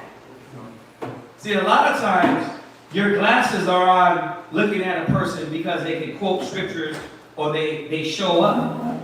No, we're looking at, are you exemplifying the office of a bishop, of a leader, right? Of a husband, of a wife. That's what it's supposed to be about. Okay, you say, well, damn, because nobody's perfect. I know that was coming up. Nobody's perfect. You're not perfect, huh? Right. Nobody's perfect. But we know that there's got to be growth and graduation. Right? That when you come in, you cannot, 5 years, something went wrong. Imagine if your 5-year-old son doesn't walk the right way. Doesn't talk the right way. Right? Doesn't eat the right way. Now that's 5 years old. You're like, oh, there's something wrong. Let me take them to the doctor, right? And that's what we don't look at. We figure, no, I got knowledge. But you're 5 years and you still don't know how to apply the basic things as a baby. Y'all see that? And this is not to make you sorrowful. This is not to rip and destroy the zeal in you. It's just to bring us to the correct enlightenment. So that's all this is. This is us to bring the correct enlightenment. Like he said, we're constantly reminding ourselves of this, the proper way.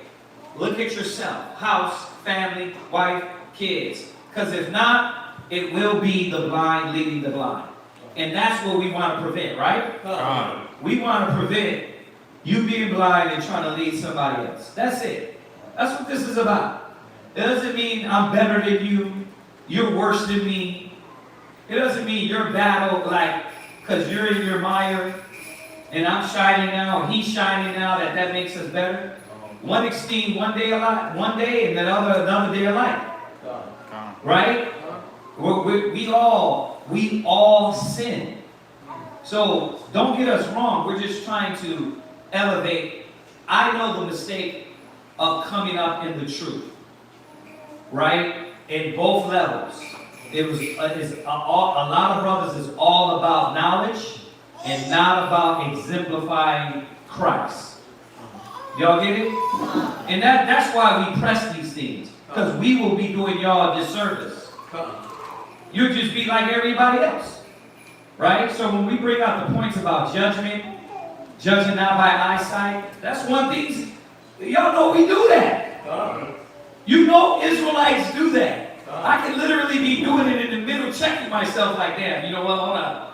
I can tell myself like, this might be an Israelite, stop that. Right. You see what I'm saying? So I'm not just saying it to y'all, I'm saying it to us.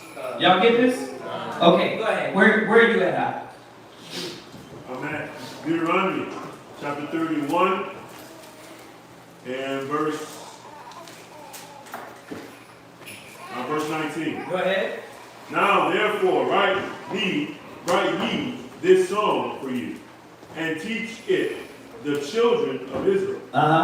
Put it in their mouth, that this song may be a witness for me against the children of Israel. Yeah, the song. I'm like, you're waiting for, let me sex you up, right? Like when you really understand what a song is. No, I was meditating on this in the car, and I looked over at a person, and they had the music way loud, and it was some ballad. Yeah, let me love you. And I'm over here looking at the car, but then I remember myself when I used to be a fiend for R. Kelly. Like R. Kelly's my guy, right? Free art, hashtag free art Kelly. That's right.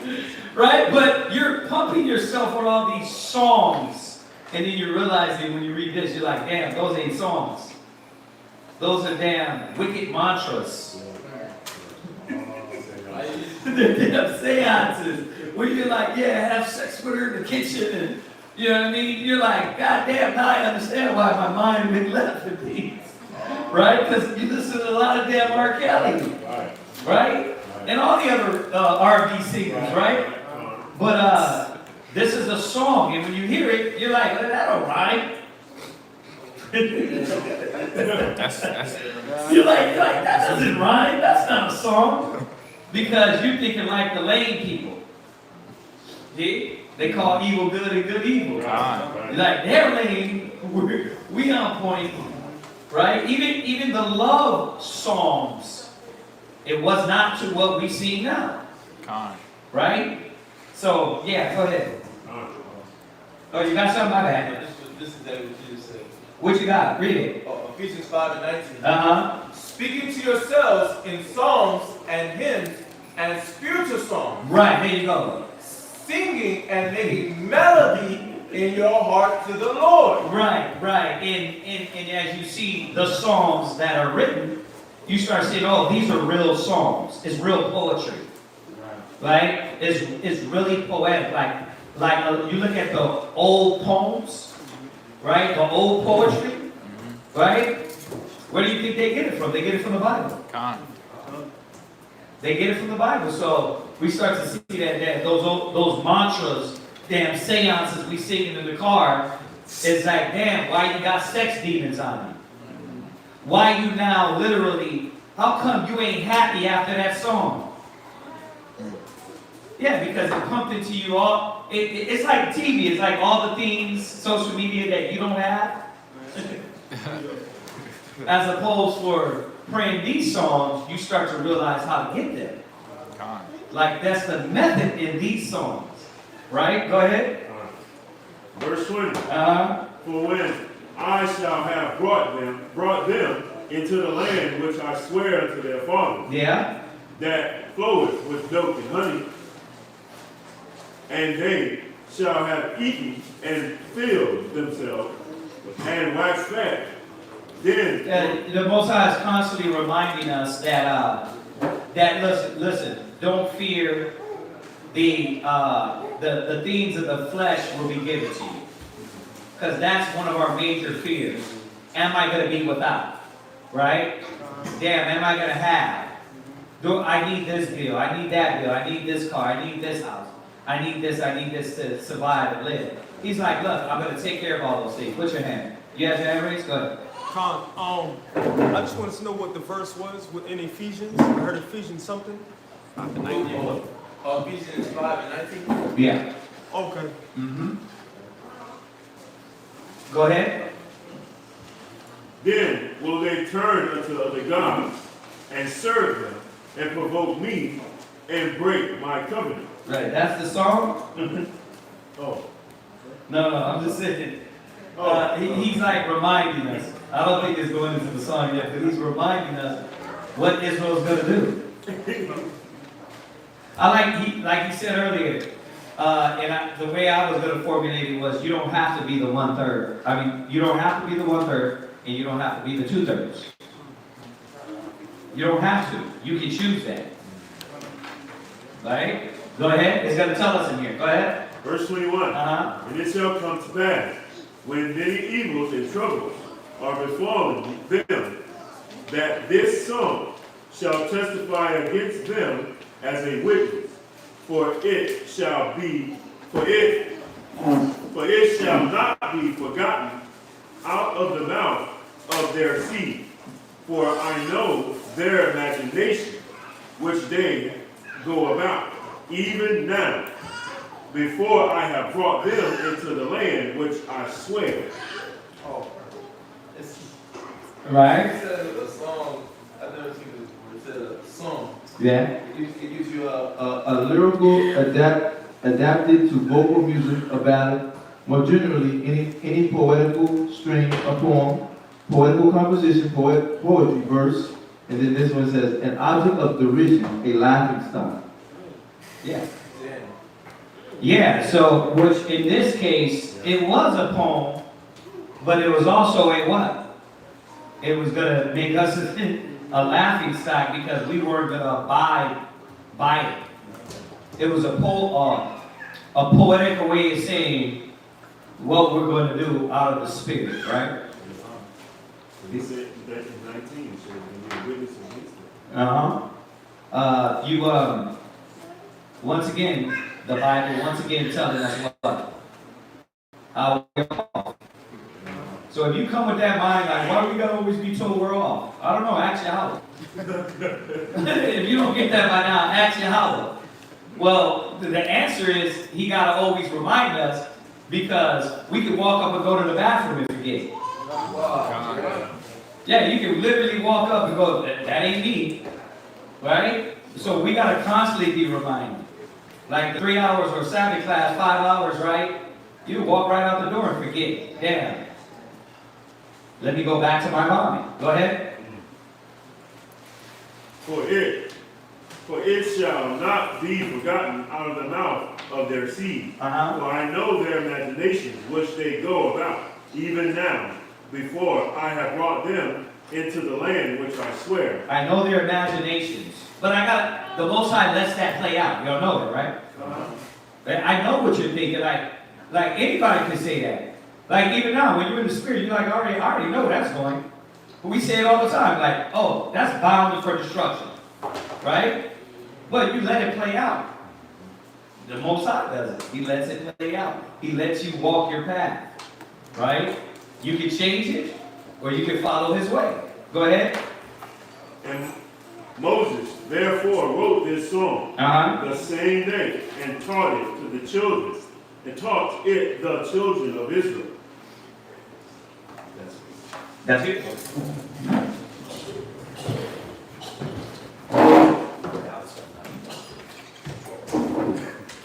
He walked out. He walked out right inside.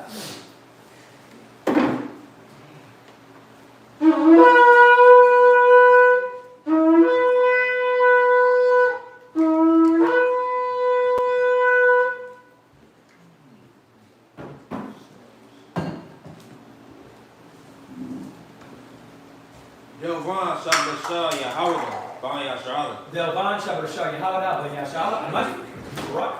Yahweh Ba Shem Yahweh Shabbat Yahweh Ba Shem Yahweh Shabbat. What number is it? Third.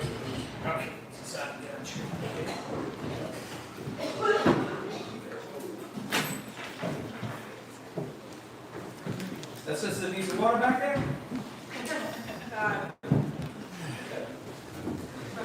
Yes, sir.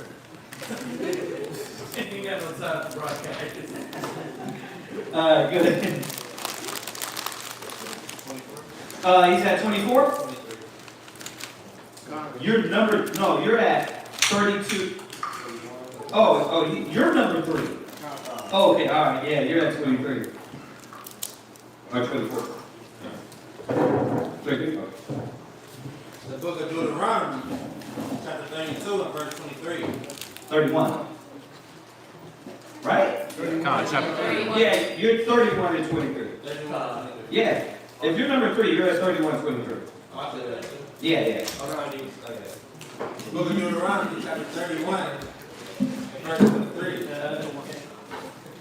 And he gave Joshua, the son of Nun, a charge, and said, be strong and of a good courage, for thou shalt bring the children of Israel into the land which I swear to them, and I will be with thee. And there's another man that had to step up and take the mantle, right?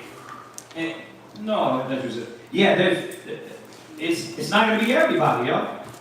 You know, I had to learn that a while in the truth. Like, you thinking everybody's going to step up. Put me in, no. It's only the Most High is going to lighten some cats. Some cats are going to be inspired in certain ways. And then they're going to step up, right? Go ahead. And it came to pass, when Moses had made an end of writing the words of his law in a book, until they were finished, that Moses commanded the Levites, which bear the ark of the covenant of the Lord, saying, take this book of the law, and put it in the sight of the ark of the covenant of the Lord your God, that it may be there for a witness against thee. For I know thy rebellion and thy stiff neck. Behold, while I am yet alive with you this day, ye have been rebellious against the Lord. Yeah, you see that? Like, no matter what the Most High did, Israel was still rebellious. So we got to look at that in us. You have to know yourself. You got to know that, okay, this is in me, right? This is in me, and if I let this rule me, the outcome is destruction. Ma, want to get in here. Go ahead. And how much more after my death? Right. Gather unto me all the elders of your tribes and your officers, that I may speak these words in their ears, and call heaven and earth to record against them. For I know that after my death ye will utterly correct yourselves, and turn aside from the way which I have commanded you. And evil will befall you in the latter days, because ye will do evil in the sight of the Lord, to provoke him to anger through the work of your hands. And Moses spake in the ears of all the congregation of Israel the words of this song, until they were ended. Deuteronomy chapter 32 and verse 1. Give ear, O ye heavens, and I will speak, and hear, O earth, the words of my mouth. My doctrine shall drop as the rain, my speech shall distill as the dew, as the small rain upon the tender herb, and as the showers upon the grass. Behold, I will publish the name of the Lord. Ascribe ye greatness unto our God. He is the rock. His work is perfect. For all his ways are judgment. A God of truth and without iniquity. Just and right is he. They have corrupted themselves. Their spot is not the spot of his children. They are a perverse and crooked generation. Yeah, there goes Israel's the purest people on earth.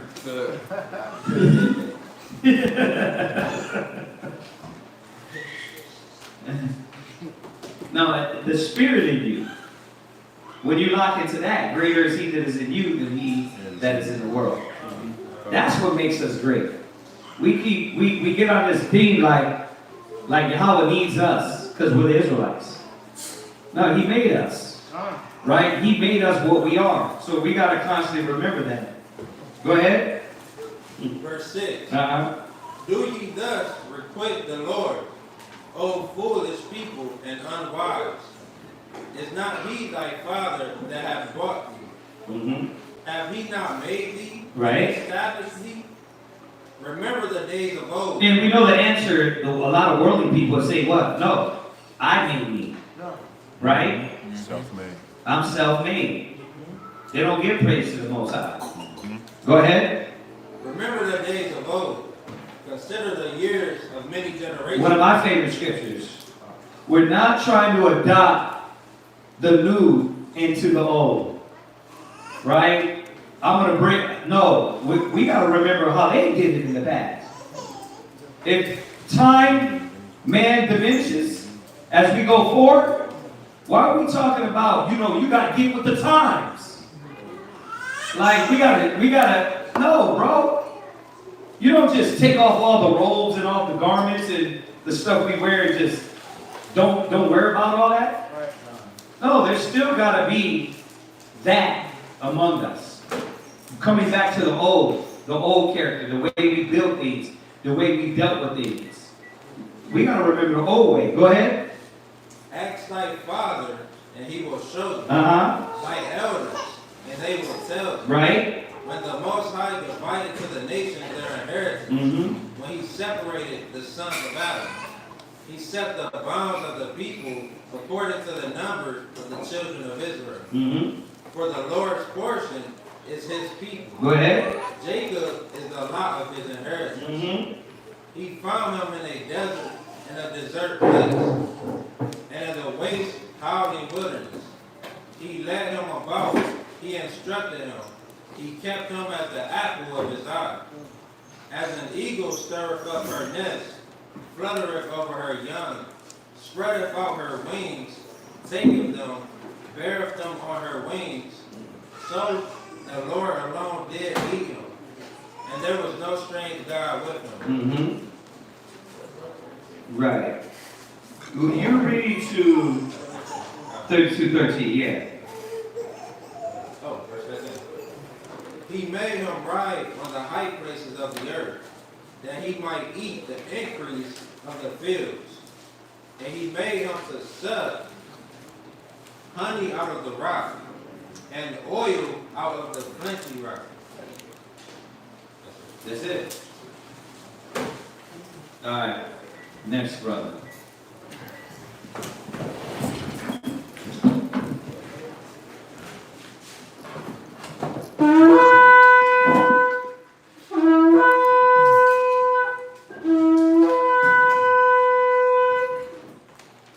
Natazak Kanaka Shabadasho Yahweh Banya Shala. Natazak Kanaka Shabadasho Yahweh Banya Shala. Imagine.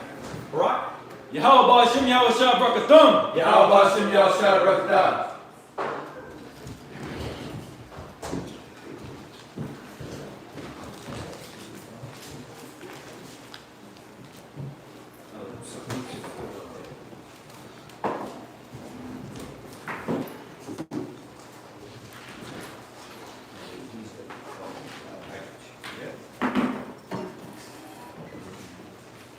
You're reading to 32 and 4. You're 32 and 14 on verse 34. Deuteronomy 32, verse 14. Butter of kine and milk of sheep, with fat of the lambs, and rams of the bread of Bashan, and goats, with the fat of the kidneys of wheat. And thou didst drink the pure blood of the grape. But Jeshurun waxed fat and kicked. Thou art waxing fat.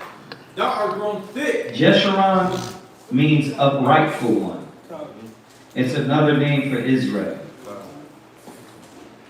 The Most High made us upright, but what path do we choose? A degenerate one. He said you're degenerates. He said we're degenerates. Right? He made us upright, but we choose the degenerate path. Yeah. Jeshurun means the uprightful one. Yeah, you can look that up in your, you got that little blue letter app. I think it should say it in there. It should say it in there. Slaki. Yeah. Did you say fat and uprightful one or just uprightful one? The uprightful one. Oh, okay. The fat and Go ahead.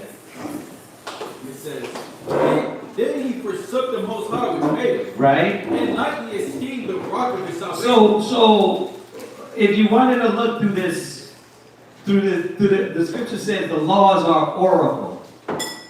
Like if you wanted to see the future, what is one of our main problems? We wax fat and get comfortable. There's a forgetfulness, right? There's a forgetfulness when, your boo shows up on time, y'all ain't arguing. There's a forgetfulness. You're like, man, you forget to pray to these here. Forget to pray over your food there.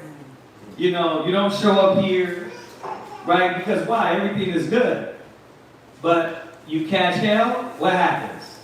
We see you every day in class. Oh, God. But get the check.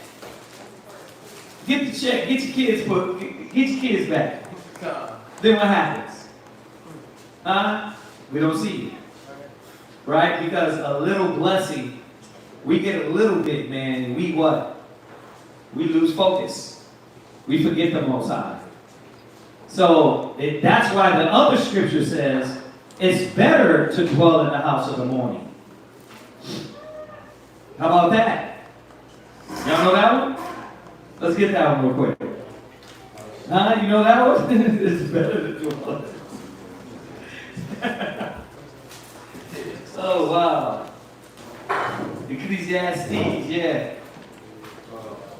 Where is it? Is Ecclesiastes 7 and 4? Okay, read that. Ecclesiastes chapter 7, verse 4.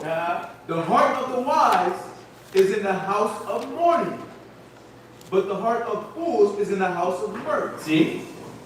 The heart of the wise is in the house of mourning. You know, what it's saying here is this. It's not saying you got to walk around like a sad puppy all day.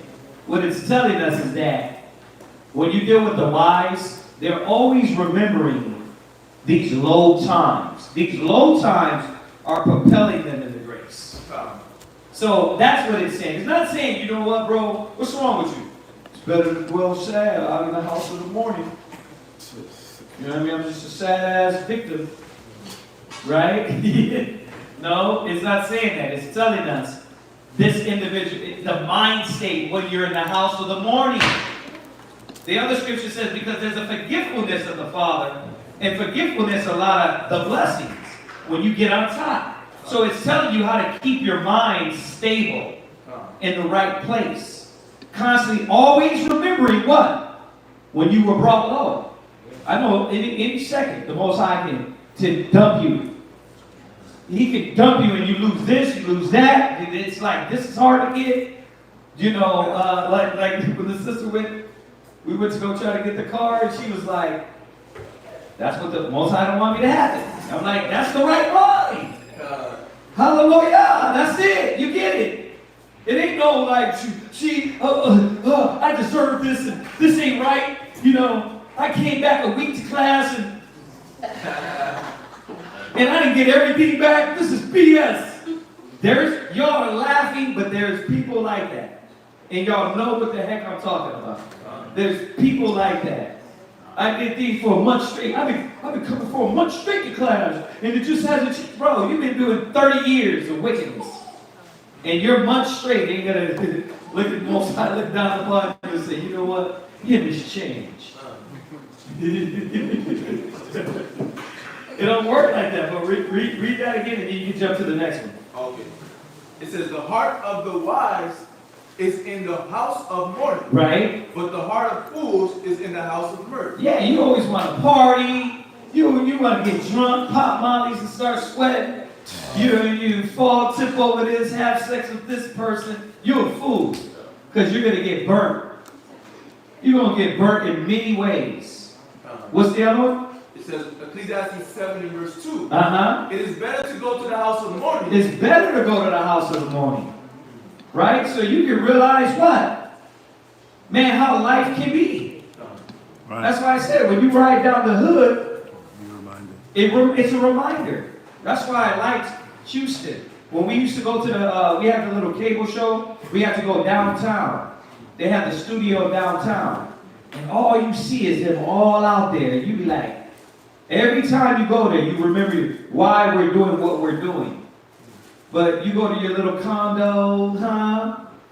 With your little rib, with your little macchiato, you got your little coffee maker, you know, your little tea maker, you wake up, you kiss her, she kiss you, you brushing your teeth at the same space, you're looking at each other. Right? And you forget, you get comfortable, you get at ease. But let that rib be gone. Right? Then what happens? It's not enough colors. It's cold in the bed. Right? Let that husband be gone. It's just you and Ruffy.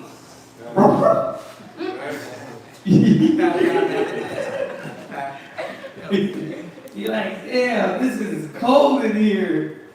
You facing the east. That's when you pray though. You get out there eating, like you do it like the damn Catholics. Whipping yourself in the back, your hoe, bring them back. Right? Dirt on your head, turn off your garments like David.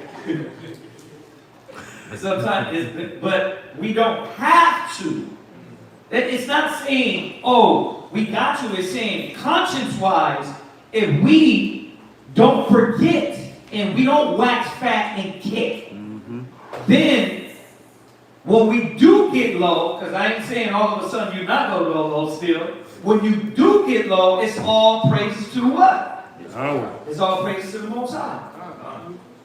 Bro, I don't know about y'all, but dealing with us, camp-wise, money-wise, it's like that. Every 3 or 4 years, it's like, Most High's like, I got to dip y'all face there. Let me reveal who's around you. And then what? The ones that ain't going through adversity, you can tell ain't a brother. The ones that sisters that are not born through adversity, they're not real sisters. They won't stick in there with you.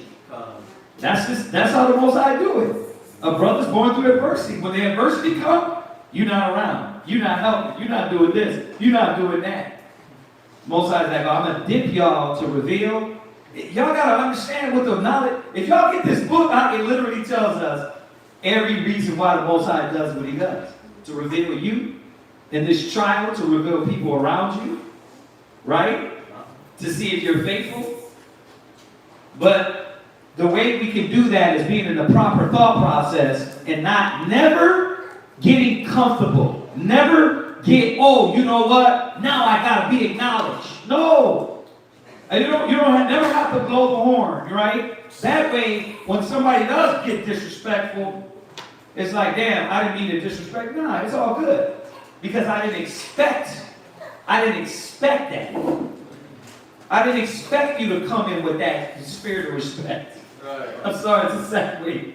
It's a sad way to say it. But when you don't expect it, you don't get disappointed. Right? You say, oh, I understand what the Most High is doing. He's keeping me humble. Not from a negative standpoint. Right. From I'm not going to get puffed up thinking I deserve that standpoint. Right? So when it happens, you fall back and like, okay, I get it. Everybody goes through something. Y'all see this? Go ahead. It says it's better to go to the house of mourning, right, than to go to the house of feasting. Right, to go to the house of feasting. You always want to what? Party all the time, party all the time. No, you're supposed to be what? Ready, understanding what it is to be in that minor. Be in that one bedroom with your dog. One pillow, one lonely ass pillow. Living like an assassin. Right? You got to do that. Go ahead. For that is the end of all men. Yeah, go ahead. And the living will lay it to his heart. Yeah, the living will lay it to his heart. Lay what? He be in that moment, in those times. Give me the other one. Let's precept that one real quick. For the sake of precept's sake. There's a forgetfulness. What's it? Ecclesiastes 11:25, right? Go ahead. Ecclesiastes chapter 11, verse 25. Go ahead. In the day of prosperity, there is a forgetfulness of affliction. And in the day of affliction, there is no more remembrance of prosperity. Okay, so now you see how we never will wax fat and kick. The Most High gave us the solution. This is how you never wax fat and kick. You never go above your means. Your means. Right? You know, the Most High got me here. This is where the hell I need to stay. You know what I mean? This is where he got me.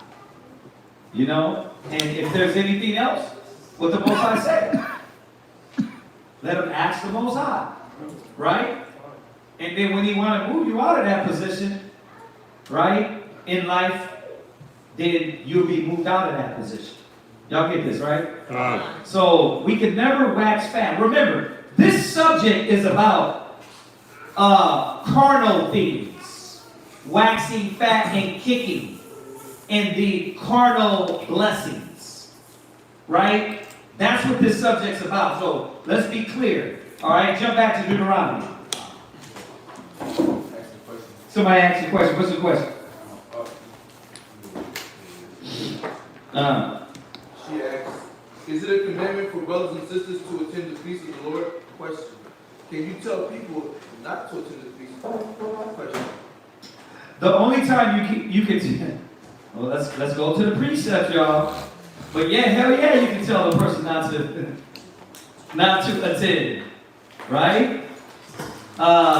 Let's go to Corinthians. It's in Corinthians.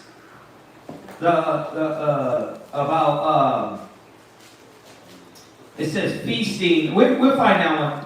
And then there was two questions in there. And then yes, it's a commandment. Let's go there. Let's go to that one. We know that. That's easy. Let's go to what? Sheesh. You can go to Deuteronomy 16, or you can go to is it 16, or we're going to go to the feast days? Oh, that's just the Passover, right? So let's go to Leviticus. Let's go to Leviticus where it starts the feast days. Huh? 20 what? 23 and right. Let's start from 2. So it is, hell yeah, it's a commandment. It's a commandment, y'all. Read that. Leviticus chapter 23, verse 2. Speak unto the children of Israel, and say unto them, concerning the feast of the Lord, which ye shall proclaim to be holy convocations, even these are my feasts. Right. So this is a what? These are commandments. These are laws. These are the feasts of the Most High. Right? And then it goes down and tells us, I'm trying to look for the specific, this commandment, because you know Israel needs that, right? What?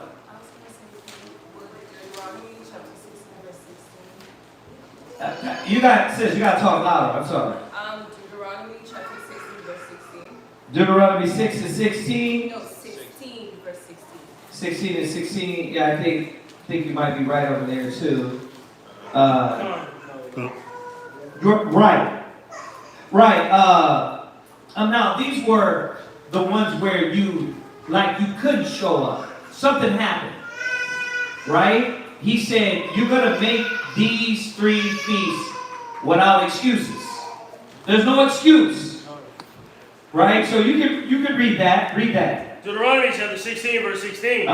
3 3 times in a year shall all thy males appear before the Lord thy God. Right. In the place which he shall choose. Right. In the feast of unleavened bread. Right. And in the feast of weeks. And in the feast of tabernacles. And they shall not appear before the Lord empty. Right. So if something happened in these other feasts, you know that you couldn't dot death, uncleanliness, right? Because we got that. It'd be a death, or if some unclean happens, and you get injured. You know, there's many at this point. Y'all should be skilled at this. There's many situations to where you were supposed to hold off because you were wounded. There was blood. There was death. There was uncleanness. You didn't make it. But he was like, these right here, you guys you're gonna have to show up, right? And when you showed up, you couldn't come empty, right? So yes, that was commandments, right?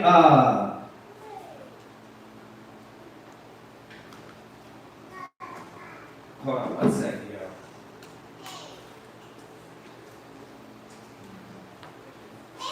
I'm trying to get this other one. So we got that.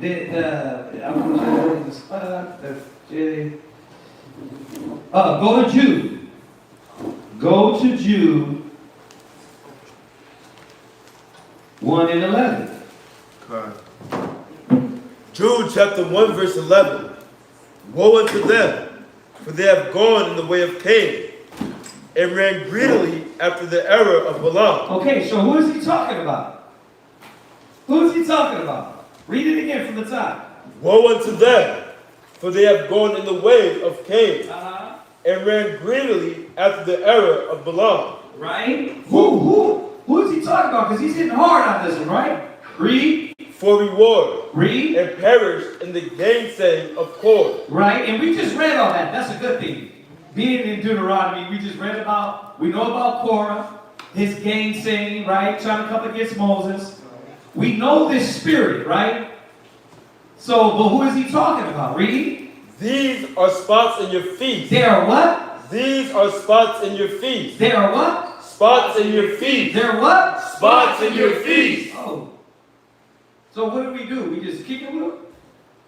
Nah, these cats we separated ourselves from these individuals. These spots, like when you know that they're not coming for charity and they're not around for right reasons. Feast in any other things. Feast in any other things. The scriptures tell you what? Admonish him as a brother, right? And if it gets to the point, it says what? You got to put them out. So there's times, yeah, They got to be put out. Especially when they're what? Spots. What else are they doing? Spots in your feast. Go ahead. Of charity. When they feast with you. Right? Feeding themselves without fear. See? That means what? You know how we go over 1 Corinthians? It says that they were cast. Remember what I went over the whole thing about the Passover? How you're going to go to the Passover, and there's going to be one person that learns online, that doesn't know how to really walk the walk, and they're going to what? Go to the Passover complaining. There are what? Spots. They ain't coming for charity. They ain't coming because it's the day of the Lord. They're coming why? You know what? I need somebody to pull up to complain about. You know what I mean? Kazakia or war or this or that's like, bruh, go to a Kazakia, go to a war, right? Instead of going to the feast and being about the feast, they're going to have that old leaven in there, right? What the Most High say about the old leaven? Cast it out. We weren't messing around with this. We wouldn't let people just come around us and be heretics. We wouldn't let people just come around us and be disruptive and argumentative. We wouldn't let people come around us and not accept correction. You got to know your book. The scripture says what? Take one, then take another, then take two. And if they don't hear them, take them to the congregation. If they don't hear the congregation, what? Cast them out. Cast them out. Why? Because if at that point you still are right, you don't need to be around us. Because you're right and we're all wicked, right? If you want to look at it that way. You do not need to be around us. If your opinion supersedes that one brother, two brothers, the council, plus the congregation, plus everybody, the Most High said, and I just paraphrase that Matthew 18, but y'all know where that is. So we would cast cats out. You wouldn't be around. Oh, you thought he was going to show or she was going to show back up for the feast? Nah, they had to come in order, y'all. They couldn't be spots. What else is it? Clouds. They are without water. Yeah, they could be, well, first of all, these clouds, what you there for? You there for looks. If a cloud is not producing rain and feeding the ground and yielding forth fruit, then you're there for looks right now. You're a cloud without rain, right? And that's what these type of individuals are, right? It's just for show. It's not actually to benefit and to yield fruit. That's what the Most High says. Read. Carried about of winds. They're carried about well, what? Of winds. Right. Oh, they're the ones that what? Any new doctrine come up, they lose all focus. It's like, okay, brother, that's fine, but what are you supposed to be doing? So what? That somebody come up with something new. Right? But what that does is their mind shows you that they're double-minded. These are the spots that be at a lot of our feast days. Go ahead. Trees whose fruit withered. I'll get that. That's easy. Who fruit what? Withered. Meaning that what? You were doing it at one time. Oh, she was doing it here, doing this, but that was not sincere. So it what? Withered. It was temporary. Go ahead. Without fruit. Without what? Without fruit. Go ahead. Twice dead. See, twice dead. Meaning what? When you go back and look at these individuals, they have no real works. Their works were what? Complaining, murmuring. They would do it, but it was all a what? It'd be in the wrong mind. Y'all get that, right? So it said they would be among us. Go to 2 Peter 2 and 13 real quick. 2 Peter chapter 2, verse 13. Right? And shall receive the reward of unrighteousness, as they count it pleasure to riot in the daytime. Right, and we know what spirit this is. It's that worldly mind. They want to be doing something else than restraint, constraint. Right? You want to riot. I want to party all the time, right? Go ahead. Spots they are. They are what? Spots they are. There you go again. Those are spots. It's the same thing that Paul said to Corinthians. They don't want to cast out the old leaven. Go ahead. And blemishes. And what? And blemishes. Go ahead. Sporting themselves with their own deceiving. See, they what? Sporting themselves with their own deceiving. It be that deception. You can see the condescending, like, nigga, I ain't gonna change no matter what you say attitude. Right? You gotta put them out because why? You gotta let the Most High deal with them. Man can't no longer deal with them. It's like when that kid, they get older and act like they're gonna do it on their own. I'm like, good, do it.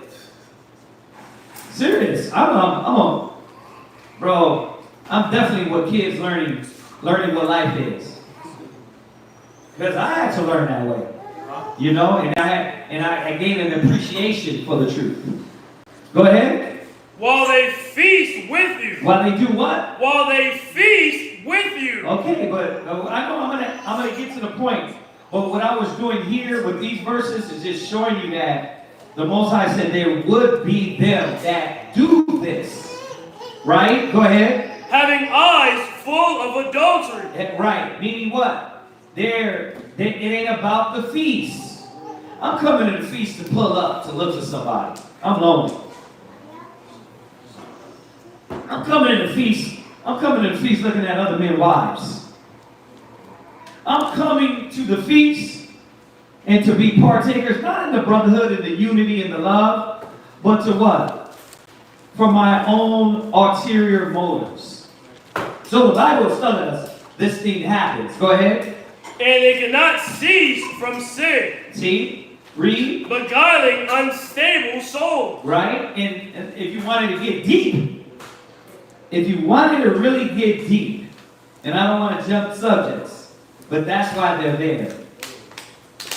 The Most High, they're there because the ones that are not sincere, they're going to be easily pulled out by stupidity, ignorance, and by somebody's folly. That's crazy, right? But when you know and you look at the word, it's called the process of elimination. Most High does this all the time. Why? Because some people are not here for the right reason. They're here for men and they're here for the same agenda. Right? As that individual. Go ahead. And heart they have exercised with covetous practices. You see that? They what? It's all about their lust. And if it ain't according to their lust, remember where this comes from, y'all. This is worldly. This is what we brought from the hood, we learned from our families, our households, from the streets, from the world. And you brought it into the truth, and you didn't change it. Y'all get that? And that's what they do. They bring that among us. But what does the Most High say? Go to 1 Thessalonians 3. I'm sorry, 2 Thessalonians 3 and 6. What does it say about them, these spots?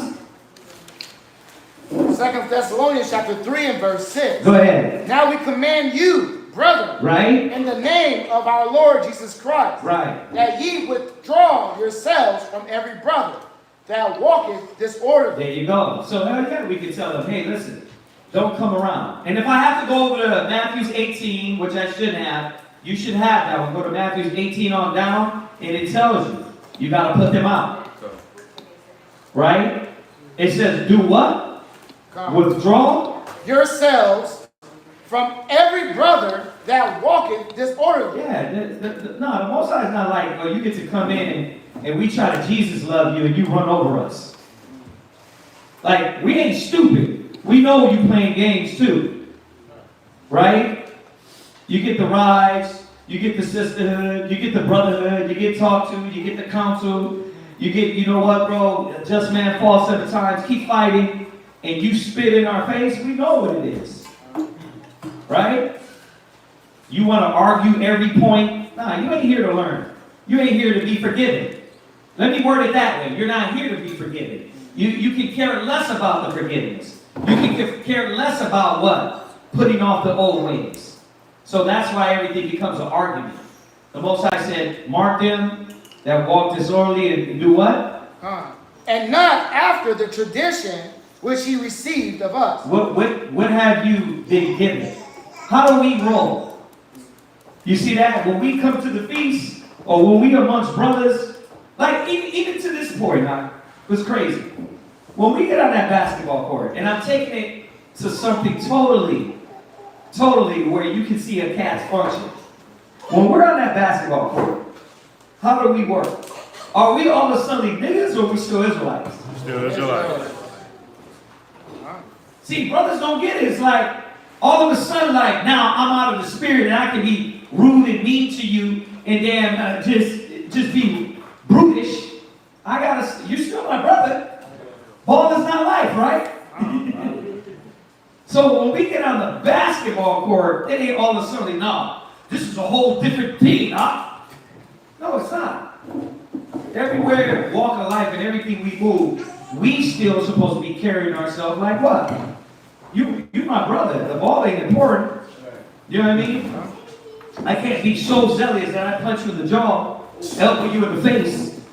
Right? It's like, hold on, nah. And that's what we supposed to be. We supposed to be showing everybody. We're the light of the world. And then when they see us on the court, they be like, they arguing over there. We what? We laughing at the other team making it. I'm like, oh, okay, brother, that was a good one, right? We're having fun. And they over there pissed off on the other side, right? Fighting each other, cursing each other out. And we're over here what? Nah, we can lose and still have fun. Yeah, it ain't gonna be all happy, but you gonna be like, okay, I got it. Y'all got that one, right?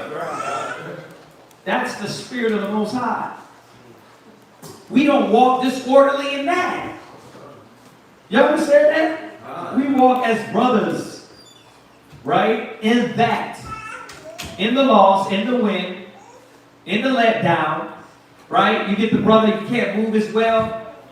I got to snap out of that quick. I'm like, okay, I'm taking this too serious. Let him play. Right? He got that weird shot. Shorty boy? He got that weird shot that come all the way back.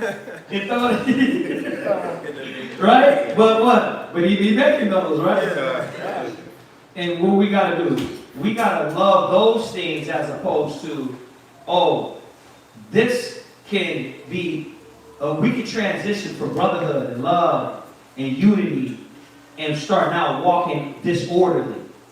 No, he pushed me. He got a little, we don't do that. Y'all should see it. It's beautiful. And that one I came in the same way. He's like, I'm sure you can see how we play. And you're like, okay, you come in the same spirit. It's infectious. Brotherhood and righteousness is infectious. And niggerism and being heated and fighting is infectious. That's why I'm like, listen, if somebody got the ball, don't wrestle them for the ball. Bro, let them have the ball because people are watching us. And that's what people want to ask about us. Not about us, but about the spirit in us. You see that? When that ain't happening in the body, people see that too. Bringing it back. People see that too, that you're what? You're the side-eyer, right? You're the one like, oh, yeah. They see it on you. Yep. Right? Bro, you sitting up there, you sitting anywhere around the brothers and sisters, the spirit, you making yourself a spot. Instead of walking in the same spirit. Y'all get this? Okay. All right, go ahead. Verse 7. For yourselves know how ye ought to follow us. Yeah, you know how we roll. You know how we function. Go ahead. For we behave not ourselves disorderly among you. Check that out. You see? So, when they walk disorderly, it ain't talking about somebody make mistakes or somebody messing up. This is not talking about that, y'all. This is talking about a disruptor. This is talking about a person that's a heretic. A person that wants to be at all odds. You know what I mean? The separatist. Yeah. The renegade. It's like, bro, we're not even like that. Why are you doing that? Yeah. But it be the spirit on these individuals that I don't want to change their spots. So yeah, what you got here? That's the definition of tradition. Okay. It says tradition, the body of beliefs accepted by a society that gives it continuity with past generations and unity within itself, and the process by which these beliefs are transmitted. That's dope. Yeah, yeah. It's basically like showing like this person that's walking disorderly and not after the tradition which you have received. They're showing you that they, in their actions, that they don't believe in the way that society is supposed to be ran, which is by the law, statutes, and commandments. And then they don't want to see the continuance of our society, of our nation, Israel, or if we going through the rebuilding process. They don't care about the rebuilding process.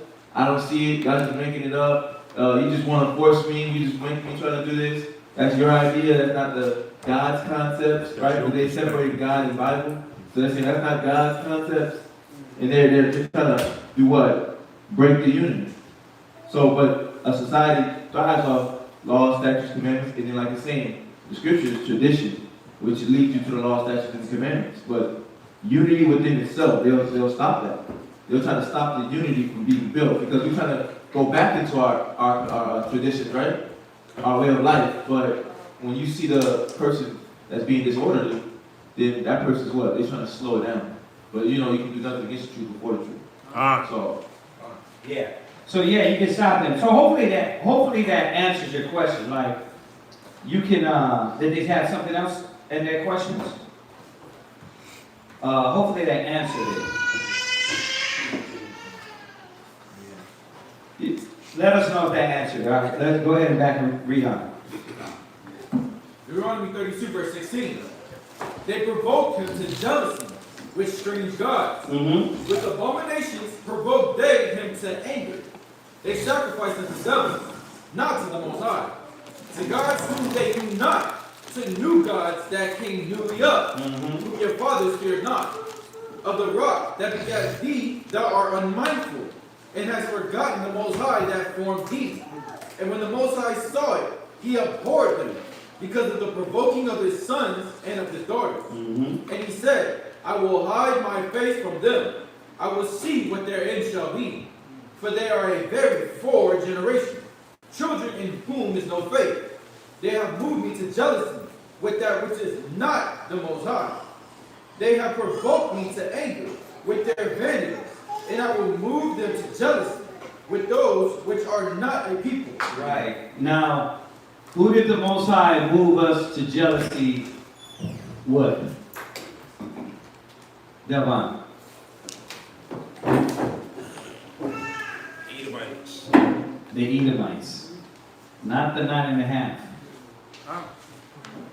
Not the 9.5. So when y'all go over that Romans 11, and Paul quotes that scripture there, he's not provoking us to jealousy with our own people.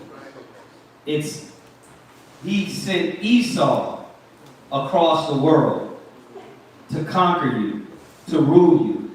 And every time you see them winning and you lose it, right? That was to provoke you to jealousy. To see them with our laws, statutes, commandments, the world ruling, that was to provoke you to jealousy on the reason why you should come back and lock into the Father. That was the reason. Y'all see that? Okay, go ahead. I will provoke them to anger with a foolish nation. Yeah, and those are the foolish people. Those are the foolish people. Go ahead. Verse 22. For a fire is kindled in my anger, and shall burn into the lowest hell, and shall consume the earth with their increase, and set on fire the foundations of the mountains. I will heap mischiefs upon them. I will spread my arrows upon them. They shall be burnt with hunger, and devoured with burning heat, and with bitter destruction. I will also send the teeth of beasts upon them, with their poison of serpents of the dust. The sword without and terror within shall destroy both the young man and the virgin, the suckling also with the man of gray hairs. I said, I would scatter them into corners. I would make the remembrance of them to cease from among men. Were it not that I feared the wrath of the enemy, lest their adversaries should behave themselves strangely, and lest they should say, our high, and the Most High has not done all this. For they are a nation void of counsel, neither is there any understanding in them. Oh, that they were wise, that they understood this, that they would consider their latter end. How should one chase 1,000, or two put 10,000 to flight, except their rock has sold them, and the Most High has shut them up? For the rock is not as our rock, even our enemies themselves being judges. For their vine is of the vine of Sodom, and of the fields of Gomorrah. Their grapes are grapes of gall, their clusters are bitter. Their wine is the poison of dragons, and the cruel venom of asps. Is not this laid up in store with me, and sealed up among my treasures? Alright.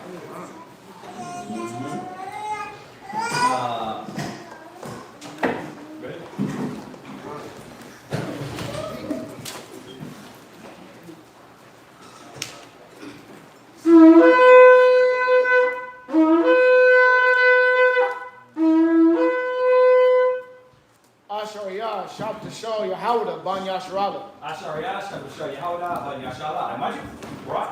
Yahawah Bahasham Yahushua Brakatham. Yahawah Bahasham Yahushua Brakatham.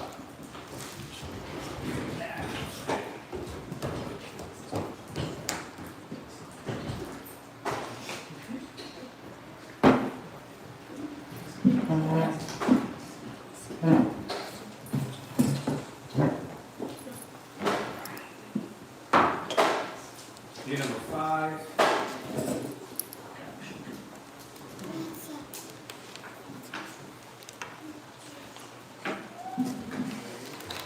Huh? Yeah. Deuteronomy chapter 32 and verse 35. To me belongeth vengeance and recompense. Their foot shall slide in due time. For the day of their calamity is at hand. And the things that shall come upon them make haste. For the Lord shall judge his people and repent himself for his servants. When he seeth that their power is gone, and there is none shut up or left. And he shall say, where are their gods, their rock in whom they trusted, which did eat the fat of their sacrifices and drank the wine of their drink offerings? Let them rise up and help you and be your protection. See now that I, even I, am he, and there is no God with me. I kill and I make alive. I wound and I heal. Neither is there any that can deliver out of my hand. For I lift up my hand to heaven and say, I live forever. If I wet my glittering sword and my hand take hold of judgment, I will render vengeance to my enemies, and I reward them that hate me. I will make my arrows drunk with blood, and my sword shall devour flesh. And that with the blood of the slain and of the captives, from the beginning of revenges upon the enemy. Rejoice, O ye nations, with his people, for he will avenge the blood of his saints, and will render vengeance to his adversaries, and will be merciful unto his land. See, these are those old promises from the beginning as we became a nation. Like, the Most High is not a God that he shall lie. And the vengeance of the Lord has yet to be put on the people for what they've done to the people of the Most High. Go ahead. God, and will be merciful unto his land and to his people. And Moses came and spake all the words of this song in the ears of the people. That mercy to the land, that's showing you that Israel, the land, the actual land, and we've been over this before, they're not going to let, the Most High is not going to let Russia or anybody destroy the land of Israel. He's not going to let them destroy that land. Right? Now, the people is another thing. But that land to be totally obliterated, it's not going to happen. Because the Most High said he would have mercy on the land, the actual land of Israel. Go ahead. And Moses came and spake all the words of this song in the ears of the people, he and Hosea, the son of Nun. And Moses made an end of speaking all these words to all Israel. And he said unto them, set your hearts unto all the words which I testify among you this day, which ye shall command your children to observe to do, all the words of this law. For it is not vain, for it is not a vain thing for you, because it is your life. And through this thing ye shall prolong your days in the land, whether ye go over Jordan to possess it. And the Lord spake unto Moses that selfsame day, saying, get thee up into this Mount Abram, unto Mount Nebo, which is in the land of Moab, that is over against Jericho. And behold the land of Canaan, which I give unto the children of Israel for a possession. And die in the mount whither thou goest up. That's it. If y'all don't see, the Most High controls everything. Like, you get that order where to die. You're going to die over here. You're not going to die over there. Right. Well, I want to go over here. No, you're going to die over here. Right? It's crazy. Go ahead. And be gathered unto thy people, as Aaron thy brother died in Mount Hor, and was gathered unto his people, because ye transgressed against me among the children of Israel at the waters of Meribah Kadesh, in the wilderness of Zin, because ye sanctified me not in the midst of the children of Israel. Yet thou shalt see the land before thee, but thou shalt not go thither unto the land which I give the children of Israel. Deuteronomy chapter 33, verse 1. And this is... You'll hear me say that all the time, that we know that Moses was a godly man. Because of his one mess up, it's not like he didn't enter into the pearly gates. But as far as here on earth, that punishment was there. You see that from us being here on earth, right? That you can mess up, right? And the Most High can forgive you. He can forgive you. I mean, obviously, right? Why are we all here? Right? Because we want to be forgiven for our past things, right? David, the same way. Look at a lot of these men in the scriptures. Forgiveness is not a problem. The Most High is ready to forgive. Are we ready to move with that forgiveness and change? Y'all see that? Go ahead. And this is the blessing wherewith Moses, the man of God, blessed the children of Israel before his death. And he said, the Lord came from Sinai and rose up from Seir unto them. He shined forth from Mount Haran, and he came with 10,000s of saints. And now, this shows you that it was talking about Yahweh Shai. We know the Most High, no man has seen him, right? The Lord. So who was on the mount? Yahweh Shai and the angels. Go ahead. From his right hand went a fiery law for them. Yea, he loved the people. All his saints are in thy hand. And they sat down at thy feet. Every one shall receive of thy words. Oh, that's it? That's you? Deuteronomy chapter 33, verse 4. Moses commanded us a law, even the inheritance of the congregation of Jacob. And he was king in Jeshurun, when the heads of the people and the tribes of Israel were gathered together. Let Reuben live and not die, and let not his men be few. Why? Because Reuben sinned. Right? He went up to his father's couch, right? Laid with one of his father's concubines. So, once again, the Most High forgave Reuben. Right? You can see how who he don't forget. He be like, no, I have a perpetual hatred for you. Like, the Most High makes it clear, but what was it in these men that the Most High was able to forgive them? See? And those qualities we're supposed to be looking for. What did the Most High admire about David for him to commit murder, commit adultery, and for Nathan to come back and say, but the Most High put away your sin? Right? Think about that. What characteristics? When you read about David, it's beautiful. You start to see the little nuances in his character that the Most High admired and was righteous. And that's why the Most High forgave him. But Saul, he didn't, y'all. Is that cut close to show us, man, how easily you can be cut off for your character, the character defects, the spiritual defects. Now, David got checked too, but he didn't get checked severely like Saul. He got his son killed, right? The kingdom got ripped. I mean, it's not like he didn't get checked. He got checked. But he didn't get his head chopped off and his body burnt, right? And then his kids get all killed, right? Go ahead.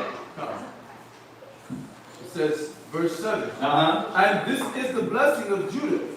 And he said, hear, Lord, the voice of Judah. Right. And bring him unto his people. Let his hands be sufficient for him.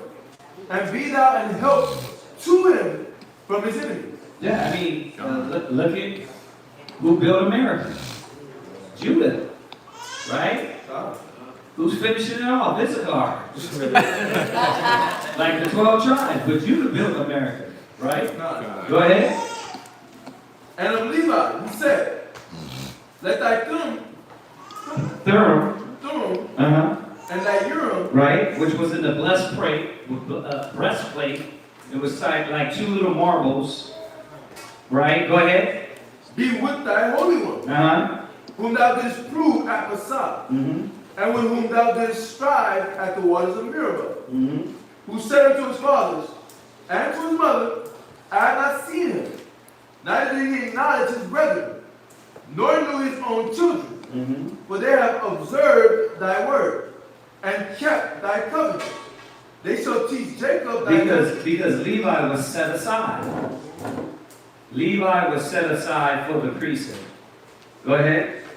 They shall teach Jacob thy judgment, and Israel thy law. They shall put incense before thee, and whole burnt sacrifice upon the altar. Bless, Lord, his substance, and accept the work of his hands. I mean, Levi is blessed, right? Levi was blessed. Go ahead. Smite through the loins of them that rise against him, and of them that hate him. Right. When you look at when the French came over there, dealing with Levi, bro, it was a vicious war. They were scared as hell of Levi, because Levi was tapped into the left side. They was dealing with that witchcraft. They weren't dealing with the Father. Remember, the Most High was sent Esau for a reason. We was being punished because we was doing what over there? What were they doing over there in their land? They weren't like putting up the commandments of the Father. It was bringing people back from the dead, witchcraft. They took the righteousness of the law and that righteous connection and turned it into evil. What? Oh, you asked the question on me. Yeah. Go ahead. And of Benjamin, he said, the beloved of the Lord shall dwell in safety by him. And the Lord shall cover him all the day long. And he shall dwell between his shoulders. Right. And of Joseph he said, blessed of the Lord be his land. For the precious things of heaven, for the dew, for the deep that you know it's crazy, like when you go through these, you can see like in the beginning the blessing, but then you can also see where like Joseph was also what? Joseph and Ephraim and all them, Most High punished the hell out of them. Right? Because what they were doing. So like you can see that there wasn't a full fulfillment yet. Because the punishment that came upon us. So like even these are not really, these things that the Most High is laying down, it's not really fully done yet. Go ahead. And for the deep that coucheth beneath. And for the precious fruits brought forth by the sun, and for the precious things put forth by the moon, and for the chief things of the ancient mountains, and for the precious things of the lasting hills, and for the precious things of the earth, and fullness thereof, and for the goodwill of him that dwelt in the bush. Let the blessing come upon the head of Joseph, and upon the top of the head of him that was separated from his brethren.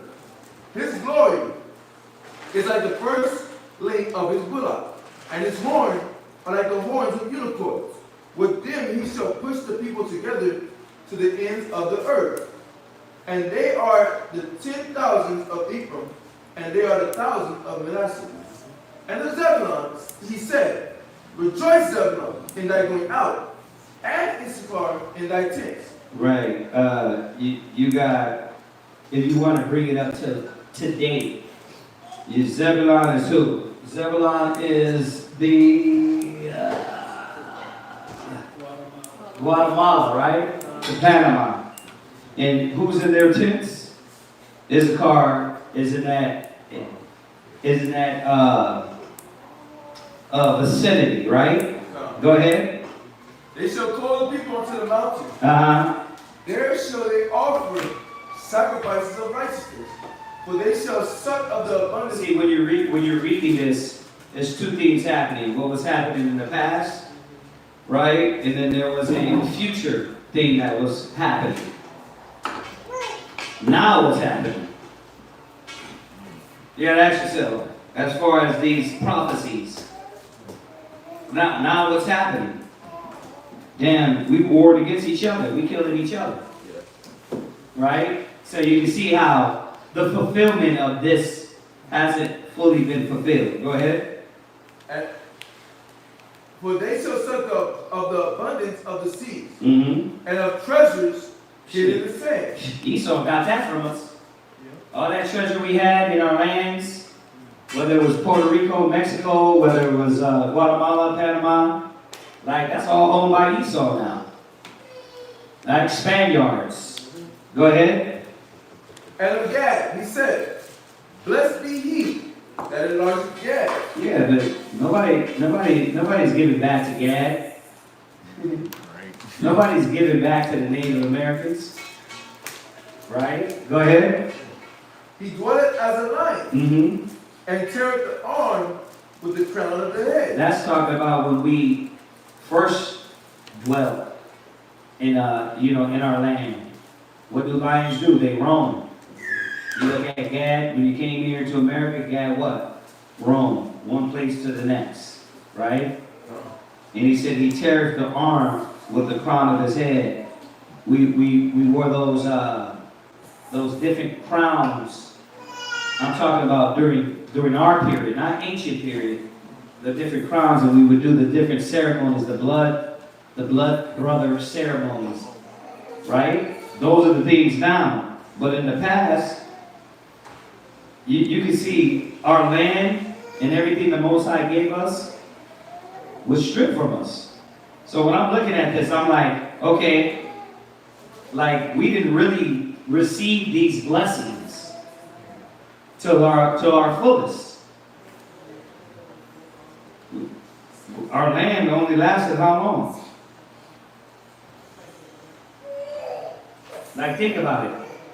Think about and I know we're talking about Gad now, but let's look at all the tribes. And when we got Jerusalem when we got the land of Canaan, how long did that last before we started going to war? Right? How long did we rule? David only ruled what? 40 years. Right? And he ruled with blood. Solomon ruled how long? 40 years. And that was only 40 years apiece. After that, it was what? Turmoil, right? Go ahead. And he provided the first part for himself. Because there, in a portion of the lawgiver, was he seated. And he came with the heads of the people. He executed the justice of the Lord. I got to look into that part right there. Verse 21. I'm going to look into that. Go ahead. And he came with the heads of the people. He executed the justice of the Lord and his judgment with Israel. And of Dan, he said, Dan is a lion's whelp. He shall leap from Bashan. Right, and we always, what happened to Dan? What happened to Dan? Well, Dan is not talked about a lot in the scriptures.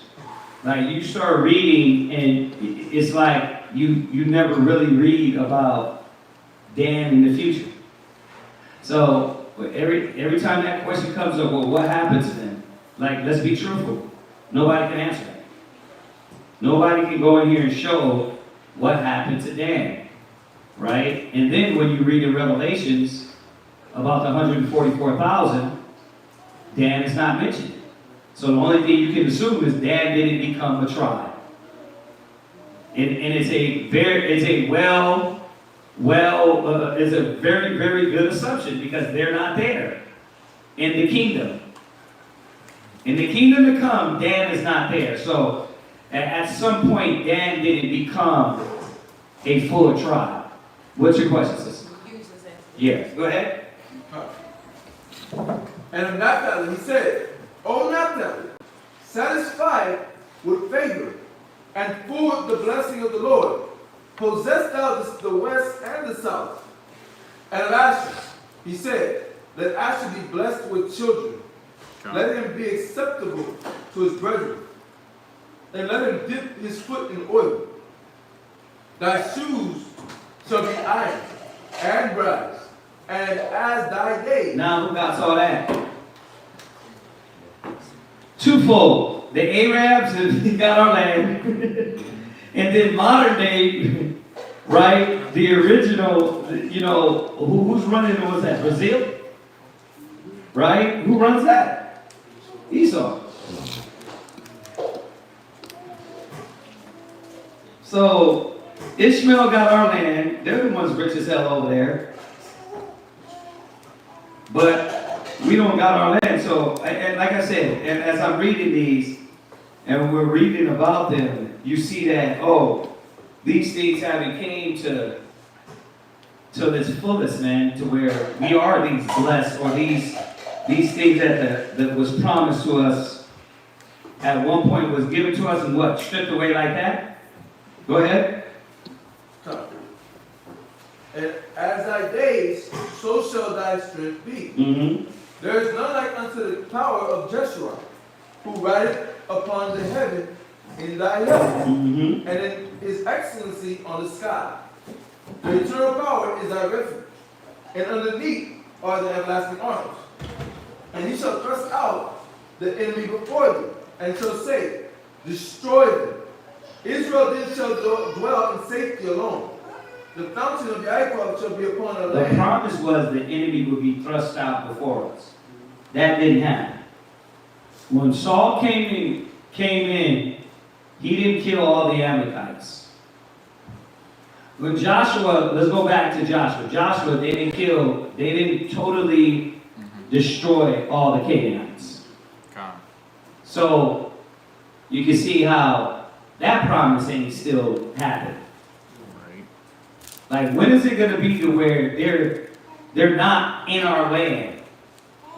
Right? And I think that's why we talk about the kingdom and the Gentiles. The Gentiles are going to be in the world, but are they going to be in our land? Right? In Jerusalem.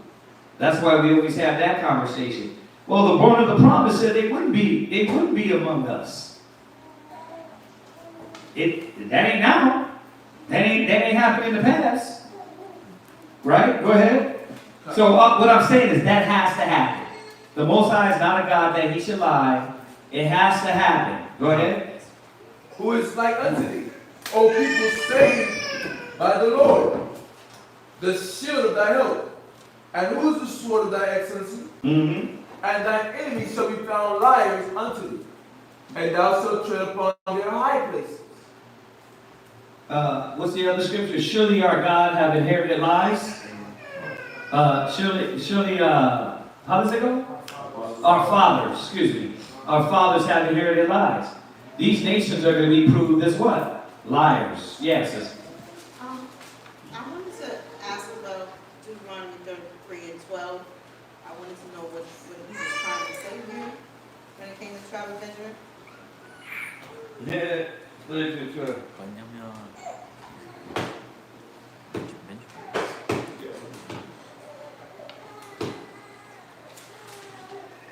Let me look into that a little bit more, so I can go through the precepts.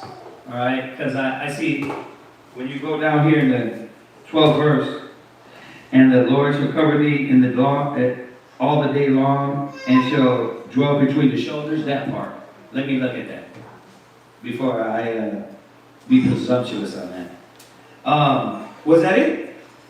Okay. All right. So we're jumping over to Ecclesiastes 49. Write that one down so I won't forget, please.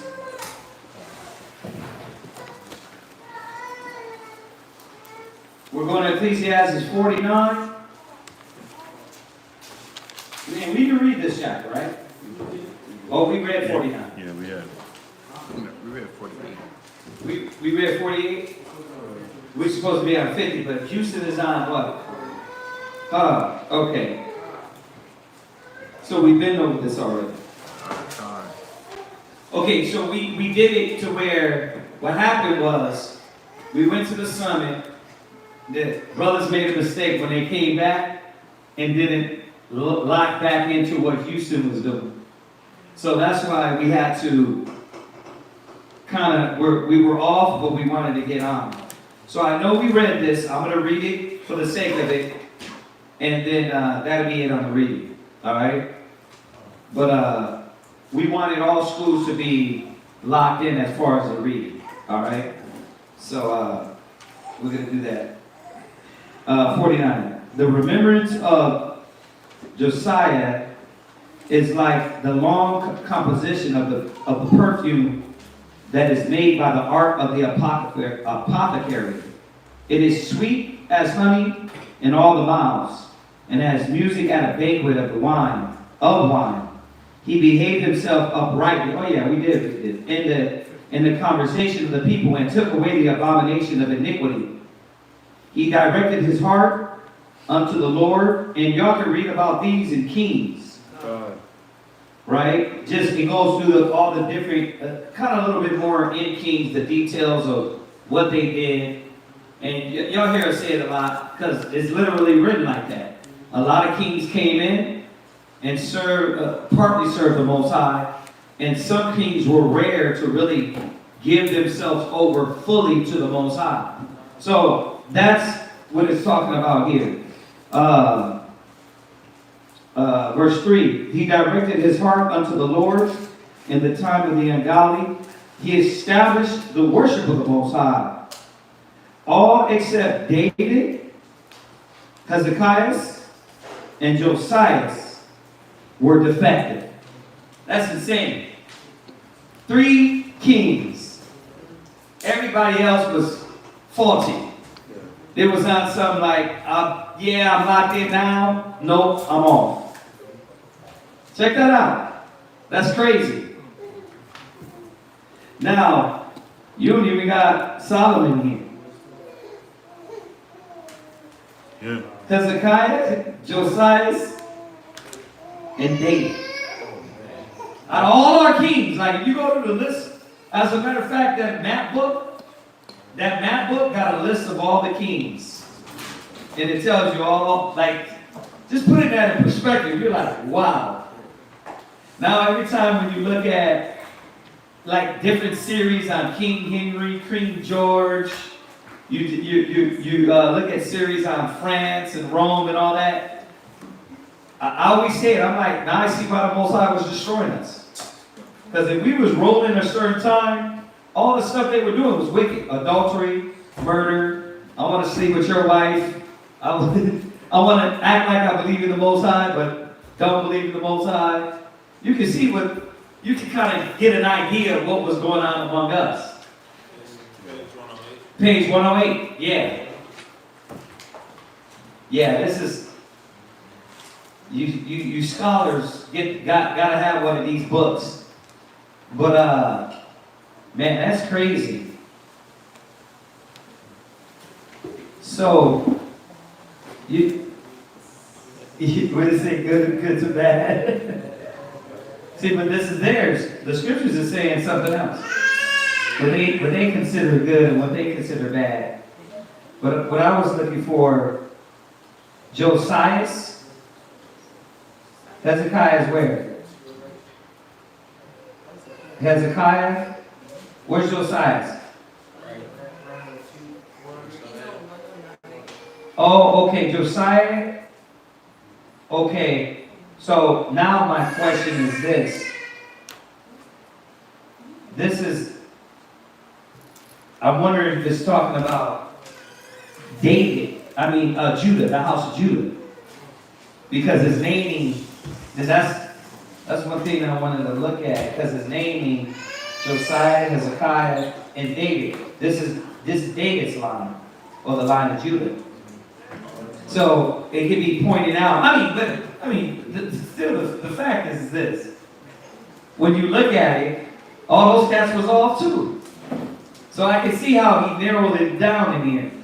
It said, therefore he gave their power unto others, and their glory to a strange nation. They burnt the chosen city of the sanctuary and made the streets desolate, according to the prophet Jeremiah. For they entreated him evil, who nevertheless was a prophet, sanctified in his mother's womb, that he might root out and afflict and destroy, and that he might build up also and plant. It was, who is this, Ezekiel? Yeah. Okay, I know those names. Yeah, the Hezekiah's got me. But yeah, Ezekiel who saw the glorious vision and was showed upon the chariot of the cherubs, right? For he made mention of the enemies under the figure of the reign, and directed them that went right. And for the 12 prophets, and of the 12 prophets, let the memorial be blessed, and let their bones flourish out of their place. For they comforted Jacob, right? We know that it's talking about who? The tribes. And delivered them by assured hope. How shall we magnify Zerubbabel? Even he was a signet on his right hand. So was Joshua, the son of Josedek. And we went to Ezra to read about him. Ezra 3. The house and set up the holy temple of the Lord, and was prepared for everlasting glory. And among the elect, Nehemiah, who is great, who raised up for us the walls. Okay, so this is Nehemiah. Were fallen, and set the gates and the bars, and raised up our ruins again. But upon the earth no man created. But upon the earth was no man created like Enoch, for he was taken from the earth.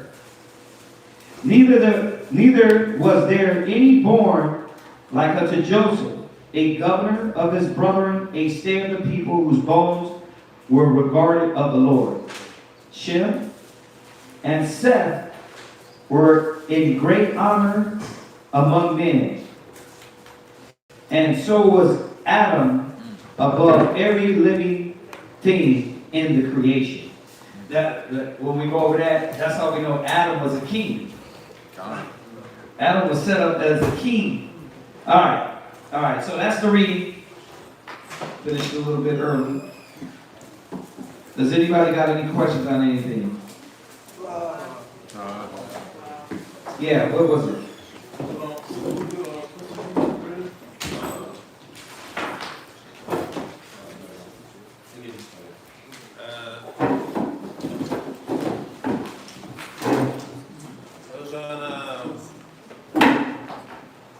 think you already answered it. Did he? It was on. Yeah, it was on Moses. Did he speak to the rock or did he hit it? Oh, right.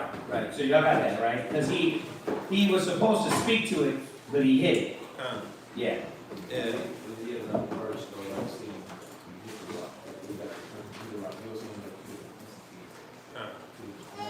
Right, there was 2 different moments. Yeah. No, you got it. That was correct. Yes. So you're saying that the Most High has a perpetual hatred for Esau. Yeah. But how does he feel about the others? I mean, when you deal with the specifics, he gave specific, like, okay, deal with them like this to this certain part. Like we read it the other day, right? Remember we read about Moab?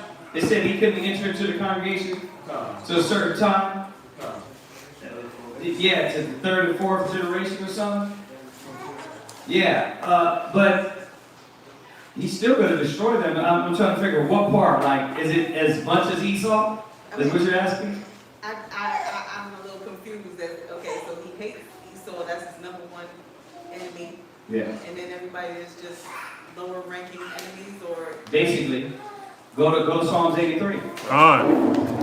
Go to Psalms 83. The list of who's going to get payback. Gone. All right, and this is a simple version, because I mean, if we were to jump, there's a lot. There's definitely a lot more, but this is going to sum it up for you. Go ahead. Psalm chapter 83, verse 1. Keep not thy silence, O Yahweh. Hold not thy peace, and be not still, O Yahweh. For lo, thine enemies make a tumult. So, they're still enemies, but we're going to whip them, or rather, Yahweh's going to whip them in shape.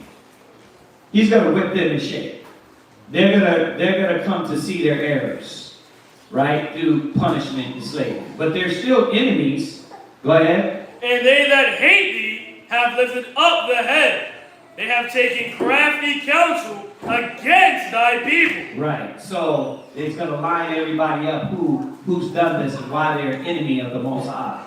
Go ahead. And consulted against thy hidden one. Go ahead. They have said, come and let us cut them off from being a nation, right? That the name of Israel may be no more in remembrance. Right. Read. For they have consulted together with one consent. They are confederate against thee. The tabernacles of Edom. There you go. And the Ishmaelites. He's at the top of the list. So remember, Esau was our brother. So we know why that. We don't have to go through that. You get that. Right. Edom, go ahead. And the Ishmaelites. The Arabs, right? They're up there too. But we know who's the head. The head is who? Esau. So yes, he's got a hit list. Right? And all the nations are on the hit list. Go ahead. Of Moab. Right? And the Hagarine. Right? Gabal. And Ammon. And Amalek. Right. So the Hagarenes, those are Africans. Gabal, I think those are Africans as well. Then you got Amalek, Ammon. We got to figure out who Ammon is. All right, we got to get that information down. But because I'm not going to speak on it and I don't have the information. Amalek, we know those are Dukes and Esau, right? Philistines, we know they're what? Hamites, right? Go ahead. With the inhabitants of Tyre. Right. The Tyre and Sidon, those were Ethiopians. Right? Go ahead. Assur also. Assur is the Assyrians. Right? Go ahead. Is joined with them. They have hope in the children of Lot. Right. Salah. Do unto them as unto the Midianites. Right. And the Midianites, you want to say they're like Arab nations, Midian, because they, if I'm sure, they're like our cousins, aren't they? They come from Keturah, which was Abraham's other rib. Right, the Midianites. So they're like Arab nations. So all the other nations outside, I mean, just to sum it up to make it easy, anybody outside of the children of Israel has had us in captivity. Period. So if you wanted to go back historically and say, well, who had us in captivity? Right? Even now in this day and age, when it says they're confederate, well, have they changed? All the nations, do we get treated well by the Chinese, the Japanese, and granted, if our people are among them, that's fine. We know our people are scattered everywhere. We're talking about the actual ruling nations. Are we treated well by them? Are we treated well by the African people? Now, when you deal with all the other Edomite people, like when you see, a lot of times you think there's so many because Italians, those are Edomites. Spanish, Edomites. Right? The English, Edomites. Russians, Edomites. Right? So, there's not, I know we got an 18 nation list, right? But when you scrap all the Edomite nations on there, it's not 18 nations. Yeah, because remember, Esau inhabited Russia and pushed out those people. Right? Gomer, Magog, Madai, Javan, all them. Esau is inhabiting those lands in Europe. Right? So those are all Edomites. Then you're like, well, what about the Yugoslavians? What did they ever do? Those are Edomites. Right? Or some of them is Arab, mixed with Arab nations. You know which one, the weird ones? Uzbekistan. Kazakhstan, right? A lot of those are Arabs mixed with it could be a Moab and Ammon, or what we know as the Chinese and Japanese. So you literally got all nations that had us in captivity and slavery at one time. And if you say, well, they didn't have us in captivity, well, how are they treating us today? So are they still confederate today against us? Right? Go to Zechariah. Right. Go, first of all, go to 1 Maccabees 3. 2 and 10, excuse me. That you just hit it right there. But I wanted to get to where these guys got us. Yeah, grab that one for me. Go to 2 and 10. First Maccabees chapter 2, verse 10. Go ahead. What nation hath not had a part in her kingdom? There you go. So what nation has not had a part with the beast? Right? When you go, what's dope with this scripture, that's right on point, is that when you go to Revelations 18, and all the nations have sucked the teat of America and been partakers of it. So read that one more time. What nation hath not had a part in her kingdom and gotten of her spoils? Right. So what nation, hasn't had a part of us? Hasn't destroyed us? Right? What nation? Like, let's do some history. And if you're saying, well, modern, when you come up to the 1500s, look at it still. What about the ancient? The Assyrians, the Babylonians, the Persians, the Medes, the Greeks, the Romans, right? And yes, Arab nations as well. Go ahead. Oh, that was it. All right, go from there, go to, I think it's Zechariah. Zechariah, right? Oh, is it Joel? I'm wrong. It is Joel. Go ahead. Joel chapter 3, verse 2. Tommy. Joel chapter 3, verse 2. I will gather all nations and will bring them down into the valley of Jehoshaphat. Right. And will plead with them there for my people and for my heritage Israel. Why? Because all nations what? Had a part. All nations had a part in this by the hand of Esau. Go ahead. Whom they have scattered among the nations and parted my land. There you go. So, yeah. Who's over there now in our land? Fake Israelis. These cats come from Germany, Russia, Poland, all Edomites. Come on, you're like, well, why Esau? Because he's the father of lies. He's a father of lies. He's the talented Mr. Ripley. You ever see that? Yeah. The talented Mr. Ripley, he what? Assumes everybody's identity. That was a good one. Matt Damon. So, that's not even, you look over there, oh, those are Israelis. Those ain't even really Israelis, y'all. And I mean, okay, so when you say Israelis, you're thinking like Arabs or Middle Eastern people. No, these are cavemen. Troglodytes. Right? Cavemen. Alright, so who's fighting over the border? Who's fighting over the Zion? Palestine. Who's fighting over that? Those ain't even real damn Arabs. Those are Edomites. Now you're like, well, how could everybody be Edomites? Because Esau went over there and raped everybody. Now, I'm not saying all of those are Edomites, but there's majority of them that are Edomites. So you're fighting your own people over there. Right? Then you got in Iraq, and you got all in the Middle East. You got in all these other lands of what we call it Mesopotamia. You got who? The Arabic nations. Then you got Africa. Right?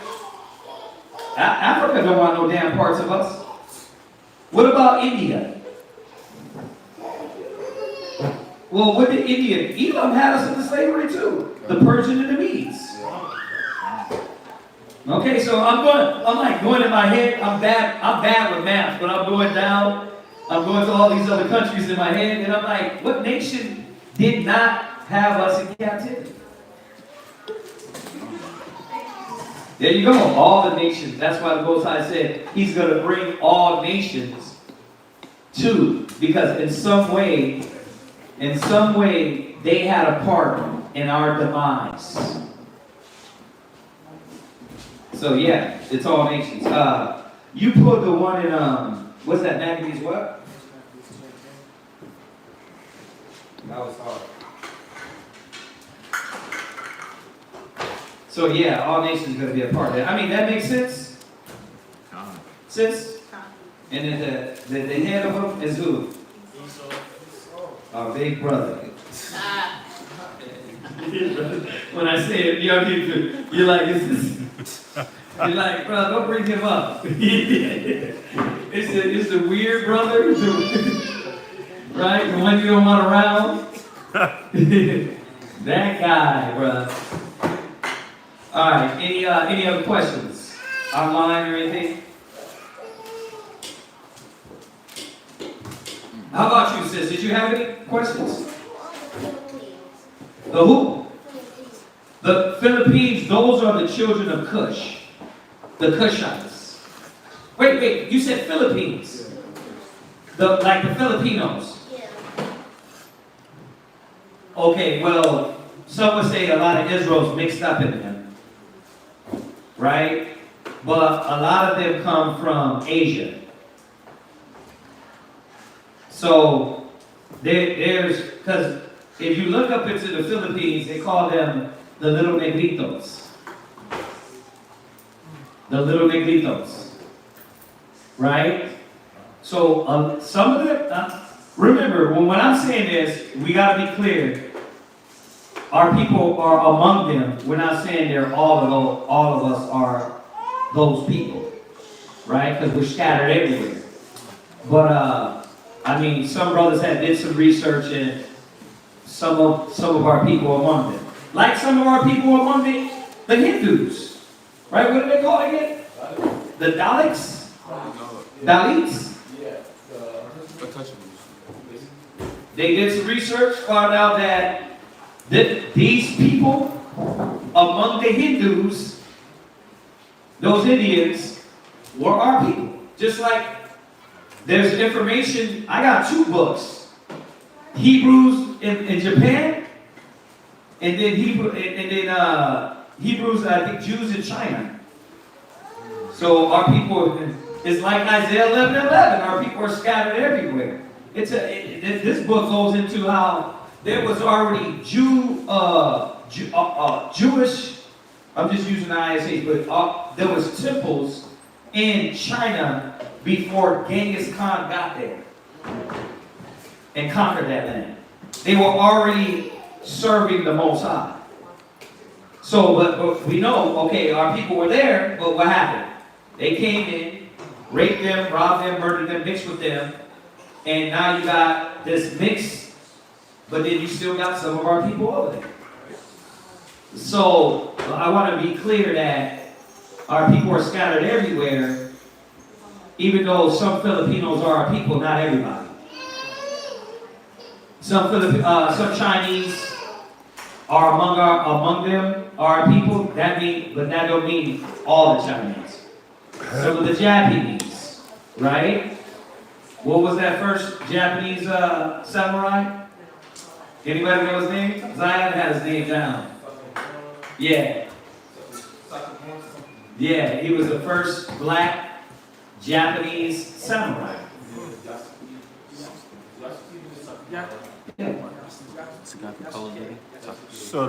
So the whole what's the guy the Last Samurai, so that was all just a joke. That was Tom Cruise, bro. Yeah.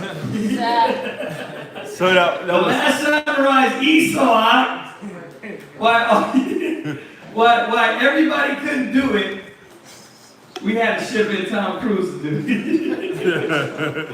Once again, the talented Mr. Ripley, he's going to assume everybody's identity and make you think, what?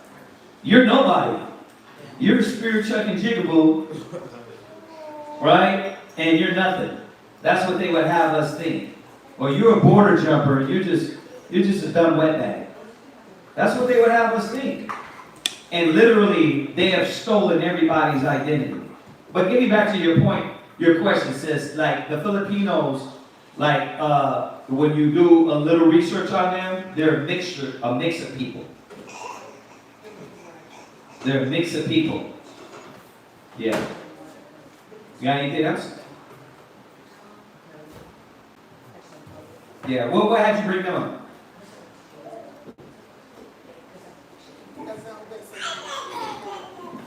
Oh, okay. Well, you gotta inquire. You gotta ask where their family's from, because they're, from what I was going into, and I haven't been in depth yet. Just a basic glance, right? Is that a lot of these cats are from Asia, right? But a lot of them could be our people too. This is why that whole conversation earlier about judging not by sight, you gotta ask. You gotta ask them. You can't just go off of looks, because there's a lot of little negritos, not just in the Philippines, right? So, any other questions? Yeah. I got a question in Romans 2 and verse 1. Would Psalms 147 and 19 be a good verse to show how to break down the context of who that chapter is talking to? Psalms 147, 19. Con. He showed his word unto Jacob. And you want to link that with what? Romans chapter 2 and verse 1. Uh-huh. It says, therefore thou art inexcusable, O man, whosoever thou art that judges. For wherein thou judgest another, thou condemnest thyself. For thou that judges doest the same things. So would that be a good verse to show, just to break down, to help break down, to show that this is talking to Israel? Why though? Why are you linking that up? What's your point in linking that up? You said Psalms 147, right? Con. He showed up his word unto Jacob? Con. And it says his statutes and his judgments unto Israel. Okay. Was that is that a good verse to help break that verse? Oh, I see where you're going. I see where you're going to. It is, but I think the way you're going about it is stretching it to where you can get something more on point. Mm-hmm. You know what I mean? To establish that subject. I'm not saying you can't, but if you want to do comprehending much in few words, you can go through a quicker path to get there. Yeah. Because you're talking about judgment, right? Thou that judges. The Most High only gave the judgments to Israel. Yeah, but you can do that in other ways, right? You can go to, what is it, 9, right? Romans 9. You can go there and be more direct as opposed to this is a little bit, class if you want. Mm-hmm. And then if you put that on us, we're like, yeah, God, we get it. Mm-hmm. But I think something could be a little more direct, straight to the point, and that's the point you're trying to make. Yeah. All right. Yes, sir. I had a question on the wilderness. I was thinking about the Genesis breakdown, and I was wondering, is the wilderness symbolic for us being scattered in all the nations? Some brothers say that. But here's my issue with the wilderness. Let's go back there. There's certain things, I've heard that. I've heard we're in the wilderness right now. Okay, but check this out. Let's go back to the scripture. Ezekiel 19, right? No, I'm sorry. Ezekiel 20, and start at 33. Ezekiel chapter 20, verse 33. Go ahead. As I live, saith the Most High Power, right? Surely with a mighty hand, and with a stretched out arm, and with fury poured out, I will rule over you. Okay. All right, so we know the subject now. The subject is what? Christ ruling over us, right? Okay. How is he going to do it?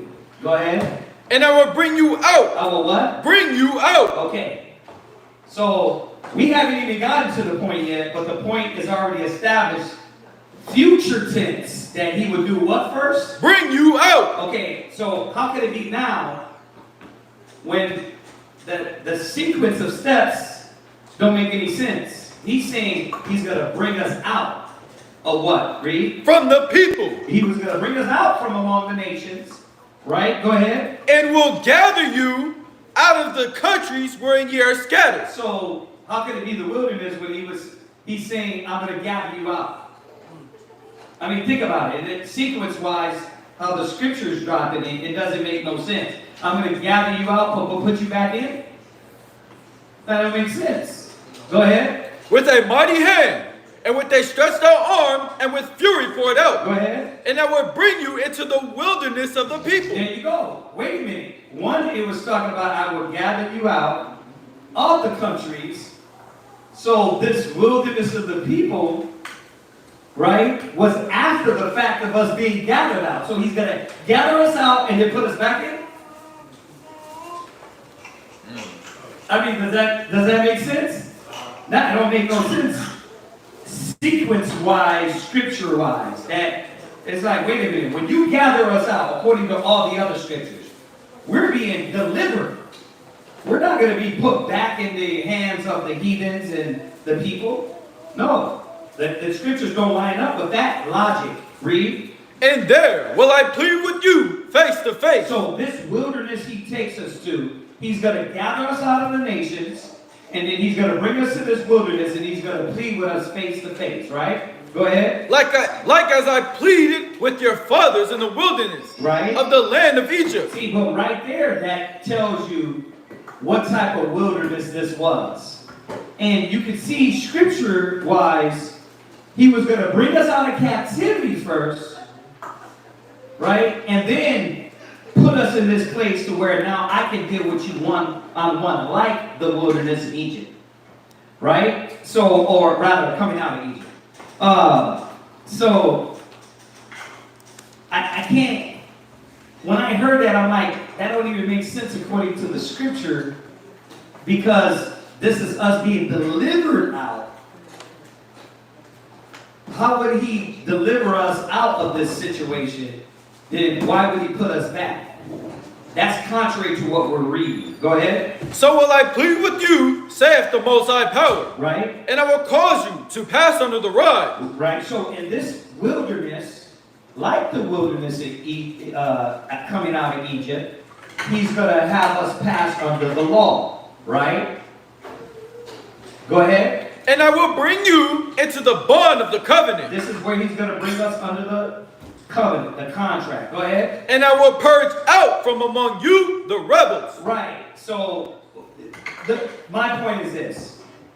It tells us the sequence of us getting to this wilderness. It's not backwards. We're in there now, right? And then we're going to be brought out, and then we're going to be put back in. He said, no, I'm going to bring you out of the people. Then I'm going to deal with you in this place. So that's why, according to my eyes, what I'm reading, I'm like, it doesn't make sense. Yeah, because I've heard that as well too. Like, we're in the wilderness right now. Right? Well, he didn't say he was going to bring us to the wilderness and leave us in the wilderness. He said he was going to deliver us out of this damn land. Right? And out of all the countries. So, I mean, hopefully you see that.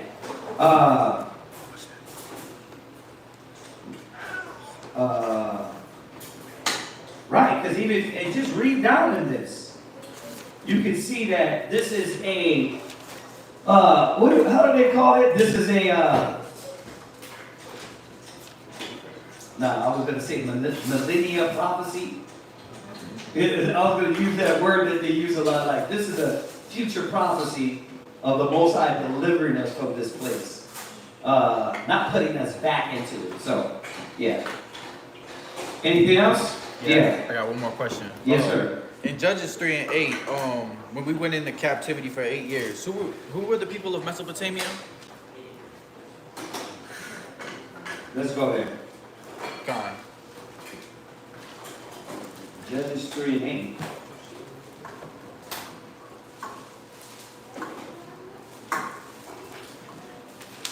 Judges 3 and 8. Go ahead. Judges chapter 3 verse 8.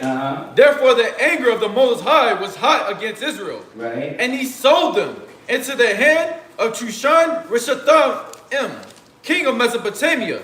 And the children of Israel served Chushan Rishathaim 8 years. Right. You said Joshua 3 and 8, right? No, Judges 3 and 8. Oh, I'm sorry. Judges.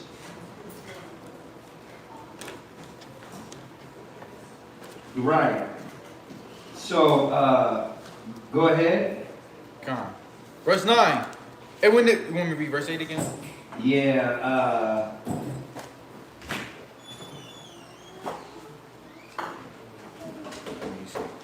start up. Yeah, I'm trying to see what king, because that's what you're asking, right? Con. Oh yeah. Yep, it tells you. What's that?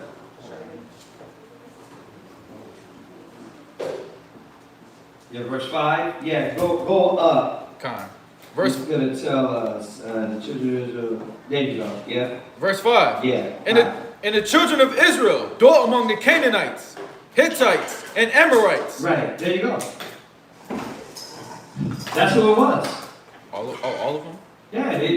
Remember, where were we taking back? We're taking back the land. We're taking back our land. Con. Right? And who was in that land? Canaanites. Right? Jump to verse 1. Con. Verse 1. Now these are the nations which the Most High left to prove Israel by them. Right. Even as many of Israel as had not known all of the wars of Canaan. Right. Go ahead. Only that the generations of the children of Israel might know, to teach them war. At the least such as before knew nothing thereof. Namely 5 lords of the Philistines and all the Canaanites. There you go. You see that? Come. So these are basically Hamites. These are sons of Ham. Like we always say, we had this theme. Esau was the hated one, but we was going to war with Ham all the time. So, yeah. All right, anything else? Now we're going to set up prayers.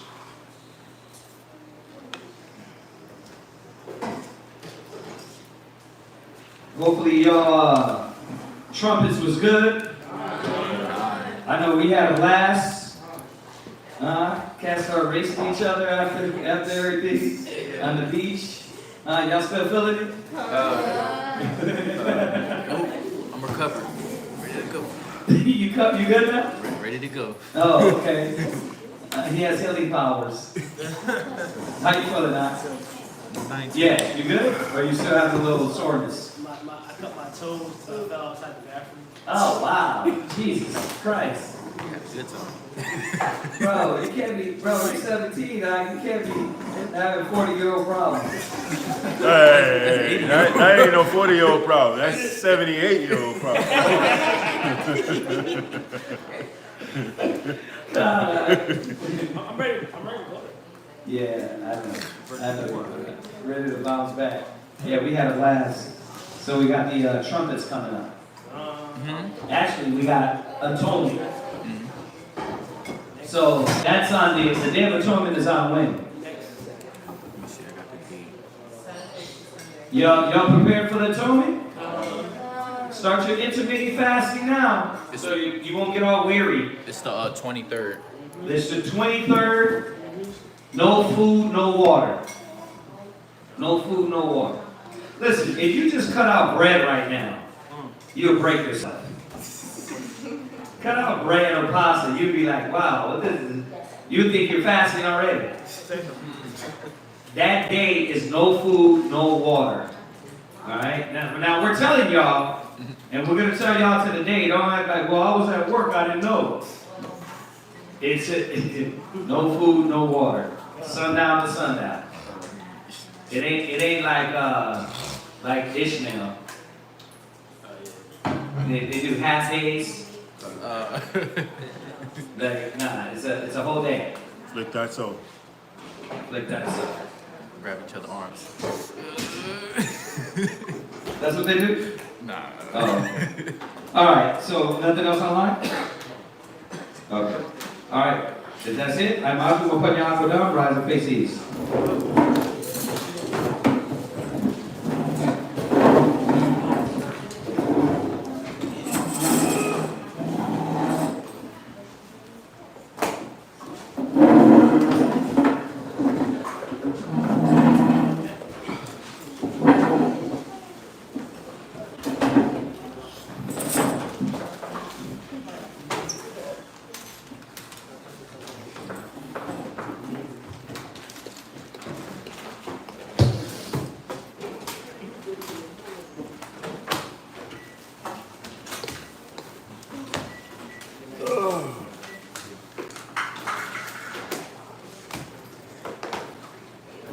Shalom. Yeah. Could we get some more of these books for us, Yes. please? How many? We need at least 4 of them. Yeah, because they're at their wits' end.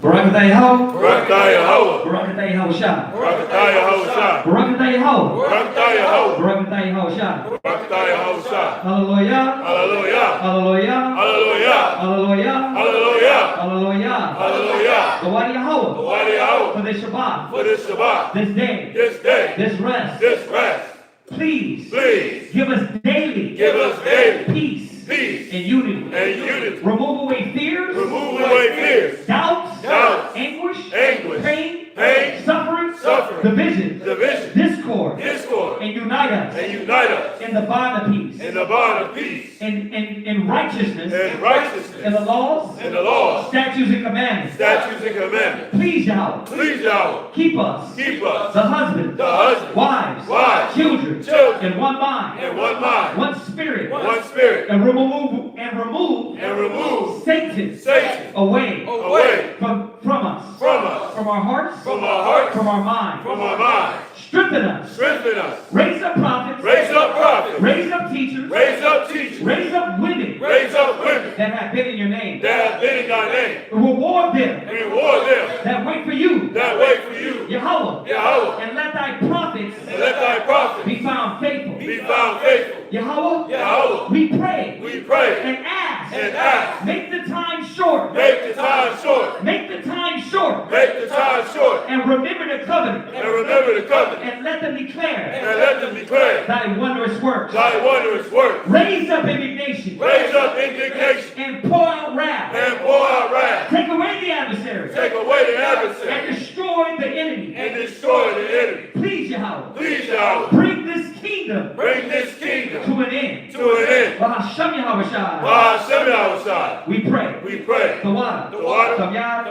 Aman. Aman.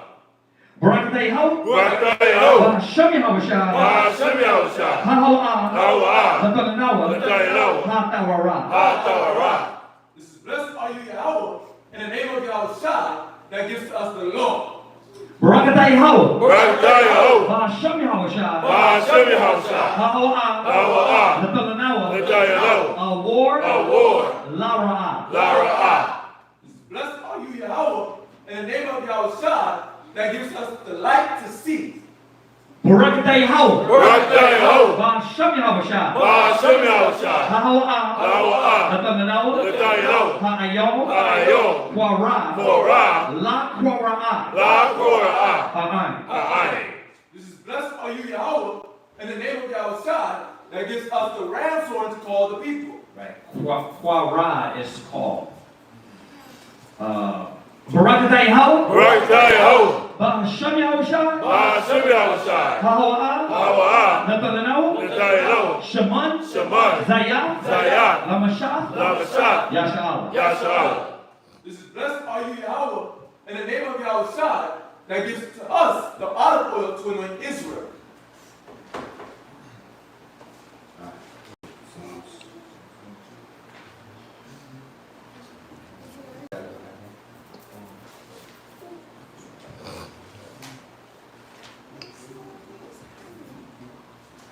Psalm 92.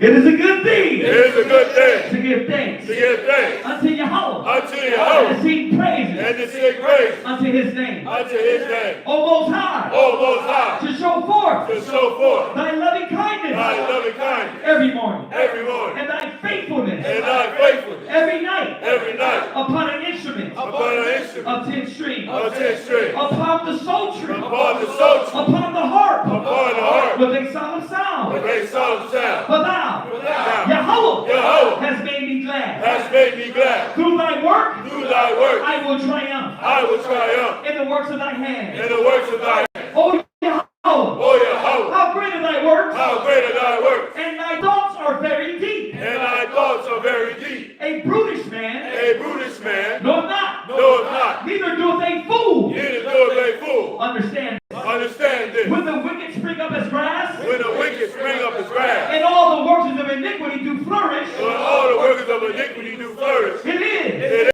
That they shall be destroyed. That they shall be destroyed. Forever. Forever. But thou. Yahweh.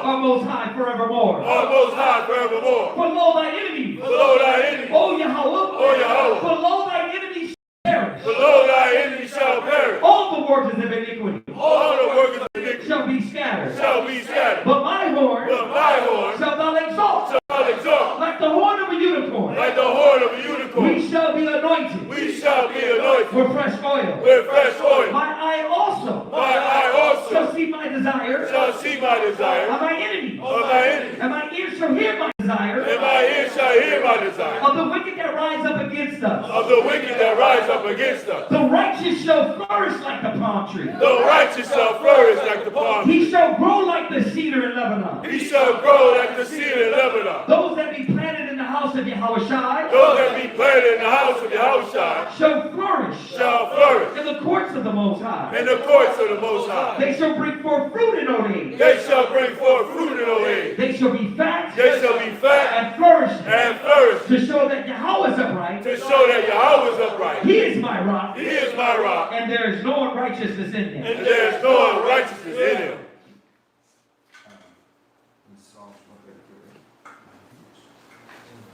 Psalms 133.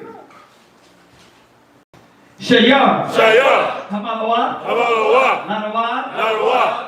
Excuse me, Hana. Hana. Matua. Matua. Wama. Wama. Naayam. Naayam. Shabbat. Shabbat. Ahim. Ahim. Gar. Gar. Yachad. Yachad. Kashama. Kashama. Hatawa. Hatawa. Ayo. Ayo. Haraash. Haraash. Yurad. Yurad. Ayo. Ayo. Hazakwan. Hazakwan. Zakwan. Zakwan. Aharam. Aharam. Shayara. Shayara. Alpanya. Alpanya. Madawafiwa. Madawafiwa. Katol. Katol. Karawan. Karawan. Shayara. Shayara. Ayo. Ayo. Haria. Haria. Tazayawan. Taiwan. Kaya. Kaya. Sham. Sham. Tazawa. Tazawa. Yahweh. Yahweh. Habaraka. Habaraka. Kaya. Kaya. Ay. Haywalam. Haywalam. Aman. Aman. This is Psalms 133. Behold, how good and how pleasant it is for brethren to dwell together in unity. It is like the precious ointment upon the head, that ran down upon the beard, even Aaron's beard, went down to the skirts of his garments, as the dew of Hermon, and as the dew that descended upon the mountains of Zion. For there the Lord commanded the blessing, even life forevermore. Amen. Amen. Ba'ashem Yahushua. The water. Amen. Amen.